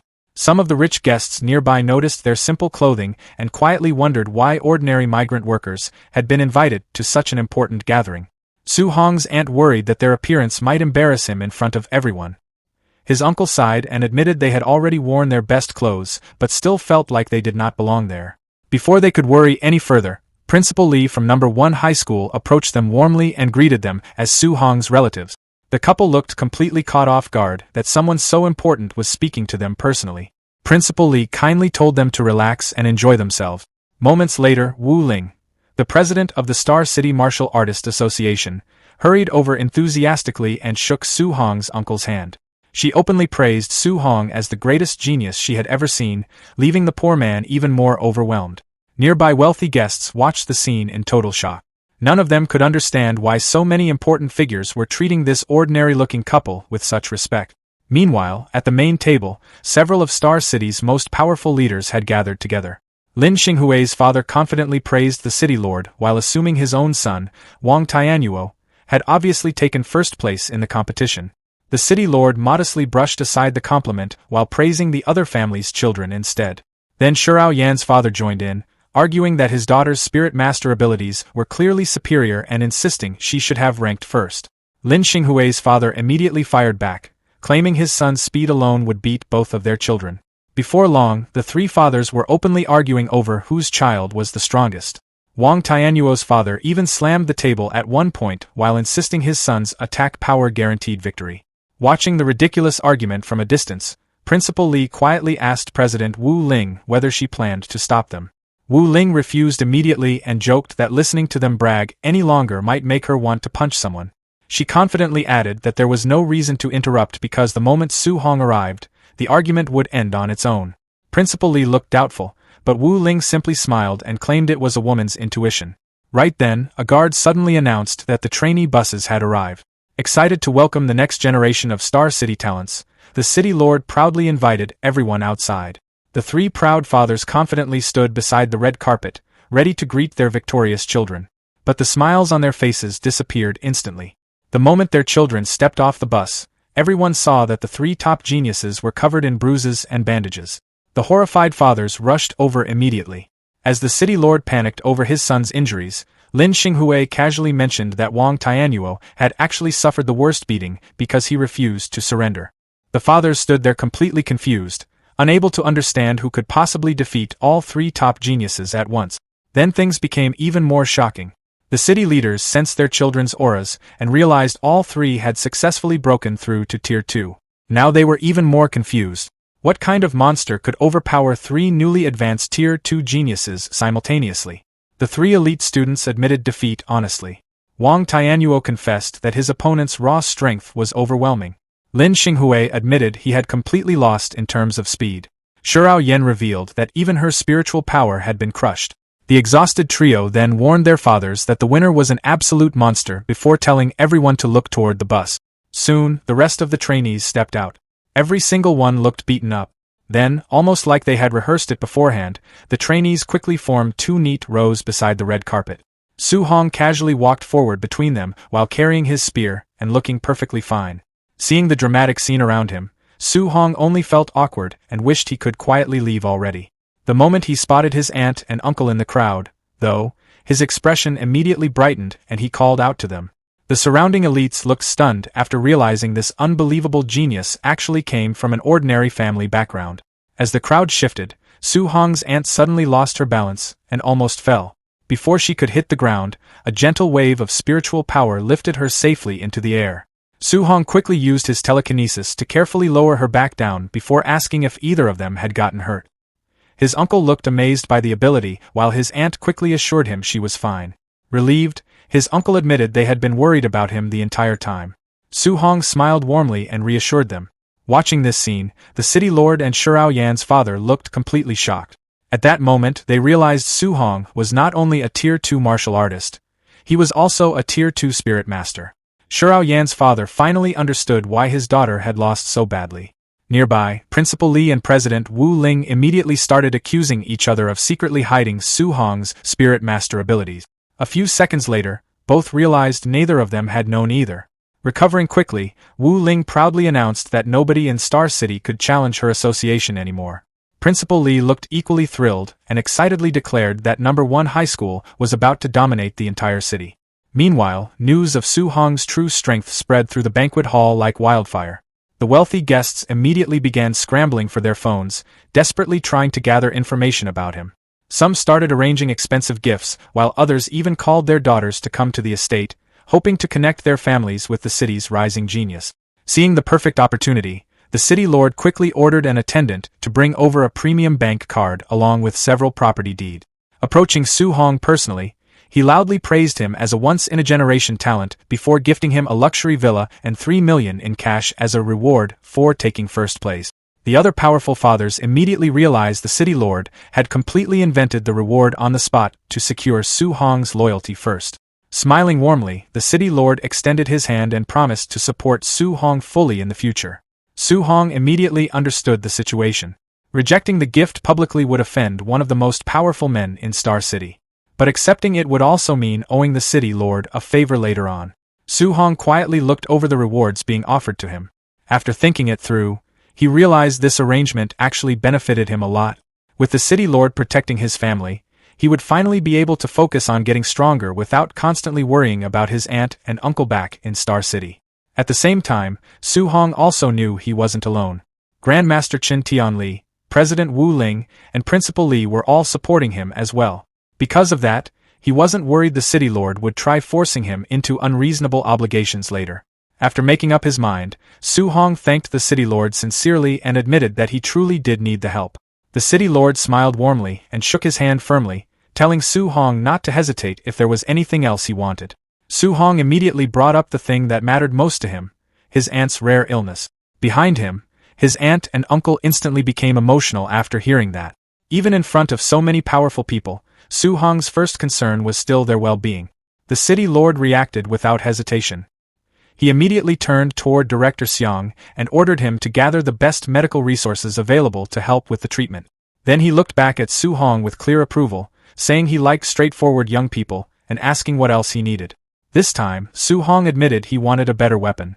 The city lord burst into laughter and generously told him to choose anything he liked from the Wang family armory. As Su Hong thanked him again, the city lord secretly felt more satisfied the more requests Su Hong made. In his mind, every favor tied the young genius a little closer to the Wang family. Before leaving, Su Hong asked his aunt and uncle to wait for him at the banquet. Meanwhile, the city lord instructed his son, Wang Tiantua, to continue hosting the event while he personally guided Su Hong away. The surrounding guests watched the scene with mixed emotions. Many quietly whispered among themselves, amazed at how Su Hong's entire family status had completely changed overnight. Soon, the two arrived at the city lord manor's armory. The enormous hall was filled with rows of weapons, armor, and specialized equipment made from various alloy materials. The city lord casually led Su Hong past the C-rank and B-rank sections, telling him not to waste time there and to head directly toward the A-rank weapon area instead. As Su Hong walked through the displays, he quickly realized just how valuable these items really were. Even a single A-rank alloy weapon could cost hundreds of millions. It became obvious that the city lord was being extremely generous in order to strengthen ties with him. After examining several weapons, Su Hong suddenly asked whether the armory had any multi-attribute alloy weapons available. The city lord stopped walking and looked genuinely surprised. He immediately asked if Su Hong was actually a multi-attribute martial artist. Rather than answering directly, Su Hong simply released his power. A moment later, 7 different elemental energies appeared around him, swirling through the air like living forces. The city lord stared at the scene in complete disbelief as the 7 attributes rotated around Su Hong one after another. For a second, he could barely even speak. Su Hong calmly watched the reaction. Since he had already decided to accept the city lord's support, revealing more of his talent would only increase his value further. Meanwhile, the city lord's thoughts were in complete chaos. Normally, cultivating multiple attributes slowed down martial artists tremendously because balancing different elemental powers was incredibly difficult. Yet somehow, Su Hong had already reached Tier 2 while cultivating all 7 attributes at once. And that wasn't even the most ridiculous part. He was also a Tier 2 spirit master and possessed a physique powerful enough to surpass the legendary barbarian god body. At that moment, the city lord genuinely felt like Star City had just witnessed the rise of a once-in-a-generation monster, while jokingly complaining that he suddenly felt like a useless uncle in comparison. Su Hong looked slightly confused by the sudden emotional reaction and asked what had gotten into him. The city lord quickly cleared his throat and started searching through the weapon displays while explaining that true multi-attribute alloy weapons were incredibly rare. Although the armory did not contain any 7 attribute weapons, he eventually found a dark gold-black iron spearhead made from 3 different attribute. Even though it was only B rank, it was still an extremely rare item. The city lord offered to dismantle an A rank spear shaft and attach the spearhead onto it for Su Hong. But Su Hong politely refused. Instead, he explained that he could simply combine it with the shaft from his existing Thunderfire spear. Holding the glowing spearhead in his hand, Su Hong looked genuinely satisfied. For his current level, a 3 attribute alloy weapon was already more than enough. The city lord quietly warned Su Hong that strange things had started happening around Star City lately. He explained that while Su Hong had been away at training camp, reports of dual attribute and even multi-attribute ferocious beasts had started popping up all over the world. According to him, these mysterious anomalies weren't just creating stronger monsters, they were also bringing rare treasures with them. He brought up one recent case where a thunder beast supposedly touched some strange fragment and suddenly gained fire abilities too. The city lord mentioned that Stargazing Lake had become one of the hotspots for sightings of these mutated creatures, though he strongly advised Su Hong not to rush over there yet. In his view, the area was way too dangerous for someone still developing their strength. He suggested Su Hong wait until entering Martial Dao University, where he could get access to much better equipment and resources. Su Hong listened carefully and thanked him for the warning. A few hours later, a luxurious black car with the famous Jiangnan 00001 plate rolled into the old neighborhood outside Su Hong's apartment building. The moment the neighbors recognized the city lord's personal vehicle, people immediately gathered nearby to watch. Everyone started whispering among themselves, completely stunned. One woman in particular looked especially bitter. She secretly wished her own son, Lin Yan, could have achieved what Su Hong had. In frustration, she blamed the Su family for everything and even planned to raise their rent and kick them out later, still upset that Su Hong hadn't handed over his training camp spot to her son before. But the moment the car doors opened and Su Hong's family stepped out, her expression changed instantly. Su Hong's uncle proudly announced that Su Hong had taken first place at the training camp. He casually added that the city lord had rewarded them with a luxury villa and that they'd be moving out the next day. The landlady almost choked hearing that. When Su Hong's uncle politely asked for the extra rent money back, Su Hong's aunt quickly said there was no need for a refund, calling the money a gift for her sister Hong. Later that evening, while packing their belongings, Su Hong's aunt worried their old furniture might look embarrassing inside such a fancy villa. Su Hong simply smiled and told her none of that mattered to him. As long as the family was together and happy, he honestly didn't care what anyone thought. That night, Su Hong climbed onto the rooftop one last time to cultivate at the old house. Standing under the night sky, he felt a little nostalgic leaving behind the place where he had spent so much time growing stronger. He opened his system interface and checked his current stat. His spiritual power had already reached over 500 points. His overlord body had improved slightly, and several of his martial arts and movement techniques had advanced as well. Most importantly, he still had nearly 2,000 martial value points saved up. Without wasting time, Su Hong immediately started cultivating. As energy poured into his body, notification after notification appeared in his system while his vitality steadily climbed. His aura grew hotter and heavier until his vitality finally passed 700 points, pushing him into the Tier 2 middle stage. Red and purple energy surged around him while his muscles expanded from the sudden increase in strength. After a few moments, his body slowly settled back to normal. Wanting to learn more about the anomalies, Su Hong grabbed his phone and started searching online. The second he tightened his grip slightly, a cracking sound echoed out. The phone's screen shattered in his hand. Su Hong looked down awkwardly, realizing his body still hadn't fully adapted to the massive strength increase from his breakthrough. As he continued browsing the news, he found reports about an S-rank spirit herb discovered overseas and another beast that had somehow gained thunder and earth abilities after coming into contact with one of the mysterious fragments. Even stranger, every witness connected to the fragment had apparently died under unexplained circumstances. Eventually, Su Hong found the report he cared about most. A Tier 2 multi-attribute beast had appeared near Stargazing Lake, attracting Tier 3 and Tier 4 martial artists from different regions. After thinking things through, Su Hong admitted that while defeating a Tier 4 expert might still be difficult for him right now, escaping from one probably wouldn't be impossible anymore. By the end of the night, he had already made up his mind. Once his family finished moving into the new villa tomorrow, he planned to head straight for Stargazing Lake and investigate the anomaly himself. The following day, Su Hong and his family officially moved into their enormous new villa in one of Star City's most prestigious neighborhood. The moment they arrived, they found the house already packed with expensive gifts sent by wealthy families eager to build connections with Star City's newest rising star. The luxurious surroundings left Su Hong's aunt and uncle feeling a little overwhelmed. Su Guoming and his wife promised they would do their best not to cause any trouble or bring embarrassment to their talented nephew. Meanwhile, word of Su Hong's return spread quickly. Before long, influential families and wealthy socialites began showing up one after another. Many invited him to visit their homes, while others offered valuable gifts and rare treasures, all hoping to earn some goodwill from the young genius. Faced with the endless stream of visitors, Su Hong could only force a polite smile and repeatedly thank people while trying to decline their invitations. By the time the crowd finally thinned out, he dropped onto the couch and let out a long sigh. In his opinion, dealing with people was far more tiring than fighting monsters. Still, he didn't have much time to rest. He planned to visit Stargazing Lake that afternoon and needed to prepare. When Su Hong arrived at the local martial artist base later that day, he was surprised by the atmosphere. The courtyard was packed with martial artists, yet very few seemed interested in leaving. Curious, he listened to the conversations around him and quickly learned why.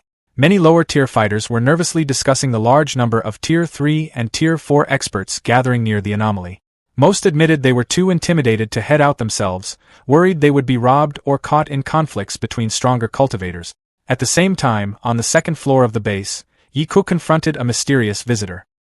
He demanded to know whether the rumors were true and whether Su Hong had really killed his cultist nephew. The guest calmly confirmed the news. Before Yiku could say anything else, the visitor stepped forward and released an overwhelming pressure throughout the room. The crushing force immediately drove Yiku to the floor. Surrounded by a terrifying crimson aura, the red-eyed noble warned him that he should show proper respect. Completely overwhelmed by the difference in strength, Yiku hurriedly apologized and begged for forgiveness.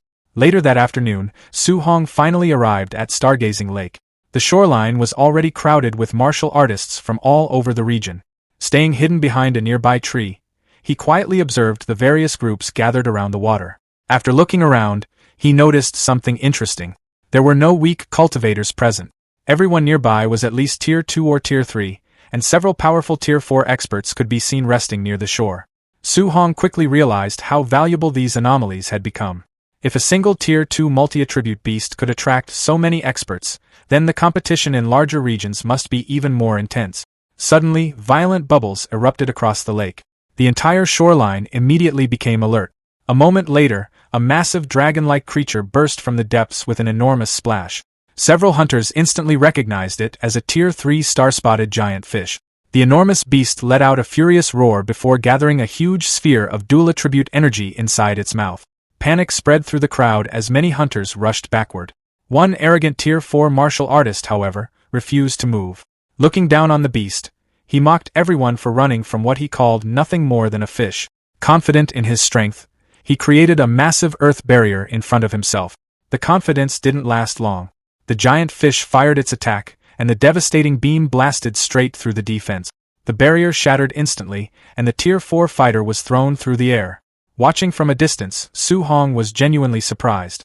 The beast's dual-attribute attack hadn't merely broken a Tier 4 defense, it had nearly taken the martial artist out of the fight in a single strike. Before anyone could recover from the shock, another powerful expert rushed forward. The man had apparently been waiting for an opportunity like this for weeks and looked thrilled to finally encounter a dual-attribute beast. With one powerful punch, he drove the giant fish onto the shore. The moment the creature hit land, the gathered hunters charged in. The scene turned into complete chaos. Everyone wanted a share of the prize. Less than a minute later, the once powerful Tier 3 beast had been carved apart piece by piece. Unfortunately for the hunters, their excitement quickly turned into frustration. After searching the beast's remains, they found no valuable treasure hidden inside. After watching the entire spectacle, Su Hong decided it was best to leave. Competing directly with so many Tier 4 experts seemed like a good way to waste time and gain nothing. As he moved deeper into the nearby forest, his enhanced senses suddenly picked up a dangerous signal. An instant later, a masked assassin dropped from the trees and launched a surprise attack. Fortunately, Su Hong reacted immediately. Using his telekinesis, he locked the attacker in place for a brief moment while the assassin was still in midair. The assassin quickly broke free and slashed forward with his sword. Su Hong jumped back and narrowly avoided the strike. At that point, the assassin realized he was facing a spirit master. Meanwhile, Su Hong recognized something just as alarming. His opponent was a Tier 4 martial artist, and a highly skilled one at that. Understanding the danger, Su Hong immediately retreated at full speed.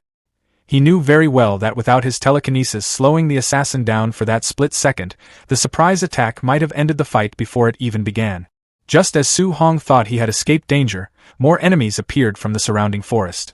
6 masked fighters emerged from the trees and quickly joined the assassin pursuing him. After a quick glance, Su Hong realized they were all experienced Tier 3 martial artists. Their leader immediately told them to stop talking and stay focused. He reminded them that their target wasn't an ordinary cultivator but a dangerous spirit master. Su Hong immediately understood how serious the situation had become. Sending that many skilled assassins after a single Tier 2 martial artist wasn't normal. Even the Star City Lord would have struggled to gather such a force on short notice.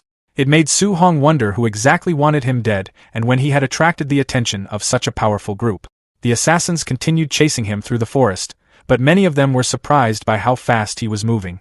After observing him carefully, they eventually recognized the movement technique he was using and realized it was an A-rank skill. Their leader wasn't concerned. He ordered everyone to keep pursuing him, convinced that a Tier 2 martial artist would eventually run out of energy. Su Hong, however, had no intention of playing by their rules. While running, he quietly prepared his telekinetic abilities. Combining telekinesis with his movement technique, he suddenly launched himself high into the sky. The assassins could only watch as he soared above the forest and disappeared into the distance. Many of them stared upward in disbelief. None of them could understand how a Tier 2 martial artist was capable of actual flight. Dozens of kilometers away, Su Hong finally landed. His spiritual energy had been nearly exhausted by the escape. Knowing he couldn't keep relying on telekinesis, he switched to using the physical endurance of his overlord body and continued putting distance between himself and his pursuers. As he ran, he began piecing everything together. The most likely person behind the assassination attempt was Yi Ku, the relative of the cultist he had killed earlier. Although Yi Ku himself was only Tier 3, his family possessed enough wealth and influence to hire a large number of elite assassins. Su Hong carefully evaluated his options. He wasn't particularly worried about the Tier 3 fighters. Given the chance, he felt confident he could eliminate them. The real problem was their Tier 4 leader. If he focused on defeating the weaker assassins first, the leader could easily take advantage of the distraction and strike at him.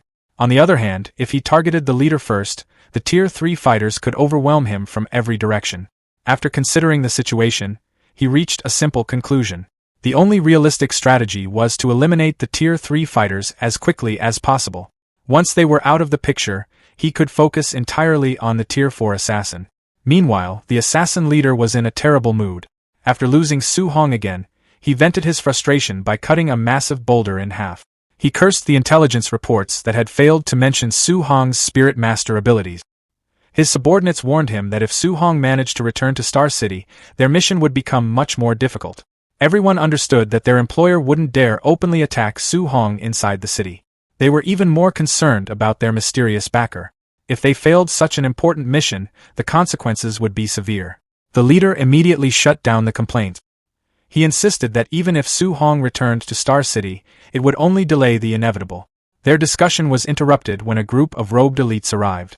The group's leader calmly explained that the intelligence failure wasn't entirely their fault. Su Hong had only revealed his spirit master status the previous day, so much of the information available was already outdated. He assured the assassins that his organization had agents monitoring every anomaly zone in the region. According to him, they would help seal off the surrounding area and make escape much more difficult. However, he also warned the assassin leader that another failure would not be tolerated. The assassin leader quickly expressed his gratitude and requested a complete lockdown of the area. Filled with anger, he promised that once he found Su Hong, he would personally finish the job. Checking a special divination device in his hand, he searched for clues about Su Hong's location. When it produced no results, he moved on to search the next section of the forest. The hunt continued into the following day. While resting briefly beside the corpse of a defeated beast, Su Hong was discovered once again by a group of assassins. They rushed toward him and demanded that he stop running. Days passed. By the 4th day, the pursuit had become a non-stop battle of endurance. Su Hong constantly moved from one location to another while attacks blasted apart the terrain around him. By the 7th day, both sides were still locked in the deadly chase. At one point, a scout attempted to alert nearby assassins after spotting him. Already frustrated and exhausted, Su Hong immediately rushed forward and knocked the man unconscious with a powerful kick before he could finish the report. Standing beside the fallen scout, Su Hong struggled to catch his breath.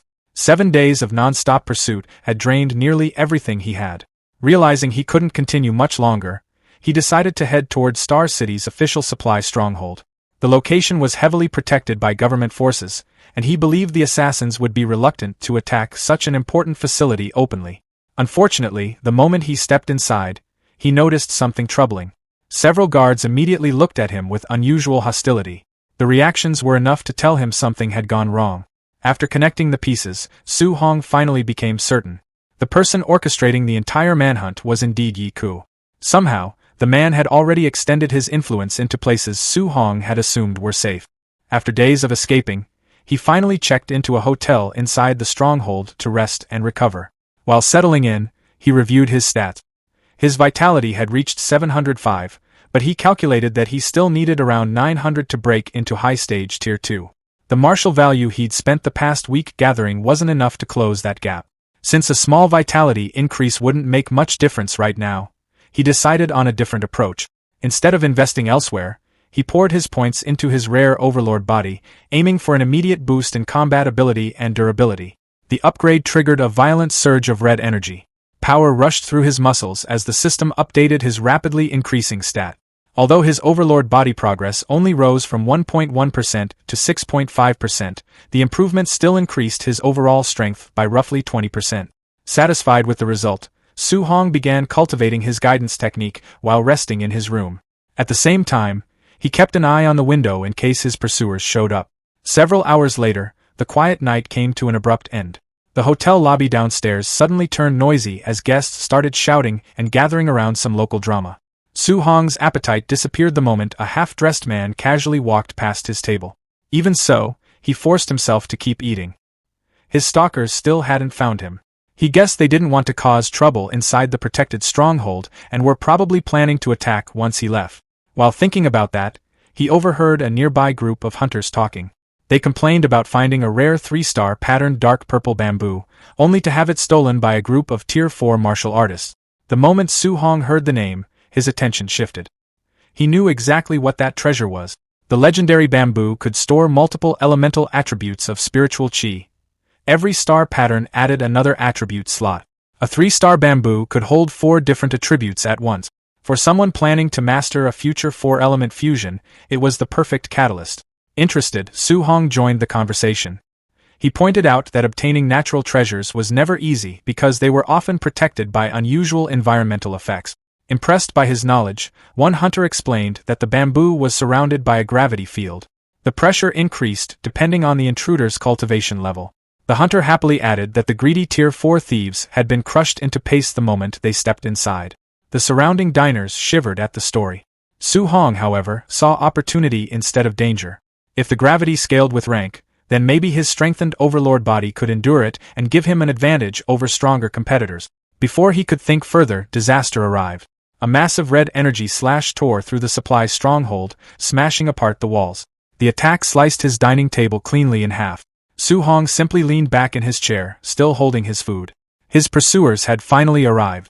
Through the smoke and rubble stepped the masked assassin leader and his squad. The boss mockingly asked why Su Hong had finally stopped running. Nearby hunters hid behind overturned tables, sweating nervously. None of them could understand what kind of trouble a Tier 2 youth had caused to attract an entire team of Tier 3 assassins led by a Tier 4 expert. The assassin leader ordered everyone else to leave. Panicked patrons rushed out of the ruined building, leaving Su Hong alone with the killers. As they approached, the assassins joked that he couldn't possibly have believed they would respect the stronghold's rules. Su Hong remained relaxed in his chair. He replied that he'd actually been waiting for them. The boss laughed loudly, treating it as an obvious bluff. He questioned whether a single Tier 2 martial artist really expected to defeat all of them. Su Hong answered by gripping his spear. Elemental fire and crackling lightning wrapped around the weapon, creating a terrifying aura. Calmly pointing the spear at the group, he remarked that there was only one way to find out. The assassin leader immediately recognized the danger. 3 elemental forces were being fused into a single attack. His expression changed instantly as he screamed for everyone to retreat. Too late. Su Hong teleported straight into the center of the formation and drove his glowing spear into the ground. Then he released everything.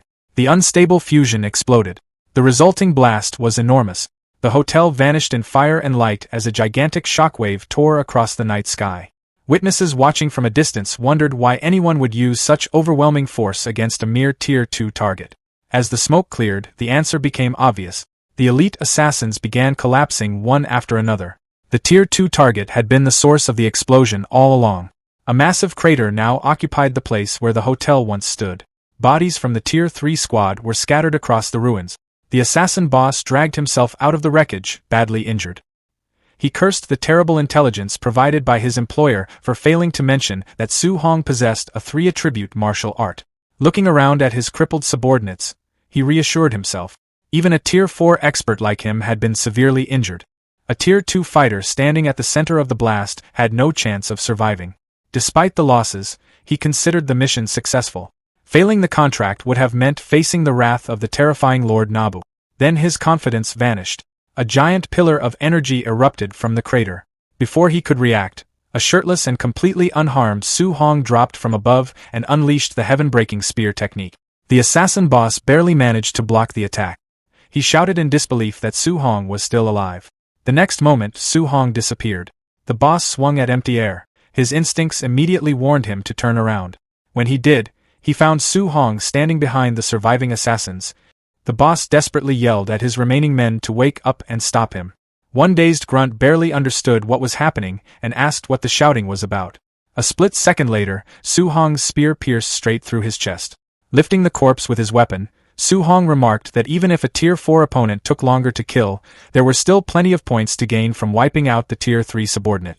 At the same time, he admitted to himself that the 3-element fusion had been incredibly dangerous. If he hadn't strengthened his earth armor and boosted his overlord body beforehand, the backlash could have crippled him. He casually threw the body aside and rushed past the boss. Now that the Tier 3 assassins were nearly gone, all he needed was one successful 3-element fusion attack to finish the Tier 4 leader as well. Watching his entire squad get slaughtered, the assassin boss became completely consumed by rage. His aura exploded outward as he swore that he would cut Su Hong into 10,000 pieces. Back at the Star City martial artist base, Lin Xingqi was getting ready for a trip. He had originally wanted to invite Su Hong to go stargazing, but the young martial artist had already left a week earlier. As Wang Tiantuo and Shannon joined him, they talked about how different Su Hong was from everyone else. While they had spent an entire week resting, Su Hong had only taken a single day off before throwing himself back into training. The three quickly agreed that comparing themselves to someone that dedicated was pointless.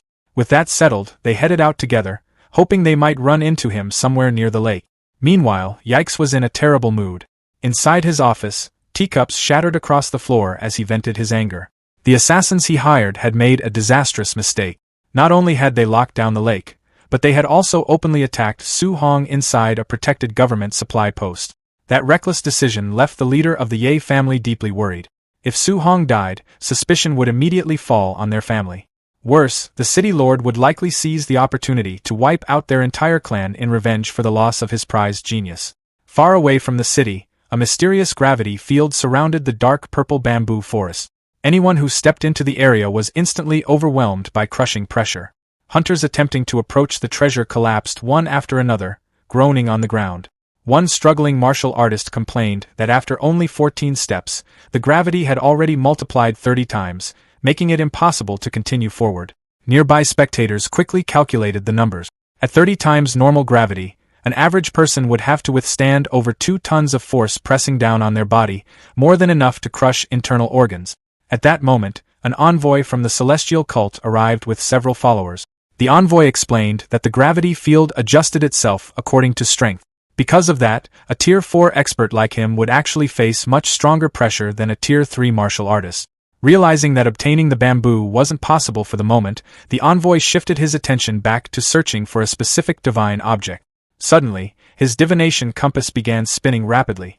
After several rotations, the needle locked onto a single direction. The envoy immediately realized it had found its target.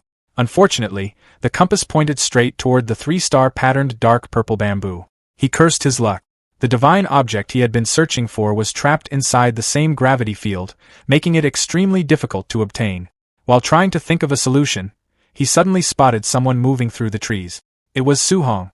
The envoy watched him leap from branch to branch and wondered how a mere Tier 2 martial artist had survived an assassination attempt involving a Tier 4 expert and an entire squad of Tier 3 fighters.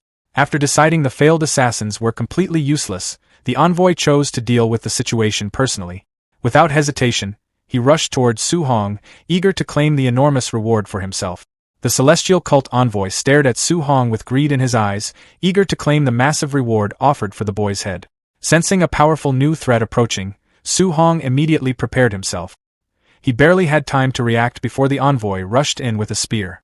Knowing that simply dodging wouldn't be enough, Su Hong summoned his earth armor and answered with an explosive burst of energy. A violent collision shook the area. When the dust settled, both fighters were still standing. As his earth armor faded away, Su Hong took a breath and remarked that the cultist had done well to survive the attack.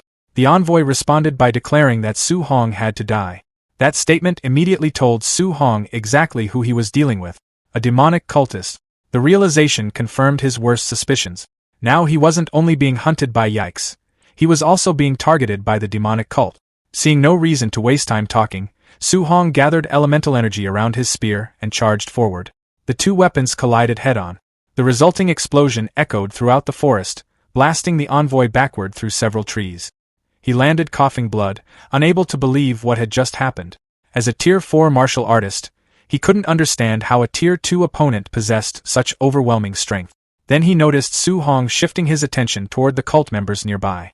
Immediately, the envoy ordered his followers to stop him. Su Hong soon found himself caught between two threats, demonic cult grunts in front and the recovering Tier 4 envoy behind him. The cultists discussed whether they should transform to increase their chances of survival, but most of them assumed Su Hong couldn't unleash another powerful attack so quickly.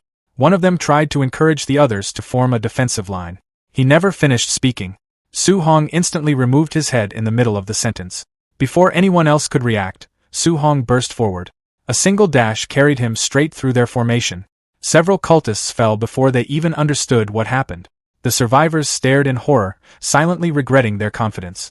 Even so, the remaining cultists refused to retreat and launched a coordinated attack, hoping to overwhelm him through sheer numbers. Su Hong answered with treading sea. His spear swept across the battlefield in a massive arc, and flames surged outward, engulfing the attackers. At the same moment, the celestial cult envoy jumped high into the air and unleashed a powerful attack intended to crush Su Hong from above. Instead of blocking, Su Hong activated Flying Swan.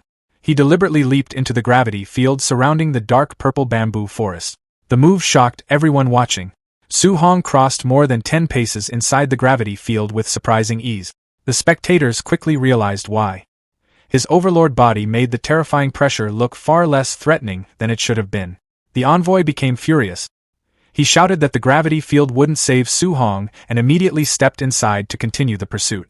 The moment his foot touched the ground, though, his expression changed. The gravity field scaled according to strength.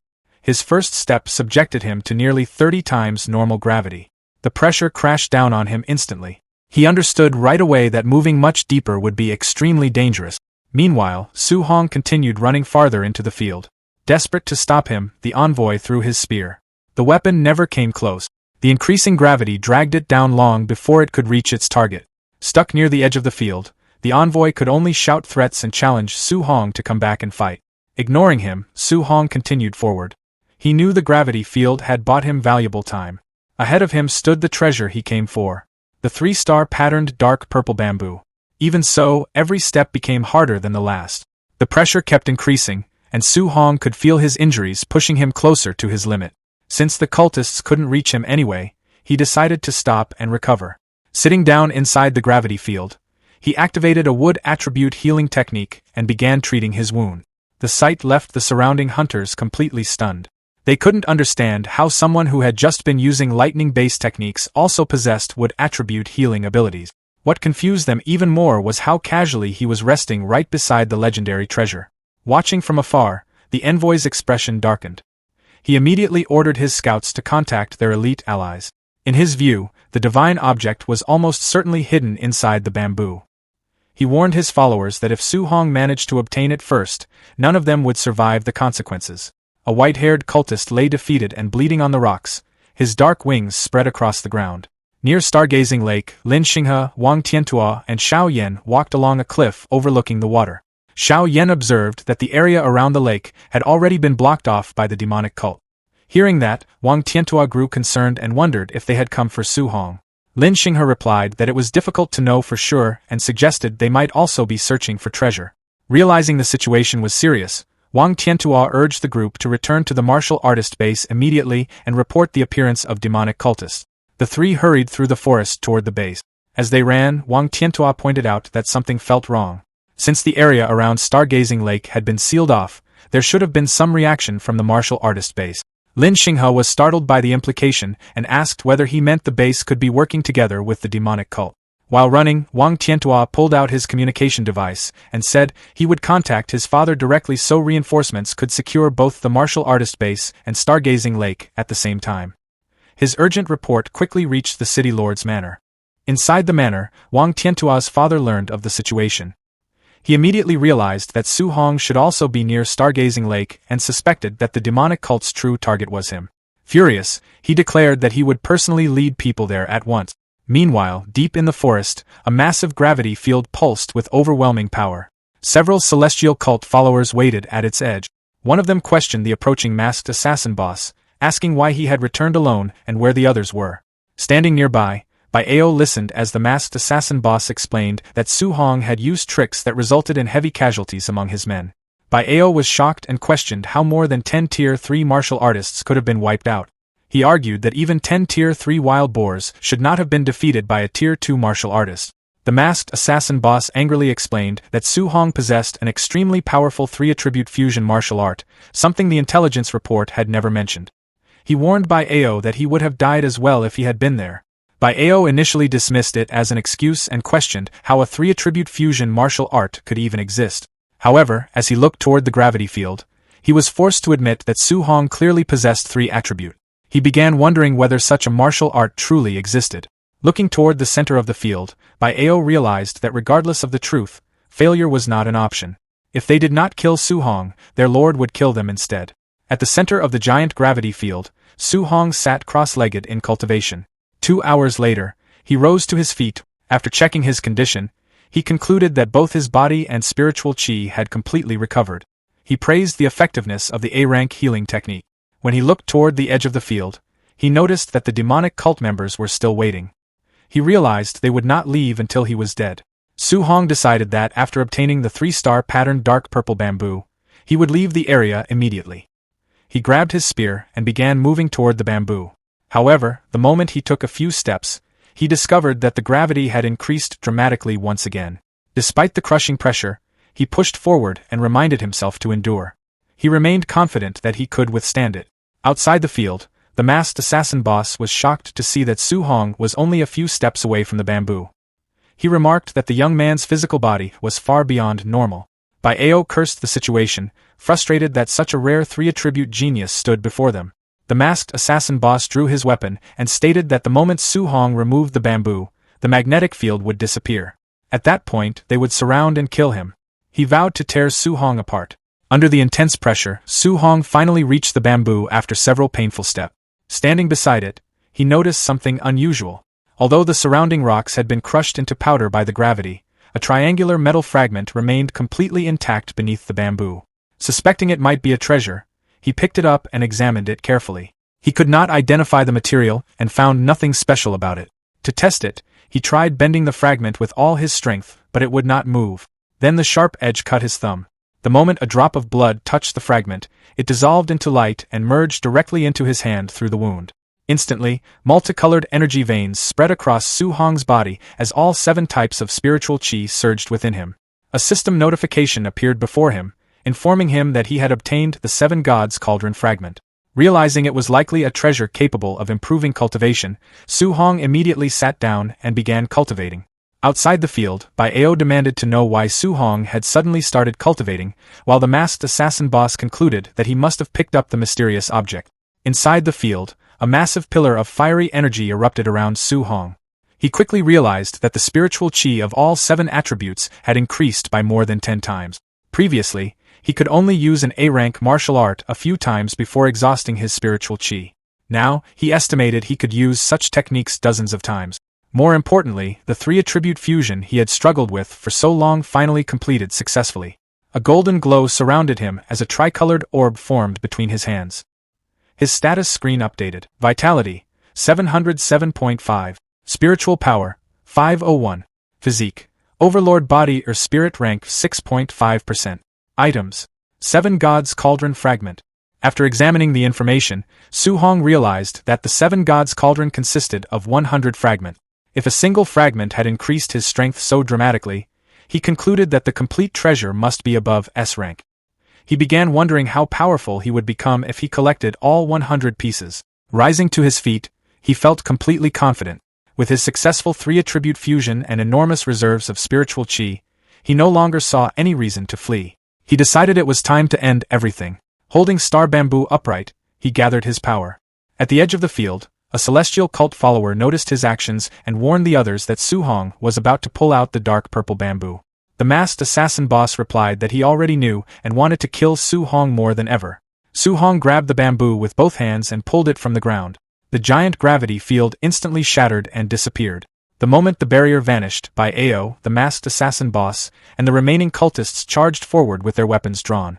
Su-hong remained calm as he watched them approach. Raising his spear, now fused with the 3-star pattern dark purple bamboo and infused with the power of fire, wind, and lightning, Su-hong decided to use the approaching cultists to test the full strength of his technique. He thrust the spear forward and unleashed a massive orb of combined elemental energy. The charging cultists immediately sensed the terrifying power behind the attack. Su-hong released the technique, sending a devastating wave of fire and lightning across the battlefield. The explosion engulfed the attackers and swept through the clearing. Several cultists were thrown through the air as the attack tore through their rank. When the smoke began to clear, the battlefield had been devastated. The ground was scorched, debris smoldered across the clearing, and numerous celestial cult followers lay dead. Some had been reduced to smoking skeletons. Bai Ao knelt on the ground. Nearby, the masked assassin boss barely managed to remain standing. Covered in wounds, he concluded that Su-hong must have obtained the divine fragment. Otherwise, there was no way he could have become so powerful so suddenly. At that moment, a pair of boots emerged from the smoke.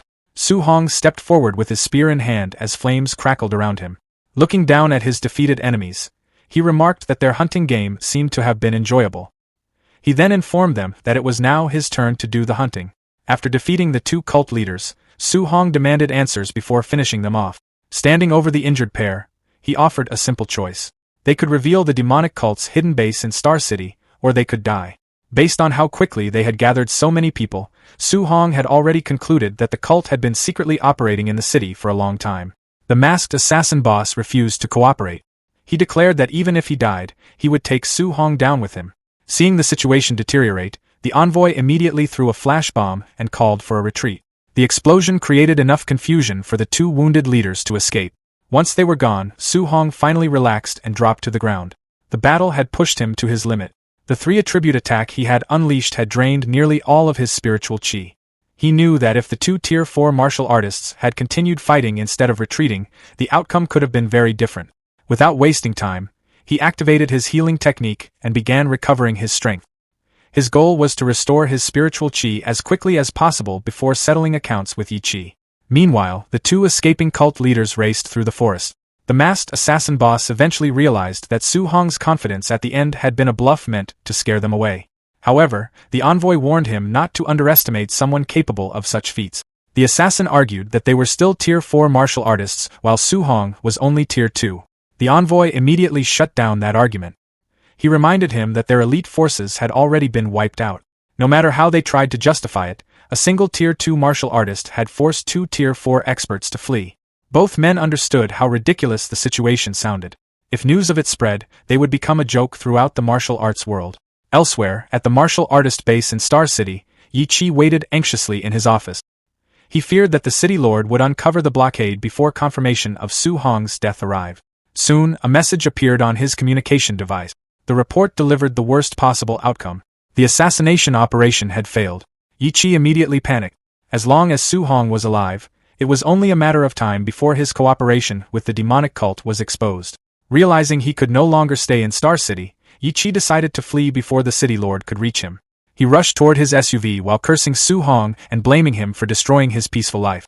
Before he could escape, a massive cage of flames suddenly surrounded the vehicle. Su-hong stepped forward and calmly asked where Yi Chi thought he was going. Cornered with no way out, Yi Chi unleashed the full power of a peak Tier 3 martial artist. He attacked while insisting that a Tier 2 martial artist had no right to look down on him. Su Hong avoided the attack with ease. He calmly stated that rank no longer mattered before launching a swift counterattack. A powerful spear strike pierced straight through Yi Chi's chest. As he crashed backward into his vehicle, Yi Chi finally understood the terrifying gap between them. In his final moments, he realized he had been facing a true monster all along. Moments later, the SUV erupted into flames. Nearby martial artists watched the entire scene in stunned silence. They had just witnessed a Tier 2 martial artist kill a peak Tier 3 official in broad daylight. Not long afterward, a convoy of official vehicles arrived. The city lord stepped out, drawing the attention of everyone present. The spectators immediately grew nervous. Since Su Hong had killed an official, many expected serious consequences. Some even prepared to testify on his behalf, planning to explain that Yi Chi had attacked first and that Su Hong had acted in self-defense. To everyone's surprise, the city lord paid almost no attention to the burning vehicle. Instead, he went straight to Su Hong and checked whether he had been injured. After confirming that he was safe, the city lord noticed the 3-star patterned dark purple bamboo in Su Hong's possession. He was amazed that Su Hong had managed to obtain such a rare treasure and remarked that the young man's fortune was extraordinary. Su Hong could only respond awkwardly to the sudden concern. Finally, the city lord turned toward the burning wreckage. His expression became serious as he asked Su Hong to explain everything that had happened. Inside the city lord's private limousine, Su Hong finished recounting everything that had happened over the past week. The city lord sat quietly as he tried to process the story. According to Su Hong, he had survived 8 days of pursuit by elite Tier 3 and Tier 4 martial artists, defeated or crippled the Tier 3 attackers, seriously injured both Tier 4 leaders, and successfully obtained the 3-star patterned dark purple bamboo. After hearing the full story, the city lord repeated the events to make sure he understood correctly. Su Hong simply confirmed that it was more or less what had happened. Excited by the potential of such a rare genius, the city lord suddenly grabbed Su Hong's shoulders and suggested marrying all of his daughters to him in the hope of producing more talented warriors in the future. Caught off guard, Su Hong quickly asked him to stop joking and redirected the conversation to the more urgent matter. He pointed out that the mastermind behind the demonic cult's actions was likely still hiding somewhere in the city. The city lord immediately agreed. He warned that the cult would not underestimate Su Hong again and that the next assassination attempt could involve Tier 6 experts or even Tier 7 grandmasters. Given the danger, he admitted that Star City was no longer a safe place for Su Hong. Fortunately, the college entrance examination was only a month away. The city lord explained that if Su Hong could enter a top university such as Imperial Capital University, even powerful grandmasters would have difficulty targeting him there. Hearing that, Su Hong firmly resolved to succeed. To ensure his safety until the examination, the city lord promised to station 2 elite teams of martial artists around his residence so he could focus entirely on cultivation. After returning home, Su Hong was greeted by his worried aunt and uncle. When they saw the blood covering him, they immediately became concerned. Su Hong quickly reassured them that it was only the blood of ferocious beasts and that he had not been injured. Later that night, he returned to his room and checked his system status. After everything he had gone through in the forest, he had accumulated more than 3,100 martial value points. As he reviewed his options, he realized that investing all of those points into vitality would allow him to advance directly to Tier 3. However, doing so would leave his spiritual power relatively weak and still at Tier 2. Since he needed to remain inside the city for safety and could not easily venture out to earn more martial value, he knew future opportunities for rapid growth would be limited. After considering the situation, Su Hong decided that a balanced approach would be more practical. Instead of focusing on a single attribute, he upgraded both his vitality and spiritual power. Afterward, he tested his improved abilities. A nearby glass of water rose into the air and moved smoothly around the room under his control, demonstrating the growth of his spiritual power. By the following morning, stories about Su Hong's recent battle had already spread throughout Star City No. 1 High School. Students gathered in classrooms discussing increasingly exaggerated versions of the event. Some claimed that Su Hong had wiped out more than 100 cultists with a single swing of his spear. At the same time, Chun Shan and Li Tu continued visiting classrooms to share stories about Su Hong's achievement. However, they accidentally showed up at the wrong classroom and were quickly confronted by frustrated students who complained that their class had been waiting for a week to hear the presentation. After checking their schedule, the two realized they had mixed up the classrooms. The confusion ended when a student suddenly spotted Su Hong entering the school grounds. The news spread instantly. Hearing the commotion, Su Hong looked around in confusion. Before he could figure out what was happening, a huge crowd of excited students rushed toward him from every direction. Faced with what looked like an entire school charging at him, Su-hong could only wonder what he had done to attract so much attention. As soon as Su-hong arrived at school, a large crowd of students surrounded him. Everyone wanted to hear the details of his recent exploits firsthand. One spiky-haired student excitedly told Su-hong that he had become the biggest topic in the entire school. He even claimed that when Teacher Lee heard the news, he had been so shocked that he barely knew how to react. The student continued describing how everyone had laughed about it afterward. A cough suddenly came from Su-hong. The spiky-haired student paid no attention and continued bragging about Teacher Lee. A moment later, Su-hong coughed again, this time a little more deliberately. The student finally looked at him in confusion and asked why he kept coughing. He wondered if Su-hong had caught a cold. The moment he turned around, he found Teacher Lee standing directly behind him. The student's confidence disappeared instantly. Teacher Lee smiled and reminded him that he had been calling him old Lee just moments ago. Without giving him a chance to escape, Teacher Lee grabbed him by the head and held him in place. He then turned to Su-hong and informed him that the principal wanted to see him. Su-hong immediately agreed. The unfortunate student desperately called for help while still trapped in Teacher Lee's grip. A short time later, Su-hong arrived at the principal's office and knocked on the door. Inside, the principal warmly welcomed him and invited him to sit down. As soon as Su-hong took a seat, the principal pushed a small box across the table and offered him several Tier 2 pills, insisting that he accept them. Su-hong politely declined. He explained that he had already reached Tier 2 high stage, making the pills far less useful to him. He suggested giving them to students who needed them more. The principal was stunned. He pointed out that Su-hong had only recently reached Tier 2 initial stage during the training camp and asked how he had advanced so quickly. Su-hong simply explained that several things had happened recently that accelerated his growth. Thinking back to the events in the forest, he realized that the people trying to kill him had unintentionally helped him earn a huge amount of martial value. The principal became even more excited after hearing that. He immediately suggested going to the gymnasium to test Su-hong's current strength. Su-hong reminded him that he was a Tier 3 martial artist. The principal confidently assured him that he would hold back. Soon, the two arrived at the gymnasium. Students training inside immediately greeted the principal. Some quickly recognized Su-hong and whispered to each other about the student whose recent achievements had spread across the entire school. The principal gathered everyone's attention and announced that he would be sparring with Su-hong. He encouraged any students without classes to stay and observe carefully. The students eagerly agreed.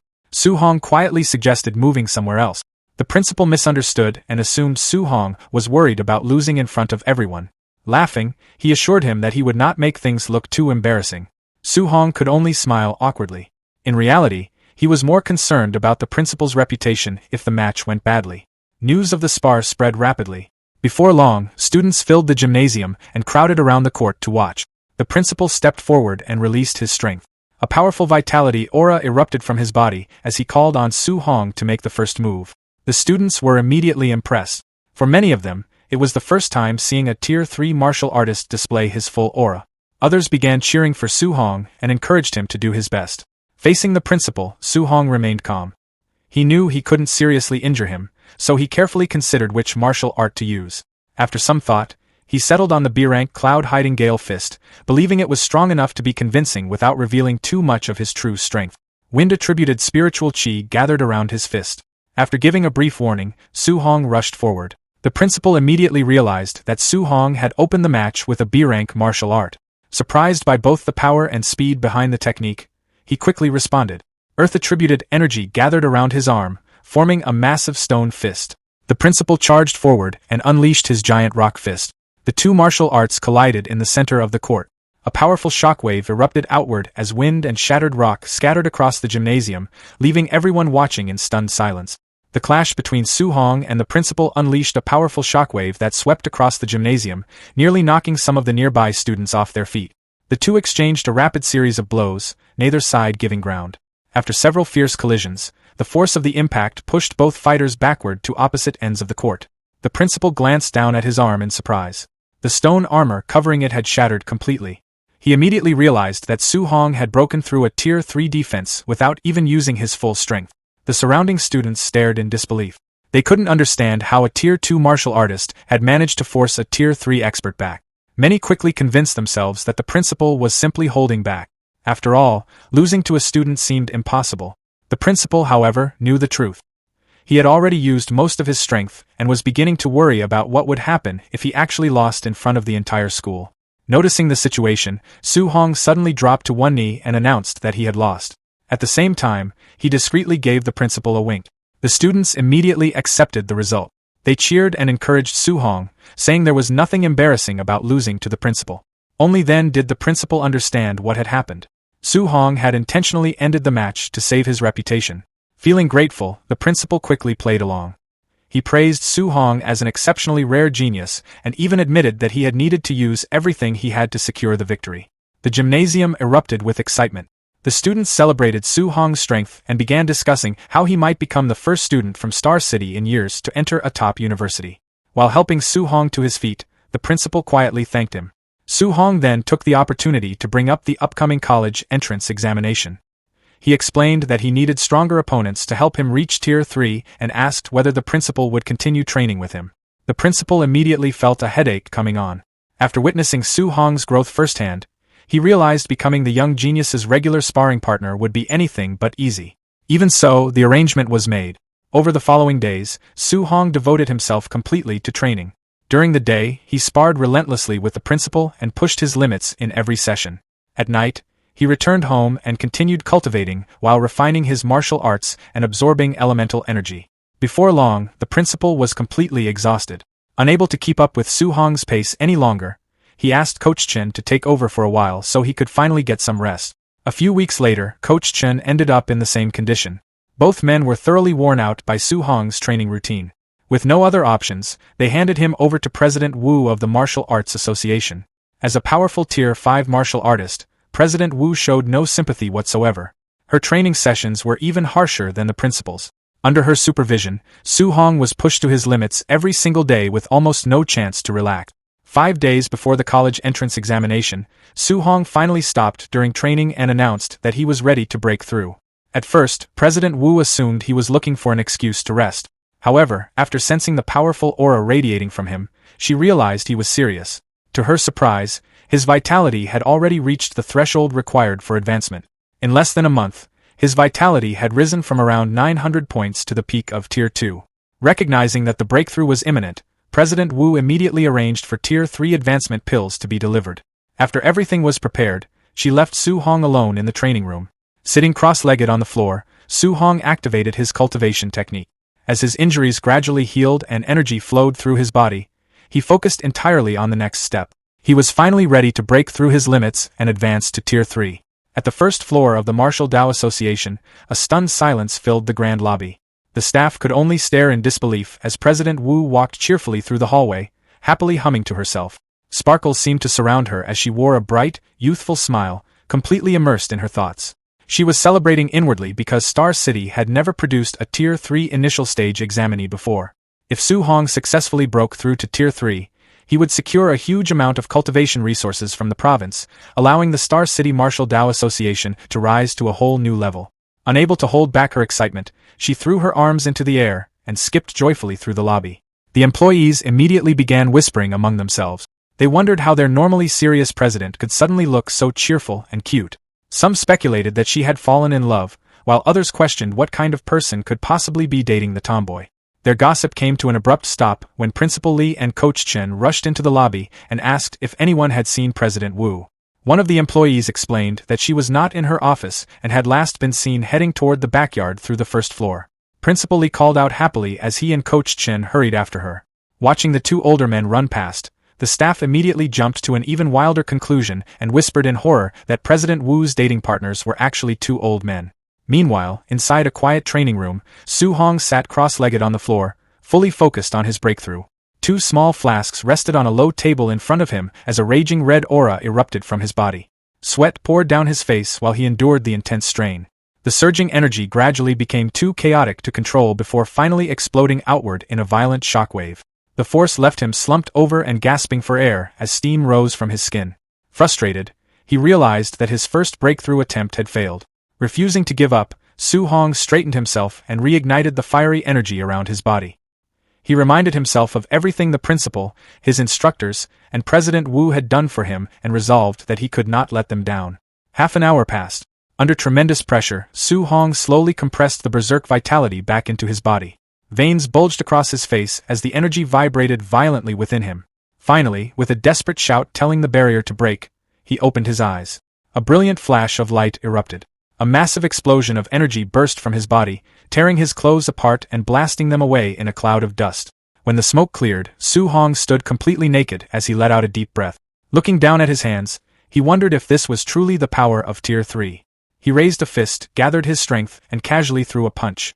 A huge fiery fist-shaped blast shot across the training room.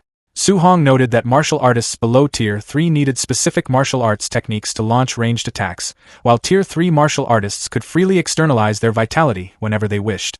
At that moment, his system interface appeared before him and confirmed his new strength. Vitality, 1000.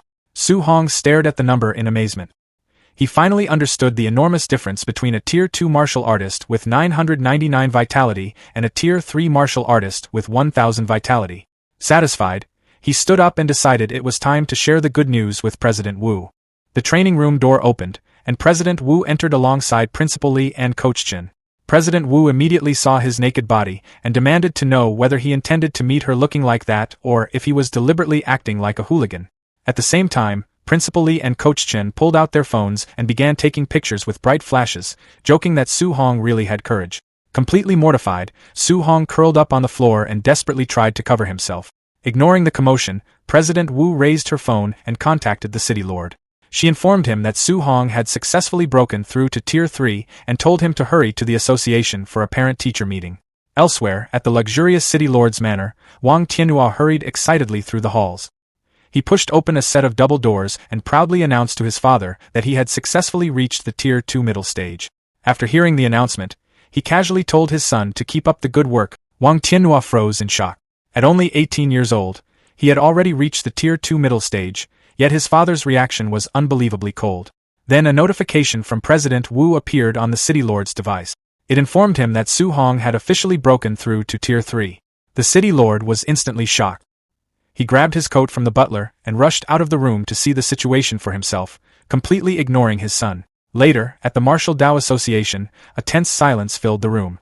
Coach Chen, President Wu, City Lord Wang, and Principal Lee sat side by side on a long couch with their arms crossed, staring intently ahead. Across from them sat Su Hong, looking completely out of place in a ridiculously tight white crop top decorated with frills and a cute cartoon face. Sweating under their intense gazes, Su Hong asked what they wanted to tell him. Breaking the silence, City Lord Wang explained that he had compiled a list of high-level martial artists who had recently visited Star City. Handing over a confidential folder, he warned that although they did not know who was targeting Su Hong, it would be wise to pay closer attention to the names inside. Su Hong opened the documents and read through them. He found prominent names such as Grandmaster Chen Budu of the Imperial Capital Lin family and Wang Dao of the Magic City Wang family. After looking through the list, he noted with concern that although nearly 100 people were listed, he did not recognize a single one. City Lord Wang grimly explained that traitors existed even among the higher ranks of the human race. He warned that such people would never spare a human genius like Su Hong and would certainly look for opportunities to eliminate him. Hearing this, Su Hong slammed the folder. He admitted that he had long been mentally prepared to be hunted by the 10,000 races, but he had never expected to face assassination attempts from human traitors as well. Sitting cross-legged, President Wu gestured casually and told him not to worry too much. She explained that once he entered Magic City Martial Artist University, no matter how bold those traitors were, they would not dare target him there. Su Hong was surprised and asked whether Imperial Capital Martial Artist University was not safe. President Wu looked at him seriously and explained that the students at Imperial Capital Martial Artist University mostly came from wealthy and powerful backgrounds. She pointed out that throwing a brick at random there would likely hit a descendant of one of the top 100 families or the heir of a Tier 8 or Tier 9 powerhouse. Since Su Hong had no family background to support him, she believed the university would never truly value him. Principal Lee nodded and admitted that his earlier decision to let Su Hong choose his university freely had been somewhat short-sighted. While playing with a small flame in her hand, President Wu added that Magic City Martial Artist University welcomed everyone equally. Status meant little there compared to talent and strength. As long as Su Hong was powerful enough, almost nobody would deliberately suppress him. After hearing their explanations, Su Hong decided that he would attend Magic City Martial Artist University. City Lord Wang smiled and warned him that the school's culture was extremely wild. He added that the principal was famously protective of students and would back them up regardless of how much trouble they caused. Su Hong rubbed the back of his head and nervously pointed out that he never took the initiative to cause trouble, so he did not understand why the city lord viewed him that way. His mentors responded with complete silence. In their minds, they all recalled different incidents. City Lord Wang thought about who had killed Yi Chi at the martial artist base. President Wu remembered who had wiped out dozens of demonic cult assassins. Principal Li recalled who had challenged the training camps of 6 different cities. Coach Chen remembered who had single-handedly defeated every student in the training camp. Faced with their silent stares, Su Hong could only laugh awkwardly while sweating heavily and wondering who could possibly have done all those things. After clearing his throat, City Lord Wang pointed out that Su Hong was now the #1 genius of Star City and represented the city's image. However, he felt that Su Hong's taste in clothing was a little unusual. President Wu immediately responded with pride and asked whether her taste was not excellent. She explained that Su Hong's clothes had been completely destroyed during his breakthrough, so she had generously lent him her own clothes. Seeing her sudden defensiveness, City Lord Wang quickly raised a thumbs up and praised her fashion sense, claiming the outfit suited Su Hong perfectly. Su Hong could only laugh awkwardly and scratch his head as he thanked the city lord. A few days later, City Lord Wang stood waiting inside Star City Airport. As a visitor arrived, he welcomed him and mentioned that he was the person responsible for overseeing this year's college entrance examination assessment. Walking through the airport with a female assistant carrying a briefcase behind him, the stylish Wang Lindao lowered his sunglasses. He complained that his teacher had suddenly issued a strict order forcing him to come to Star City and oversee the examination. His teacher had even instructed him to lower his status and actively befriend talented students. Wang Lindao narrowed his eyes and grumbled that he was already a Tier 5 martial artist. In his view, taking the initiative to befriend students was damaging to his pride. He scoffed that Star City had not even produced a Tier 2 examinee in previous years and questioned whether there was anyone worth befriending. City Lord Wang smiled knowingly and asked whether an 18-year-old Tier 3 genius would be worth befriending. Wang Lindao froze on the spot as the revelation sank in and urgently demanded to know where the genius was, insisting on being taken to meet him immediately. At the Star City martial art exam venue, an aerial view reveals a large stadium prepared for the assessment. On the field, examiners inspect the combat testing machines, confirming that all parts are ready for the vitality test. Nearby, Wu Linxian looks at her phone, questioning where the examiner they were supposed to pick up is. In response, City Lord Wang Yanai points toward the crowd. There, Examiner Wang Lindao leans heavily on Su Hong's shoulder. Unfazed by Su Hong's confusion, Wang Lindao introduces himself, claiming he wants to be friends and enthusiastically asking Su Hong to smile and pose for a photo. Watching the display, City Lord Wang Yanai facebombs, criticizing Wang Lindao's shamelessness in front of all the students. An announcement then rings out to the massive crowd outside the building, declaring that priority will be given to the vitality test. The speaker explains that students at Tier 2 and above must travel to the provincial capital for centralized testing, while those below Tier 2 will continue their combat power tests locally. Hearing this, Su Hong looks forward calmly as the martial Dao assessment officially begins. However, he soon looks annoyed, realizing that not a single person had informed him about the provincial capital rule. Meanwhile, Lin Xinghe and Xiao Nan converse with Wang Tiantua, congratulating him on reaching the Tier 2 middle stage and asking if he has surpassed Su Hong. Wang Tiantua casually replies that they will find out shortly. The 3 students look toward the testing area, noting the massive crowd gathered specifically to watch Su Hong. As people speculated about whether Su Hong had already reached the high stage of Tier 2, he sat calmly inside the testing machine. A faint red aura was already radiating from his body. Moments later, that energy surged outward, and blazing red power surrounded him completely, filling the area with an intense martial aura. Witnessing the sheer power, Lin Xinghe and Xiao Nan look on in absolute shock. The testing machine's screen lights up, displaying a staggering vitality value of 1005. Realizing he is a Tier 3 martial artist, Xiao Nan points furiously in disbelief, demanding to know if Wang Tiantua had kept this a secret. Fully accepting the reality, Lin Xinghe, Wang Tiantua, and Xiao Nan stand together with resigned expressions, acknowledging that they will never surpass him in this lifetime. The surrounding crowd of students erupts into shock at the unprecedented sight of a Tier 3 examinee, comparing his power to that of their principal. Amidst the stunned crowd, one student stands with a smug expression, proudly boasting that Su Hong is his professional sparring partner. Inside a private room at the venue, Lin Xinghe's father and Xiao Nan's father converse. Frustrated, Lin Xinghe's father curses, questioning why Su Hong isn't his son or why Xinghe isn't a girl. Meanwhile, Xiao Nan's father plots to have his daughter dress up nicely to secure the genius as his son-in-law. Elsewhere, Wu Linxian, Wang Lindao, and City Lord Wang Yanai talk together. Wang Lindao congratulates both of them on cultivating such an outstanding student, predicting that Star City's development and its Martial Dao Association will advance brilliantly. Observing from above, Wang Lindao looks out of a window and remarks that he travels to various places every year for the exams. He notes that in a mid to lower ranked city like Star City, even Tier 2 examinees are incredibly rare.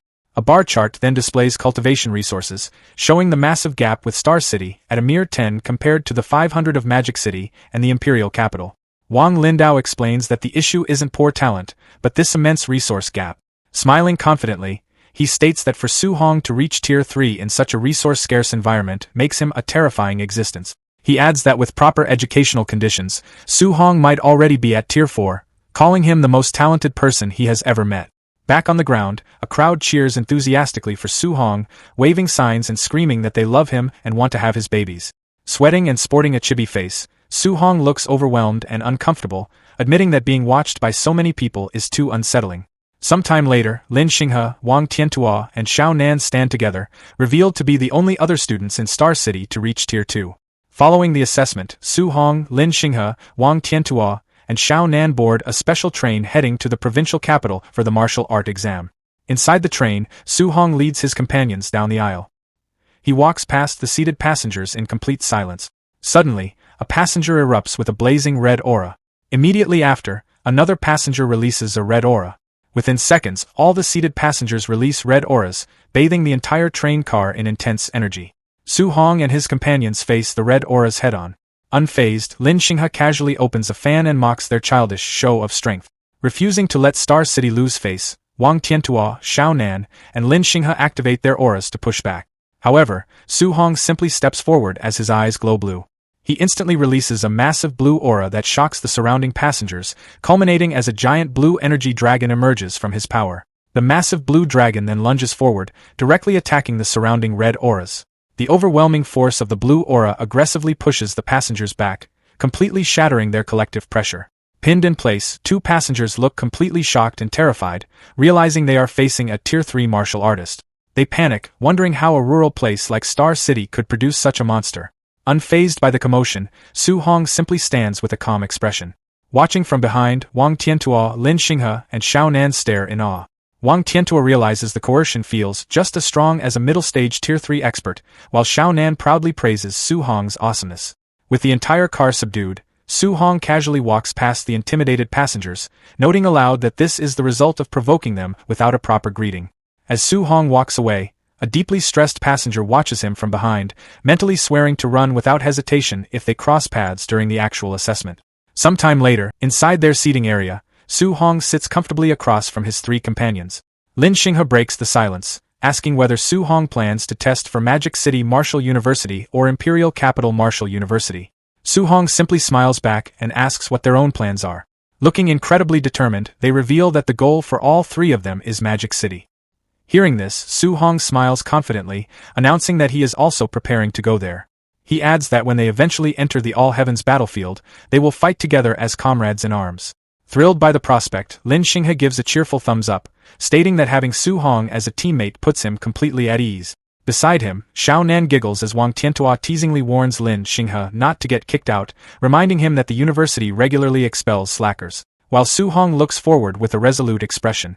He recalls President Wu Linxian's previous advice, remembering that Magic City is all-embracing and values only talent and strength over status. Soon after, genius students from other cities begin boarding the train. A green-haired student quickly approaches Su Hong, declaring that he will definitely defeat him in the upcoming assessment. Su Hong simply replies with a deadpan acknowledgement. Curious, Lin Xinghe looks at Su Hong and asks if he knows people from Yang City. Su Hong explains his past sparring experience, stating that Grandmaster Qin had previously taken him there. Immediately after, another student points a finger at Su Hong, vowing to be the winner this time. Su Hong gives the same flat response, followed by a muscular red-haired student who excitedly flexes at Su Hong and claims his chance for revenge has finally arrived. Su Hong continues to give the exact same unenthusiastic reply. Nearby onlookers gossiped about Su Hong's identity, baffled by rumors that he had defeated every single genius across the major cities.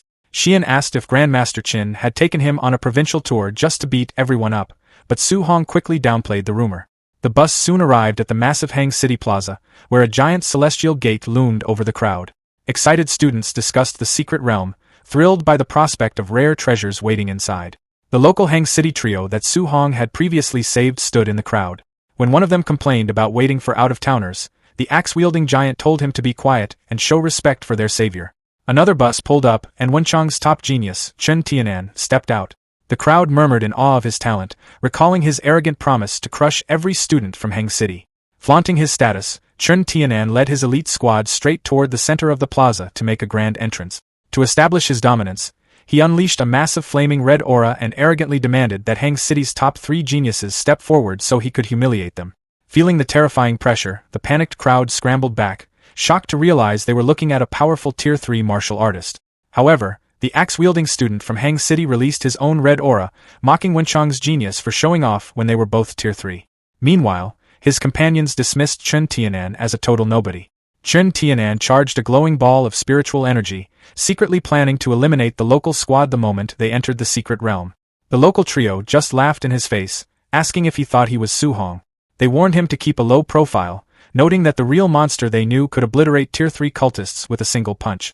Chen Tianan scoffed at this, confidently dismissing Su Hong as nothing more than Tier 2 trash. The local trio sarcastically agreed with his assessment before pointing out that the very person he was calling trash had just arrived.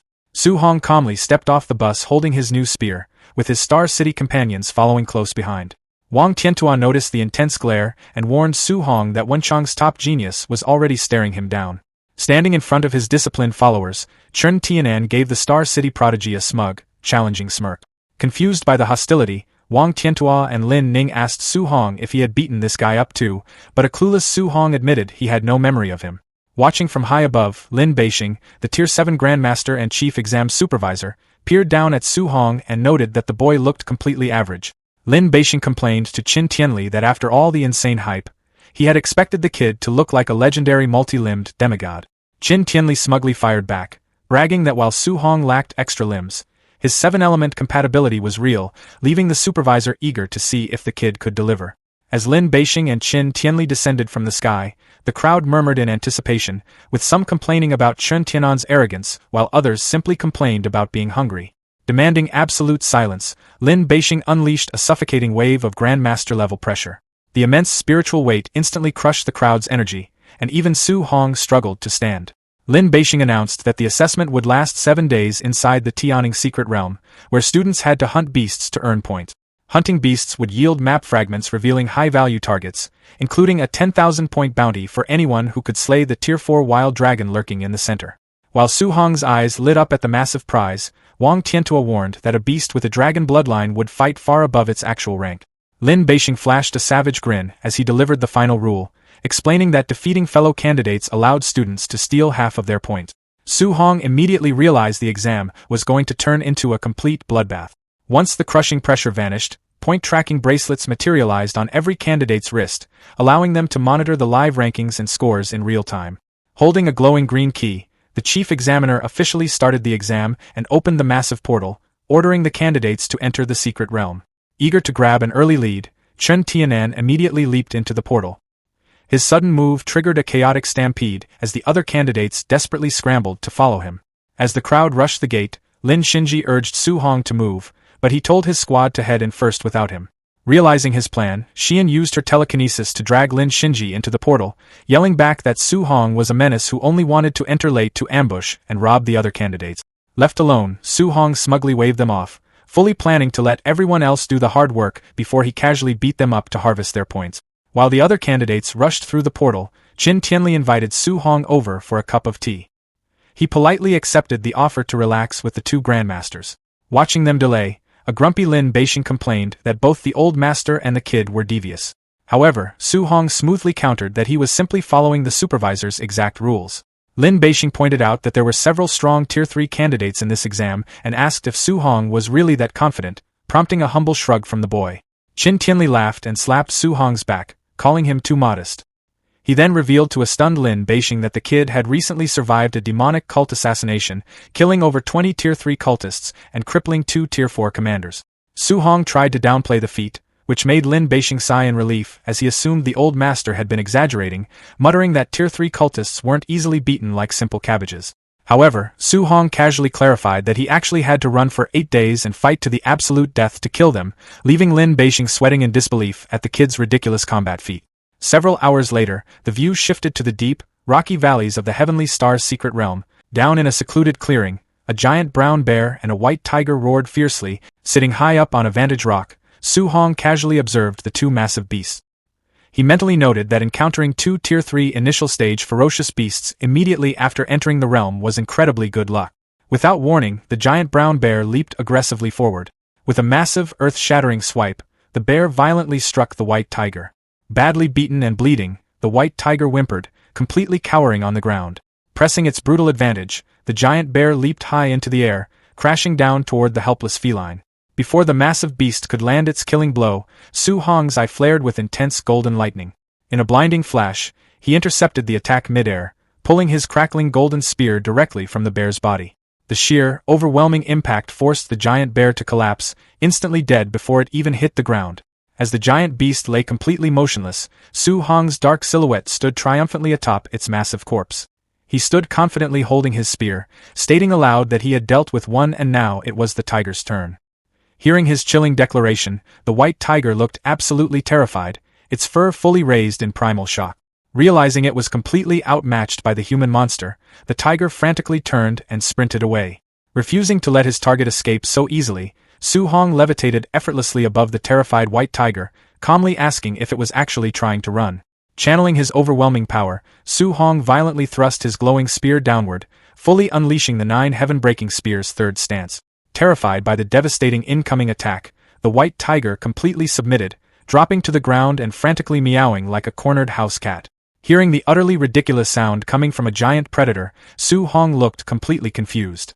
At the last possible second, he shifted his trajectory. The redirected impact completely obliterated the surrounding terrain, carving a massive, smoking trench deep into the earth. Fully submitting to its savior, the white tiger rolled onto its back and acted aggressively cute, continuously meowing. Staring down at the massive apex predator, Su Hong looked completely bewildered, deeply questioning how a wild, ferocious beast actually knew how to beg for mercy and act cute. Seeing a unique opportunity, Su Hong negotiated with the white tiger, promising to spare its life if it served as his guide to find other humans and high-level ferocious beasts. The tiger excitedly meowed in agreement. Soon after, the white tiger sprinted rapidly through the secret realm with Su Hong riding comfortably on its broad back. Pointing forward, Su Hong commanded his new mount to go find a big guy with a high tier. Following his exact orders, they soon arrived in a dense, ancient forest where a giant ape forcefully snorted plumes of air from its massive nose. Standing amidst the towering trees, the massive black ape effortlessly wielded a giant wooden log as a weapon. Crouching silently on a high cliff, Su Hong and the white tiger carefully observed the giant ape from behind. Looking down at the colossal beast, Su Hong evaluated its threat level, wondering if it was a Tier 3 high-stage monster. He noted that its imposing 30-meter height made it more than twice the size of normal giant apes found outside the secret realm. Suddenly sensing their presence, the giant ape spun around, glaring up at the cliff with violently glowing red eyes. Reacting to the sudden, explosive hostility, Su Hong's eye widened in surprise. Without a moment's hesitation, the giant ape roared and violently swung its massive log directly at them, aiming to crush the entire cliff to dust. Despite the devastating incoming attack, Su Hong simply stood completely calmly as the massive weapon approached. With an earth-shattering explosion, the giant log violently smashed into the cliffside. Narrowly avoiding the crushing impact, the white tiger rapidly leaped away from the collapsing rock. Falling smoothly through the air, Su Hong commanded the tiger to retreat, ordering it to run far away and find a safe place to wait for him. Su Hong glared back and threatened the retreating tiger, warning that if it dared to run away entirely, it was dead once he found it. Hearing the genuine death threat, the terrified tiger landed clumsily in the distant bushes, whimpering obediently like a beaten dog. Without a second's hesitation, Su Hong turned and sprinted directly up the massive, descending log, noting that despite being more than twice the size of normal apes, it was still ultimately just a Tier 3 ferocious beast. Furious at the tiny human daring to charge up its weapon, the giant ape roared in pure, unadulterated anger. It lunged forward with its massive open mouth, fully intending to devour him whole. However, instead of showing even a sliver of fear, Su Hong covered his nose in extreme disgust, complaining aloud that the beast was far too smelly. Refusing to let the creature breathe on him, Su Hong raised his crackling, glowing spear. Shouting the name of his heaven-breaking attack, he violently struck the ape's jaw. Instantly, a massive explosion of brilliant golden energy erupted from the point of impact. The sheer, overwhelming force of the blow knocked a giant tooth completely out of the ape's mouth, sending the boulder-sized fragment crashing heavily into the ground below. Immediately after, a blinding beam of light pierced straight through the top of the ape's head. Roaring in absolute agony, the giant ape fell backward, spraying a geyser of blood across the forest as it crashed to the ground. Amidst the swirling dust and the deafening crash of the massive log, Su Hong simply stood completely calmly, entirely unfazed by the immense destruction he had just caused. With the giant beast momentarily downed, Su Hong casually walked up to the massive log left behind in the dirt. Mentally evaluating the colossal weapon, he noted that it was over 40 meters long and likely weighed around 70 tons. Utterly undeterred by its sheer mass, Su Hong firmly gripped the giant log with his bare hand. Channeling his immense physical strength, he began to lift the massive log, boasting that for someone who had already broken through to Tier 3, this was completely not a problem. Proving his bold claim, Su Hong lifted the massive log completely off the ground. He then flooded the massive weapon with his glowing spiritual power, reinforcing its structure. With the colossal weapon secured, Su Hong leaped high into the air, hauling the massive log in tow. High above the ruined battlefield, Su Hong swung the massive log downward toward the slowly recovering giant ape. Diving aggressively toward his target, Su Hong screamed out, calling the beast a stinky monkey and telling it to eat his cudgel. The log swung down with incredible, terrifying speed, generating a massive shockwave that tore through the air. Realizing the fatal danger a second too late, the giant ape looked up completely terrified, its eyes bulging in sheer shock. Without giving the beast a single chance to react, the log brutally smashed directly into the ape's face, instantly shattering its remaining teeth. The sheer, unmitigated force of the impact caused the giant ape to be thrown backward violently. Meanwhile, far outside the secret realm, a massive crowd of students and instructors watched the brutal, one-sided fight unfold on a giant broadcast screen. Completely stunned into silence, they questioned if what they had just seen was actually real, openly wondering what kind of absolute monster this kid named Su Hong actually was. Watching the exact same screen in a private viewing area, Grandmaster Qin pointed and laughed uproariously, noting that Su Hong was beating a terrifying elite monster like he was beating a stray dog. Completely caught off guard by the sheer, overwhelming absurdity of the attack, Lin Beixing violently spat out his drink. Recovering his composure, the chief examiner wiped his mouth thoughtfully, finally admitting that it seemed there was absolutely no suspense left for this year's assessment. Standing triumphantly on top of his massive log, Su Hong checks his wrist device. He's pleasantly surprised to find that the Grandmaster's map fragments dropped just from defeating the giant ape. A notification then pops up, and he stares in shock as his score skyrockets to 2,100 points. The leaderboard screen confirms he is now sitting dead first in the rankings. He realizes the black bear from earlier only gave him a measly 100 points, while the giant ape was a massive jackpot. Seeing that the second-place student only has 800 points, Su Hong calculates that hunting players just isn't worth his time. Deciding to focus on hunting more ferocious beasts instead, he strolls casually down the forest path. Meanwhile, 3 armed students stare at their wrist device in absolute disbelief. They stress out over Su Hong's massive point jump, realizing he must have soloed a high-tier special beast all by himself. But not everyone is intimidated. Sitting arrogantly on top of a dead bear, Chen Tianyan scoffs at the news. Smiling confidently, he figures that if a weakling like Su Hong can solo a special beast, then the monsters in this realm must be completely pathetic. Eager to take one down himself, he checks his map and locks onto a nearby red dot. Tracking the signal, he soon comes face to face with a massive, terrifying purple snake resting on a rocky cliff. Staring up at the towering monster, Chen Tianyan immediately starts sweating nervously. He realizes this creature is actually a high-stage Tier 3 beast, and the terrifying truth about Su Hong's actual strength begins to set in. Refusing to accept that he's weaker than Su Hong, Chen Tianyan clenches his fist as it ignites with fiery red energy. Powering up and declaring that he won't lose to anyone, he holds his ground as the giant snake violently lunges forward. A few minutes later, reality hits Chen Tianyan hard as the snake ruthlessly blasts him backward. He crashes heavily into a giant tree, coughing up blood from the devastating impact. Realizing this python is practically a Tier 4 monster, he abandons all his pride and desperately scrambles away. Running frantically through the forest, he curses his terrible luck and his decision to flee. He decides that if he can't beat the boss monsters, he'll just steal points from the other candidates instead. Spotting a group of unsuspecting students ahead, he ignites his hand and flashes an evil grin, ready to take what's theirs. But before he can make his move, Su Hong suddenly leaps out of nowhere, swinging his massive wooden club. With his eyes glowing a menacing red, Su Hong smiles, shocked by the sudden ambush, Chen Tianyan ignites his flames and frantically turns around. Su Hong brings his giant weapon down with terrifying force, brutally flattening Chen Tianyan's face. The devastating impact sends the arrogant student flying violently backward through the forest. As Chen Tianyan flies backward through the forest, the unsuspecting students scramble and dodge in absolute panic. Completely knocked out, the remaining students stare in shock at the unconscious top-tier fighter, terrified of whoever possessed the formidable power to take him down in a single strike. Walking casually out of the dust, Su Hong checks his wrist device, pleasantly surprised that he picked up 400 points just from swatting Chen Tianyan. He then points his massive log at the 5 shivering students. With a menacing tiger shadow looming behind him, Su Hong approaches intimidatingly and demands to know how many points they have. Terrified, the 5 students immediately bow and beg for mercy, pleading that they don't even have 100 points between them and aren't worth the beating. Su Hong looks genuinely disappointed by their pathetic score. However, an idea strikes him, and he casually suggests that they go beat up the unconscious Chen Tianyan to see if they can steal half of his remaining points. Surprised by the ruthless suggestion, the students cautiously agree to give it a try. 2 minutes later, Chen Tianyan's face is left heavily bruised and beaten beyond recognition.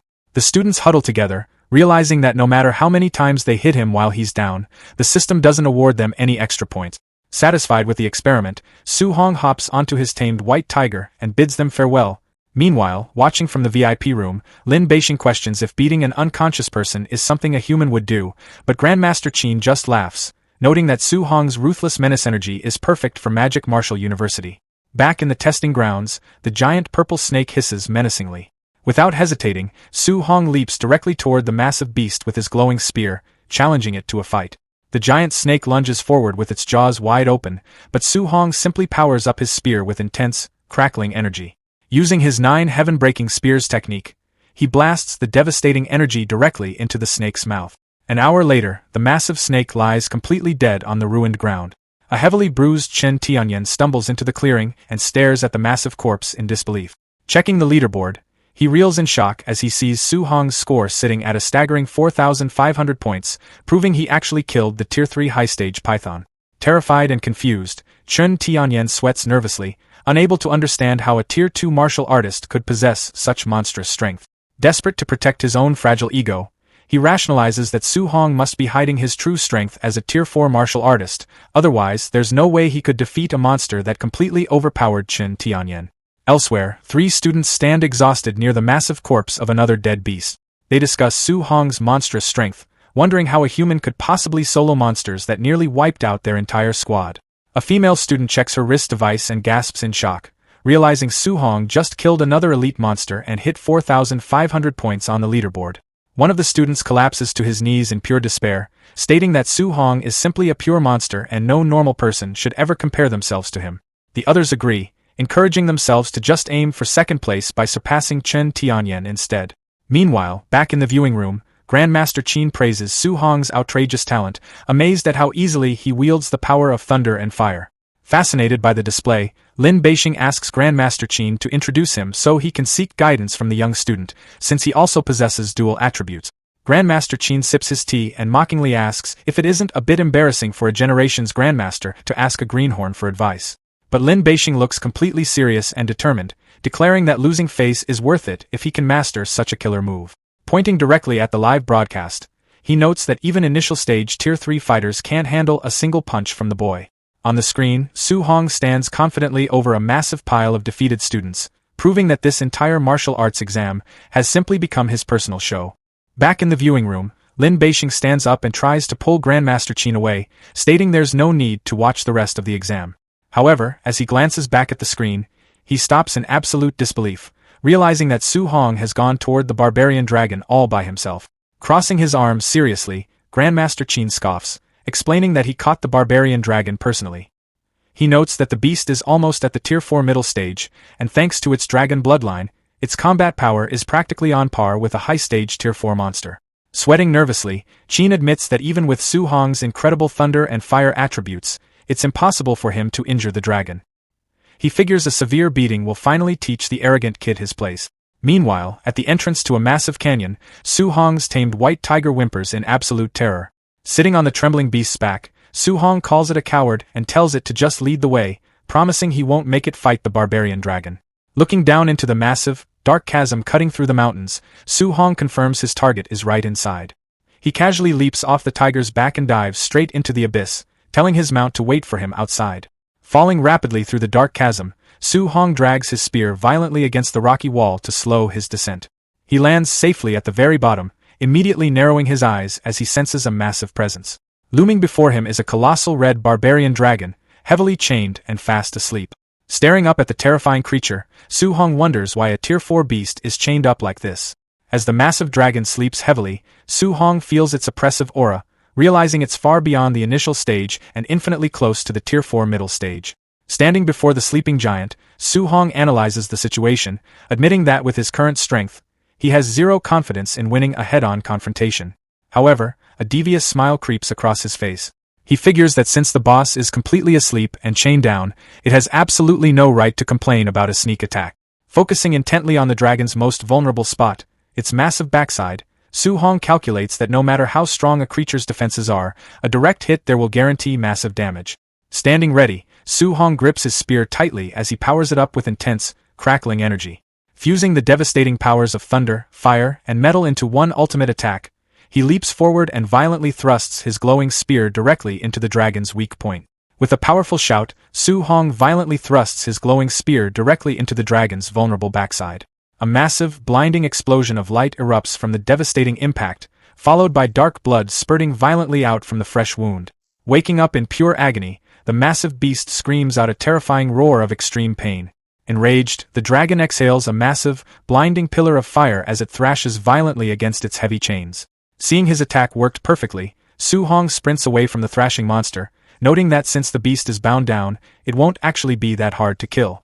Hearing the arrogant comment, the furious dragon snaps its head back to glare at the tiny human. Opening its massive jaws, the dragon unleashes a terrifying, overwhelming wave of fire that completely engulfs Su Hong in a blazing inferno. As the massive flames finally die down, a completely charred, statue-like figure is left standing in the scorched earth. But suddenly, the charred shell completely shatters. Staring down at the boy, the massive dragon looks visibly confused as to how he survived the deadly blast. Wasting no time, Su Hong positions himself directly underneath the dragon's bleeding wound. Gathering his energy once again, he prepares to strike for a second time. He violently thrusts his spear upward, causing another massive explosion that leaves the dragon roaring in pure agony. Meanwhile, back in the safe zone, a large crowd of exam spectators watch the live broadcast on the giant screen, absolutely speechless at the sheer brutality of the fight. Watching from the VIP room, Lin Beixing stares at the screen in disturbed disbelief. He admits that he thought Su Hong's combat power wouldn't even be enough to scratch the locked-up beast, completely unprepared for this utterly ruthless tactic. Beside him, Grandmaster Qin scratches his cheek awkwardly as Lin Beixing looks highly uncomfortable, questioning if any normal person would actually think to specifically stab a monster right in the butt. As Grandmaster Qin stands in the background desperately suppressing his laughter, Lin Beixing asks him what he's waiting for, warning that if they don't release the chains, the savage dragon is literally going to be played to death by Su Hong. Looking completely serious and determined, he declares that this is the absolute perfect opportunity to see exactly how high Su Hong's absolute combat limits truly go. Suddenly, the massive central lock holding the dragon's restraints completely shatters. As the heavy chains are violently blown apart, Su Hong looks back in surprise, realizing that the Grandmasters must have intentionally unbound the savage dragon. Finally freed from its heavy restraints, the colossal beast lets out a terrifying roar as the broken chains crash heavily against the rocky ground. Fully enraged, the dragon unleashes its fury by breathing a massive, devastating pillar of concentrated fire that shoots straight up into the sky, tearing through the canyon. Standing firmly on the ground, Su Hong calmly observes the beast's overwhelming aura. He admits that the true might of a Tier 4 savage dragon is genuinely impressive. As the colossal monster glares down menacingly at him, Su Hong remains completely undeterred. He declares that it's actually perfectly fine they release the beast, as this will finally give him the perfect opportunity to test the absolute limits of his combat power when he goes all out. With a deafening roar, the furious dragon opens its massive jaws and exhales a terrifying, sweeping wave of fire to incinerate the tiny human. But instead of dodging, Su Hong grips his spear tightly as it begins glowing with intense blue energy. Channeling his power, he unleashes a massive, roaring water dragon straight from the tip of his weapon. The powerful water construct and the devastating wave of fire clash violently in the center of the canyon, instantly vaporizing into a massive cloud of thick steam that completely engulfs the battlefield. As the massive dragon roars blindly into the dense fog, Su Hong uses the steam as the perfect cover. Leaping high into the air, his spear now crackles with fierce yellow lightning as he activates his 9 sky-breaking spears technique. He dives rapidly through the air, aiming a critical strike directly at the dragon's exposed back. However, sensing the dangerous attack through the thick fog, reacting with terrifying speed, the massive beast violently slams its heavy claw into the rocky ground. Caught completely off guard by the sudden counterattack, Su Hong is forcefully knocked backward in midair. Recovering from the surprise attack, Su Hong looks up just in time to see the massive dragon rapidly descending the sheer cliff face.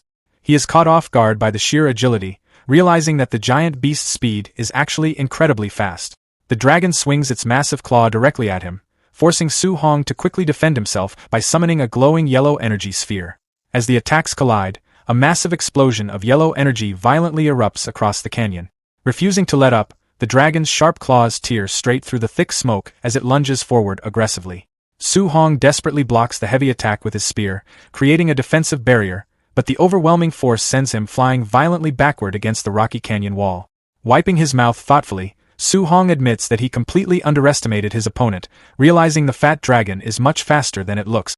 However, a confident smirk returns to his face as an intense red aura begins to glow around his body. He declares that if they are talking purely about raw physical strength, he won't lose. Seeing him power up, the furious dragon roars loudly and charges forward for another devastating attack. Su Hong declares that his overlord body is still far superior. Instead of using his spear, he pulls his arm back and throws a massive, glowing punch. His fist collides directly with the dragon's incoming claw. Unable to handle the overwhelming force, the colossal beast is violently knocked backward, shattering the ground and roaring in pain as it crashes into the rock. Struggling against the overwhelming force, the massive dragon roars in pure agony as it is violently pushed back. Unable to stop its momentum, the colossal beast is sent flying backward, crashing heavily against the ruined terrain. Refusing to let up, Su Hong stands firmly on the ground, completely surrounded by an intense aura of red energy as he declares that the fight isn't over yet. Like a bullet, he launches himself forward with incredible speed, completely ignoring his spear and relying solely on his raw strength. Flying straight toward the dragon's massive face, he orders the beast to take another punch. With terrifying force, he slams his glowing fist squarely into the dragon's snout. The brutal impact causes the dragon's head to violently snap backward, its tooth broken and fall to the ground. But Su Hong doesn't give it a single second to breathe. Declaring that he's still not done, he flies at the dragon's face once again. He lands a brutal, glowing uppercut directly to the beast's chin, instantly following it up with a rapid, merciless barrage of punches. Screaming out with every strike, he completely overwhelms the roaring dragon with pure physical superiority. Meanwhile, back in the safe zone, the crowd of exam spectators watch the live broadcast in absolute disbelief. Shocked by the one-sided beatdown, they wonder which one is the real savage dragon, finding it completely ridiculous that a Tier 3 human is physically suppressing a Tier 4 beast. Watching from the VIP room, Lin Beixing turns to Grandmaster Qin, noting that while fusing 3 attributes is impressive, Su Hong's physical strength is simply way too high. Sweating nervously in pure shock, Lin Beixing admits that he always thought the Overlord body was only ranked in the top 30 of all physique. However, watching the brutal assault continue on the giant screen, he realizes it's practically on par with the number 1 strength-type physique, the legendary war god body. Beside him, Grandmaster Qin looks intensely amazed as well. Listing off Su Hong's impossible talents, he declares that the kid is a total monster and is absolutely going to break the historical record for the martial arts exam. Back in the canyon, Su Hong delivers one final, devastating punch straight to the dragon's mouth, sending blood flying through the air. The massive beast's eyes roll back as it is completely knocked out, its colossal body crashing heavily to the ground. Standing victorious amidst a massive cloud of settling dust, as the dust finally settles, a system notification pops up above Su Hong, awarding him 1400 martial Dao value points for the kill. Sitting exhausted in the crater, he admits that the savage dragon could really take a beating, noting that his spiritual energy is almost completely depleted. Su Hong looks up in sheer annoyance, thinking about how completely wicked the Grandmasters are for throwing a boss like this into a student exam. However, his annoyance fades into a slight smile as he checks his wrist device, happy that he finally secured the massive 10,000-point bounty. Elsewhere in the testing grounds, Chun Tianyan checks his own wrist device and stares in absolute shock. Seeing Su Hong sitting comfortably in first place with 14,500 points, he begins sweating profusely in pure terror. He realizes that Su Hong must have actually killed the Tier 4 Savage Dragon, completely unable to process how he managed to take down a monster with a dragon bloodline. Across the mountainous landscape, the sheer despair of the point gap begins to shatter the other candidates. Two students collapse to the ground in tears, sobbing apologies to their parents as they realize they aren't geniuses at all, but complete trash compared to Su Hong. Watching the broadcast from the viewing room, Lin Beixing notes that the mental state of the young geniuses seems to have completely collapsed. Grandmaster Qin simply shrugs, admitting that if he had run into a monster like Su Hong back in his day, his mentality would have collapsed too. Suddenly, the crowd of spectators erupts into a massive uproar as the screen shows Su Hong casually barbecuing the massive dragon's meat, completely mind-blown by how badass and wild he is. Hearing the sizzle of the meat, his tamed white tiger creeps out of hiding, drooling heavily at the mouth. Su Hong jokingly scolds the cowardly beast, noting that it was nowhere to be found during the fight but came running out the moment there was food. Despite the scolding, he generously tells the tiger to eat up, letting it happily jump onto the roasted carcass. Half an hour later, both Su Hong and the tiger lie completely stuffed and bloated on the ground. Su Hong notes that the meat is actually pretty tasty, deciding he should bring some back for his aunt and uncle to try. However, the peaceful moment is interrupted when the white tiger suddenly glows red and whines in pain. Su Hong sits up in concern, wondering if it just ate too much. But suddenly, he starts sweating as he feels his own blood qi rapidly surging. An intense red energy violently erupts from his body, rapidly increasing his stats. As the energy finally dissipates, Su Hong exhales heavily. He smiles as he opens his system interface, amazed to see that his blood qi increased by over 20 points and his overlord body improved from 6.5 to a full 9%. Looking over at the completely stripped dragon skeleton, he calculates that since every single % increase costs 1,000 points, eating just a few pieces of the meat was equivalent to gaining several thousand martial Dao value points. Smiling confidently, he declares that the savage dragon was literally a treasure trove from head to toe. Meanwhile, two figures walking steadily through the mountainous terrain, the spectators are in absolute disbelief, wondering if Su Hong is a pig to have eaten the entire beast. Meanwhile, Su Hong is already back on the move, riding his white tiger through the forest. Still hungry, he scolds the beast for eating so much, warning the whimpering tiger to hurry up and find more high-level monsters or else he'll eat it next. Over the following days, Su Hong basically snatches away all the high-level beasts in the realm. On day 4, he effortlessly defeats a giant 9-lived white ape with a massive lightning strike. On day 5, he violently crushes a giant death worm. On day 6, he completely decimates a giant heavenly wind mad bull. On the 7th and final day, Su Hong leaps out of the bushes and violently smacks a familiar student directly in the face with his log. The student crashes to the ground, cursing the sneak attack before passing out heavily bruised.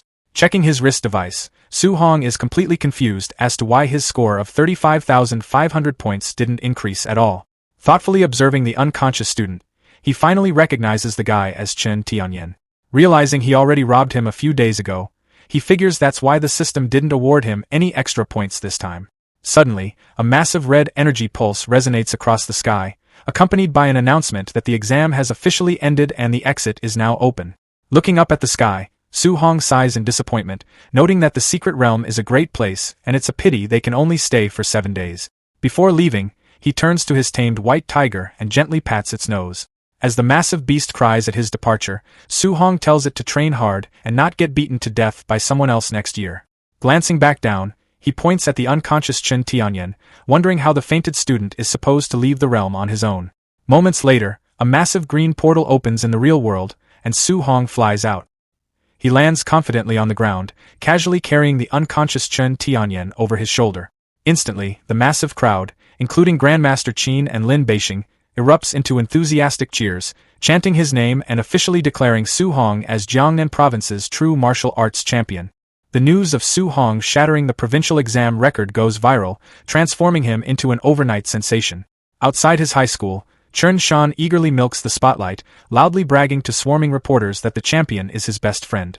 Su Hong's aunt and uncle find themselves cornered by the press, proudly boasting about his sensible and hardworking nature. The media even tracks down a battered Chen Tian, ruthlessly asking how it feels to be saved by his rival, which triggers a complete live television meltdown from the defeated boy. Gossip notifications flood phones everywhere, detailing Su Hong's past, his sudden escape from poverty, and female celebrities publicly confessing their love for him. Overwhelmed by the endless media frenzy, Su Hong turns to the Grandmasters, asking them to use their influence to drive the reporters away. They reconvene the next day at the Martial Arts Association headquarters to escape the chaos and plan their next step. Lin Beijing promises to clear out the media so Su Hong's family can get some peace, then redirects Qinten Li to focus on their real business. Catching Su Hong completely off guard, the Grandmaster suddenly blushes and begs the teenager to teach him the element fusion technique. Remembering the old master's constant support, Su-hong realizes he cannot refuse. He bows respectfully, agreeing to share his experience while asking the elders to correct any mistakes he might make. Half an hour later, Su-hong demonstrates the fusion process, leaving the two Tier 7 Grandmasters furiously taking notes like excited students. Lin Beijing is deeply moved by the boy's selflessness, recognizing that this historic technique could forever alter human civilization. Peeking into the room, Wu Qing watches in shock as legendary grandmasters take lessons from a high schooler, inspiring her to test her own wind compatibility. By 3 in the morning, Qinten Li successfully triggers his own multi-element fusion. He celebrates wildly, claiming he now possesses the power to defeat a Tier 8 martial artist, while Lin Beijing praises his colleague's incredible talent and rapid mastery. When Su-hong questions how Qinten Li obtained dual attributes, the Grandmaster reveals that a mysterious fragment unlocked his second element. Hearing this, Su-hong immediately asks if the artifact is a piece of the legendary 7 Divine Cauldrons. The two Grandmasters reel in shock, demanding to know how Su-hong learned a secret strictly guarded by the High Command. Su-hong explains that the cultists near the lake had been actively hunting for them, suggesting he should hide his own fragment's existence to avoid confiscation. Lin Beijing agrees, explaining that the cauldrons were once a single supreme weapon that shattered and scattered globally. He warns Su-hong that enemy races have deployed massive armies to recover the pieces, and many have already fallen into hostile hands. Su-hong remains confused as to why foreign races would target him over this artifact. Qinten Li clarifies that the teenager's unprecedented 7-element mastery will convince everyone he is hoarding multiple fragments, turning him into a massive target. Su-hong tries to argue that his talent is completely natural, but Lin Beijing flatly notes that absolutely no one would ever believe him. To deceive potential assassins, Lin Beijing proposes a cover story claiming Su-hong's multiple elements came from fragments he had already handed over to the Grandmasters. Qinten Li warns the boy to stay highly vigilant against hidden human traitors, and Su-hong readily agrees to the ruse. Lin Beijing then reassures him that Magic Capital University will be a safe haven, bragging that Principal Li would utterly obliterate anyone who dared attack the campus. Curious, Su-hong wonders if this renowned Principal Li is a powerful Tier 9 martial artist. Lin Beijing confirms his immense strength, revealing that Principal Li once shattered the leg of the Imperial Capital's principal. Glad to have such a formidable shield, Su-hong asks about Principal Li's hobbies, eager to get on his future protector's good side. Lin Beijing quickly shuts down any thoughts of bribery, warning that the principal despises flattery and would likely break Su-hong's legs instead. Qinten Li suggests that beating up the Magic Capital City Lord's son would easily grab the principal's attention, provided Su-hong was justified. When Su-hong plays innocent and claims he never causes trouble, Qinten Li laughs and mockingly agrees that he is a very good kid. Lin Beijing then proposes the ultimate plan, thrashing the Imperial Capital Principal's relatives during the national tournament. The two elders scheme happily, assuring Su-hong that if he crushes the rival principal's great-grandson and mocks their institution, Principal Li would adopt him on the spot. Watching the dignified grandmasters grin like villains, Su-hong breaks into a cold sweat and resolves not to let them corrupt him. Maintaining his innocent smile, he asks for a photo of the great-grandson, insisting he only wants to make friends, though the grandmasters remain completely unconvinced. Meanwhile, inside the Magic Capital admissions office, Director Wang Yang spots an unbelievable score of 35,500 points on a candidate's file. He instantly orders his staff to pull up Su-hong's combat recordings. Minutes later, the entire staff huddles around the monitor in absolute shock, watching a high schooler obliterate a Tier 4 barbarian dragon using a 3-element fusion. An assistant reads the file aloud, revealing Su-hong's perfect 100% compatibility across 7 different elements, leaving Wang Yang completely stunned. Terrified of losing the ultimate genius, the director rushes out to secure a private jet. Suddenly, Principal Li Chengdao steps forward, declaring he will meet the recruit personally. When Director Wang Yang learned that Principal Li Chengdao already knew everything about the school's extraordinary new prospect, Su-hong, he was completely caught off guard. Chengda handed him a thick file filled with unbelievable information. As Wang Yang flipped through it, he discovered that more than 10 legendary grandmasters had personally recommended Su-hong to their university. That level of support was almost unheard of, making it clear that this young talent was far more special than anyone had imagined. With the decision already settled, Principal Li calmly explained that there was one important task to deal with before heading to Star City. They first needed to eliminate a few dangerous targets. Hearing that, Wang Yang immediately tried to convince him otherwise. He urged the principal to leave anything involving personal conflicts to the school's staff, hoping to stop his unpredictable boss from causing another catastrophe. Li Chengdao quickly cleared up the misunderstanding. He explained that the targets weren't ordinary people. They were members of a demonic cult that had secretly established a nearby base and were preparing an attack on Su Hong. Realizing the mission was about protecting their future student rather than settling personal matters, Wang Yang finally relaxed and agreed to come along. His relief didn't last long. Without giving him any warning, and shot into the sky at terrifying speed. Wang Yang could do nothing except scream as they streaked across the heavens like a blazing meteor. Roughly 50 kilometers east of the city, hidden deep inside the dark Tanfong forest, an enormous cave system remained concealed beneath the mountains. It served as the headquarters of the local demonic cult. Around a massive stone table, the cult's leaders gathered to finalize their plan for assassinating Su Hong before he ever reached the university. Their leader confidently revealed that the heavenly god race had made them an irresistible promise. If they succeeded in killing the gifted young martial artist, they would each receive divine blood capable of transforming them into gods. The room immediately erupted in excitement as the cultists celebrated the opportunity. The leader then reminded everyone of the importance of the mission. He declared that if several Tier 7 Grandmasters failed to eliminate a single student, they would have no reason to keep living. His harsh words instantly silenced the room before every cult member swore they would wipe Su Hong out no matter the cost. Far above the endless forest, Principal Li suddenly announced that they had finally arrived. Wang Yang looked down at the countless mountains below and couldn't help wondering how they were supposed to locate one hidden base among so many identical peaks. When he asked, the principal casually admitted that he actually had no idea where it was. Trying to solve the problem, Wang Yang volunteered to search the area himself. Instead, Li Chengdao stopped him. He simply asked Wang Yang to start recording with his phone because he intended to turn whatever happened next into a promotional advertisement for the university. Before Wang Yang could even react, the principal slowly raised one hand toward the sky. An overwhelming Tier 9 aura burst outward, making the heavens tremble. Thick clouds twisted overhead before a gigantic crimson hand of pure energy descended from the sky like divine judgment itself. The colossal palm smashed straight into the mountain range. The impact erased everything. Hidden caves, rocky peaks, and every cultist inside were crushed beneath unimaginable force. Panic screams echoed only for a brief moment before the mountains collapsed completely, leaving behind nothing except an enormous smoking crater where the entire base had once existed. Still holding his phone, Wang Yang stared silently at the recording. Watching someone with that level of power fight made every ordinary martial artist seem insignificant. Against strength like that, resistance felt completely meaningless. Meanwhile, back at Su Hong's villa, the atmosphere couldn't have been more different. The living room had become crowded with expensive gift boxes sent by influential local families, hoping to build a relationship with the city's newest champion. His aunt happily sorted through the mountain of presents before pulling out several photographs of wealthy young women. Smiling brightly, she wondered if any of them caught Su Hong's interest. Su Hong's face instantly turned red. He quickly explained that dating wasn't something he wanted to think about. In his opinion, he was still too young and needed to devote all of his attention to cultivation. His uncle immediately voiced his support. For one brief moment, Su Hong thought someone finally understood him. Then his uncle leaned closer and jokingly remarked that marrying a wealthy girl from the magic capital would be an even smarter decision. Su Hong could only sigh in helpless disbelief. Not wanting to remain trapped in the embarrassing conversation any longer, he politely excused himself and headed upstairs to continue training. His aunt turned toward her husband and scolded him for filling the boy's head with ridiculous ideas. Finally alone, Su Hong summoned his system interface. After checking his remaining 580 points, he decided to invest them in strengthening his spiritual power. He repeatedly pressed the upgrade button until his spiritual cultivation successfully advanced to Tier 3.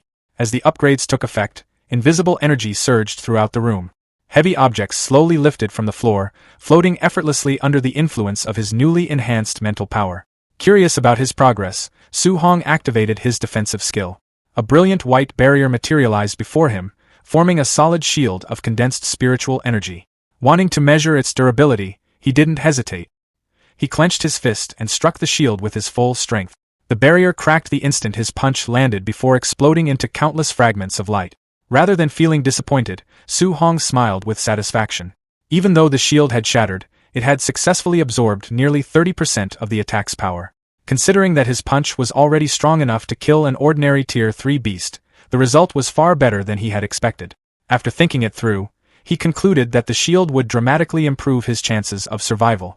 Even if numerous Tier 3 martial artists attacked together, his new defense would give him valuable protection.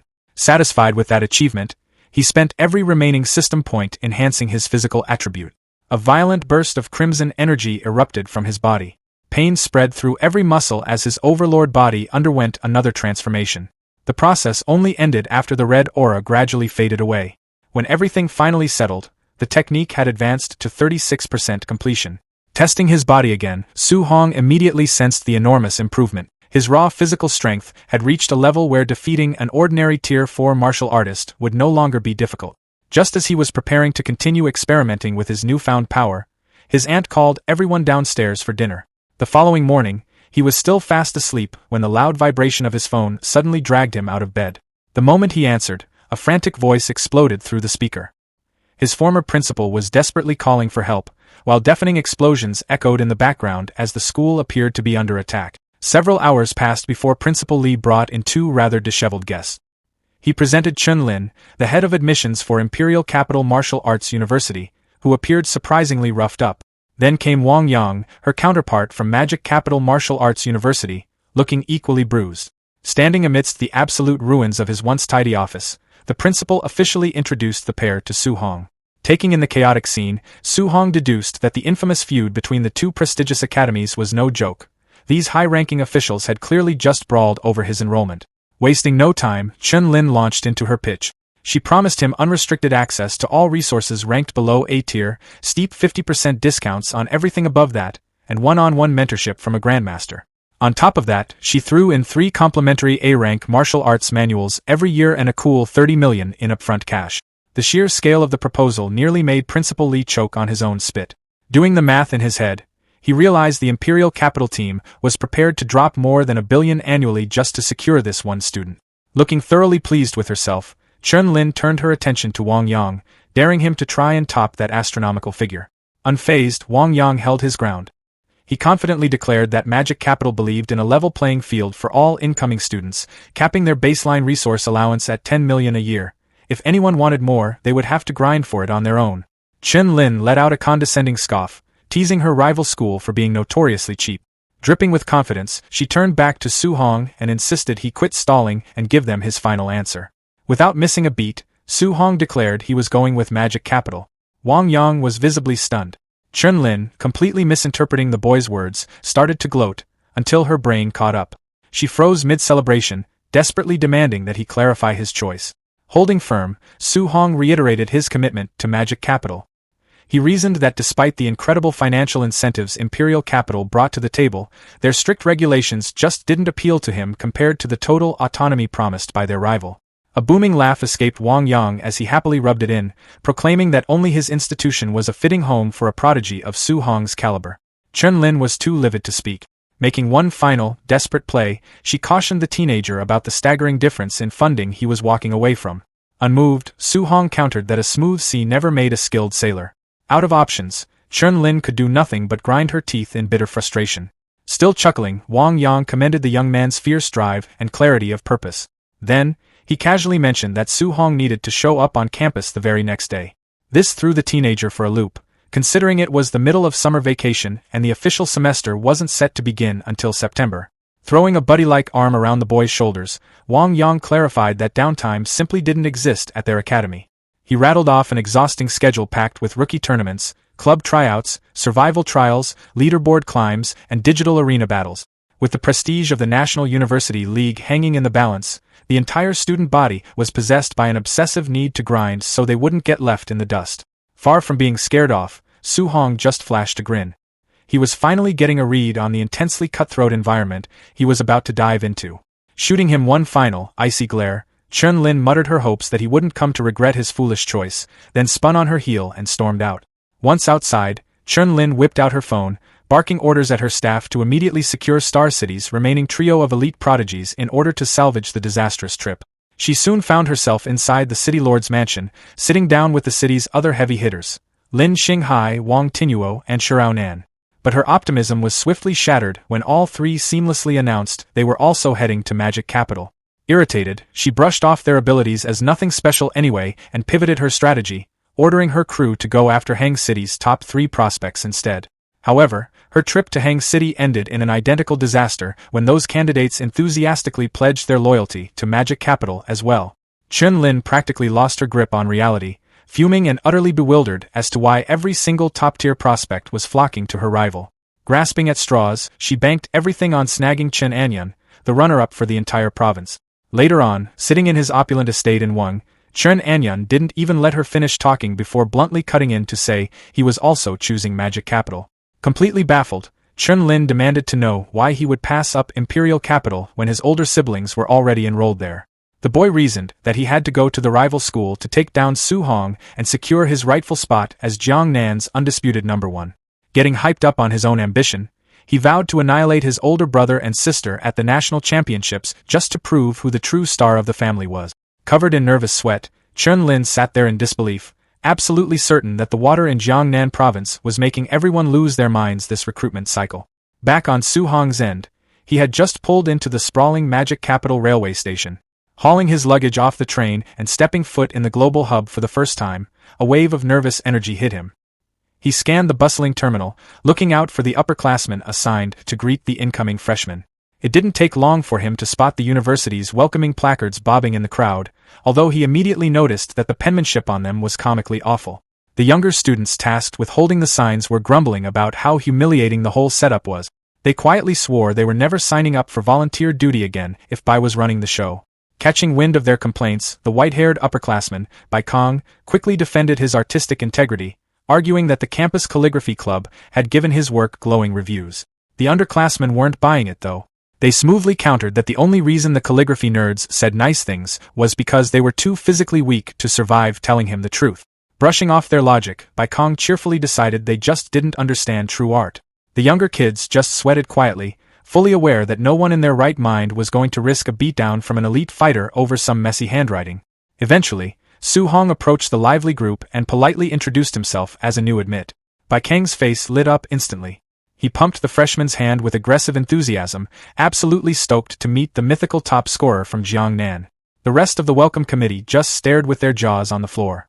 They frantically whispered among themselves, struggling to process that this completely ordinary-looking teenager was the same savage who had soloed a Tier 4 dragon and completely emptied out the exam dimension. Tuning out the gossip, Bai Kong warmly offered to walk the new kid through registration and give him the grand tour, an offer Su Hong gladly took him up on. It wasn't long before they stood before the main gates of Magic Capital Martial Arts University. The sheer scale and majesty of the entrance left Su Hong completely awestruck. Noticing his reaction, Bai Kong offered a friendly warning not to get any funny ideas about the university's shiny nameplate, even if it was forged from incredibly valuable A-tier metal. With a chuckle, the senior noted that while ambitious students tried to pry it off every semester, the elderly man working the gate always ended up snapping their legs in half. Pressing forward, Su Hong queued up at the intake tables to get officially logged in, where the staff handed over his orientation manual and a high-tech wristband used for tracking points. The mundane process was abruptly derailed by a chorus of shrieking, starstruck girls as Bai Kong threw a lazy wave to his massive following. While the upperclassmen soaked in the adoration, Su Hong tuned it out and concentrated on booting up his new hardware.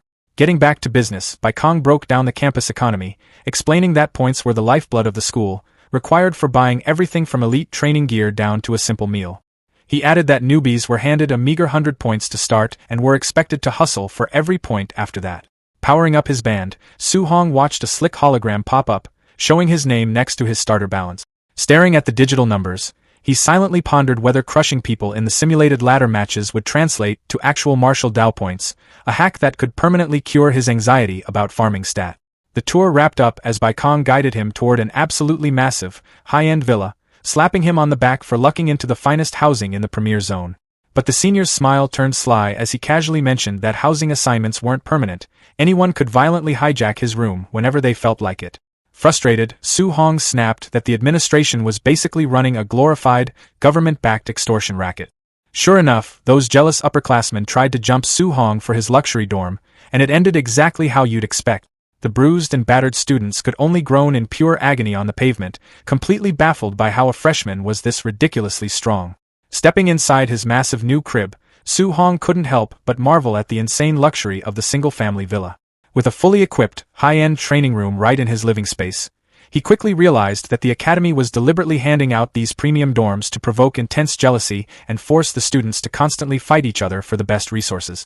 Exploring further, he stumbled upon a glowing high-tech capsule, the virtual pod used to connect to the academy's infamous ladder combat network. Curious to see what the hype was about, Su Hong hopped into the machine and let the door seal shut. His consciousness instantly transferred into a massive digital space, where the system officially welcomed him to the arena. It quickly laid out the brutal ground rules. All fighters of the same tier had their physical strength and spiritual chi forcefully equalized, and any special physiques or unique spiritual powers were strictly banned.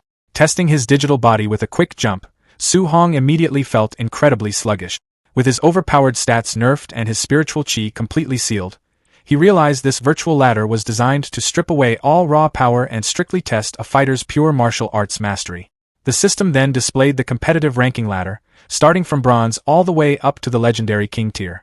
To climb the ranks, he would have to earn 9 stars in his current division before unlocking a high-stakes promotion match. Finally, the system prompted him to select his standard C-rank alloy weapon for the Tier 3 division. Surrounded by an arsenal of holographic gear, Su Hong reached out and grabbed a glowing spear. Giving it a swift, expertly executed twirl, he smirked in satisfaction as he noticed the weapon's weight and texture felt exactly like the real deal. Impressed by the incredibly realistic high-tech VR, Su Hong was suddenly prompted by the system to choose a username.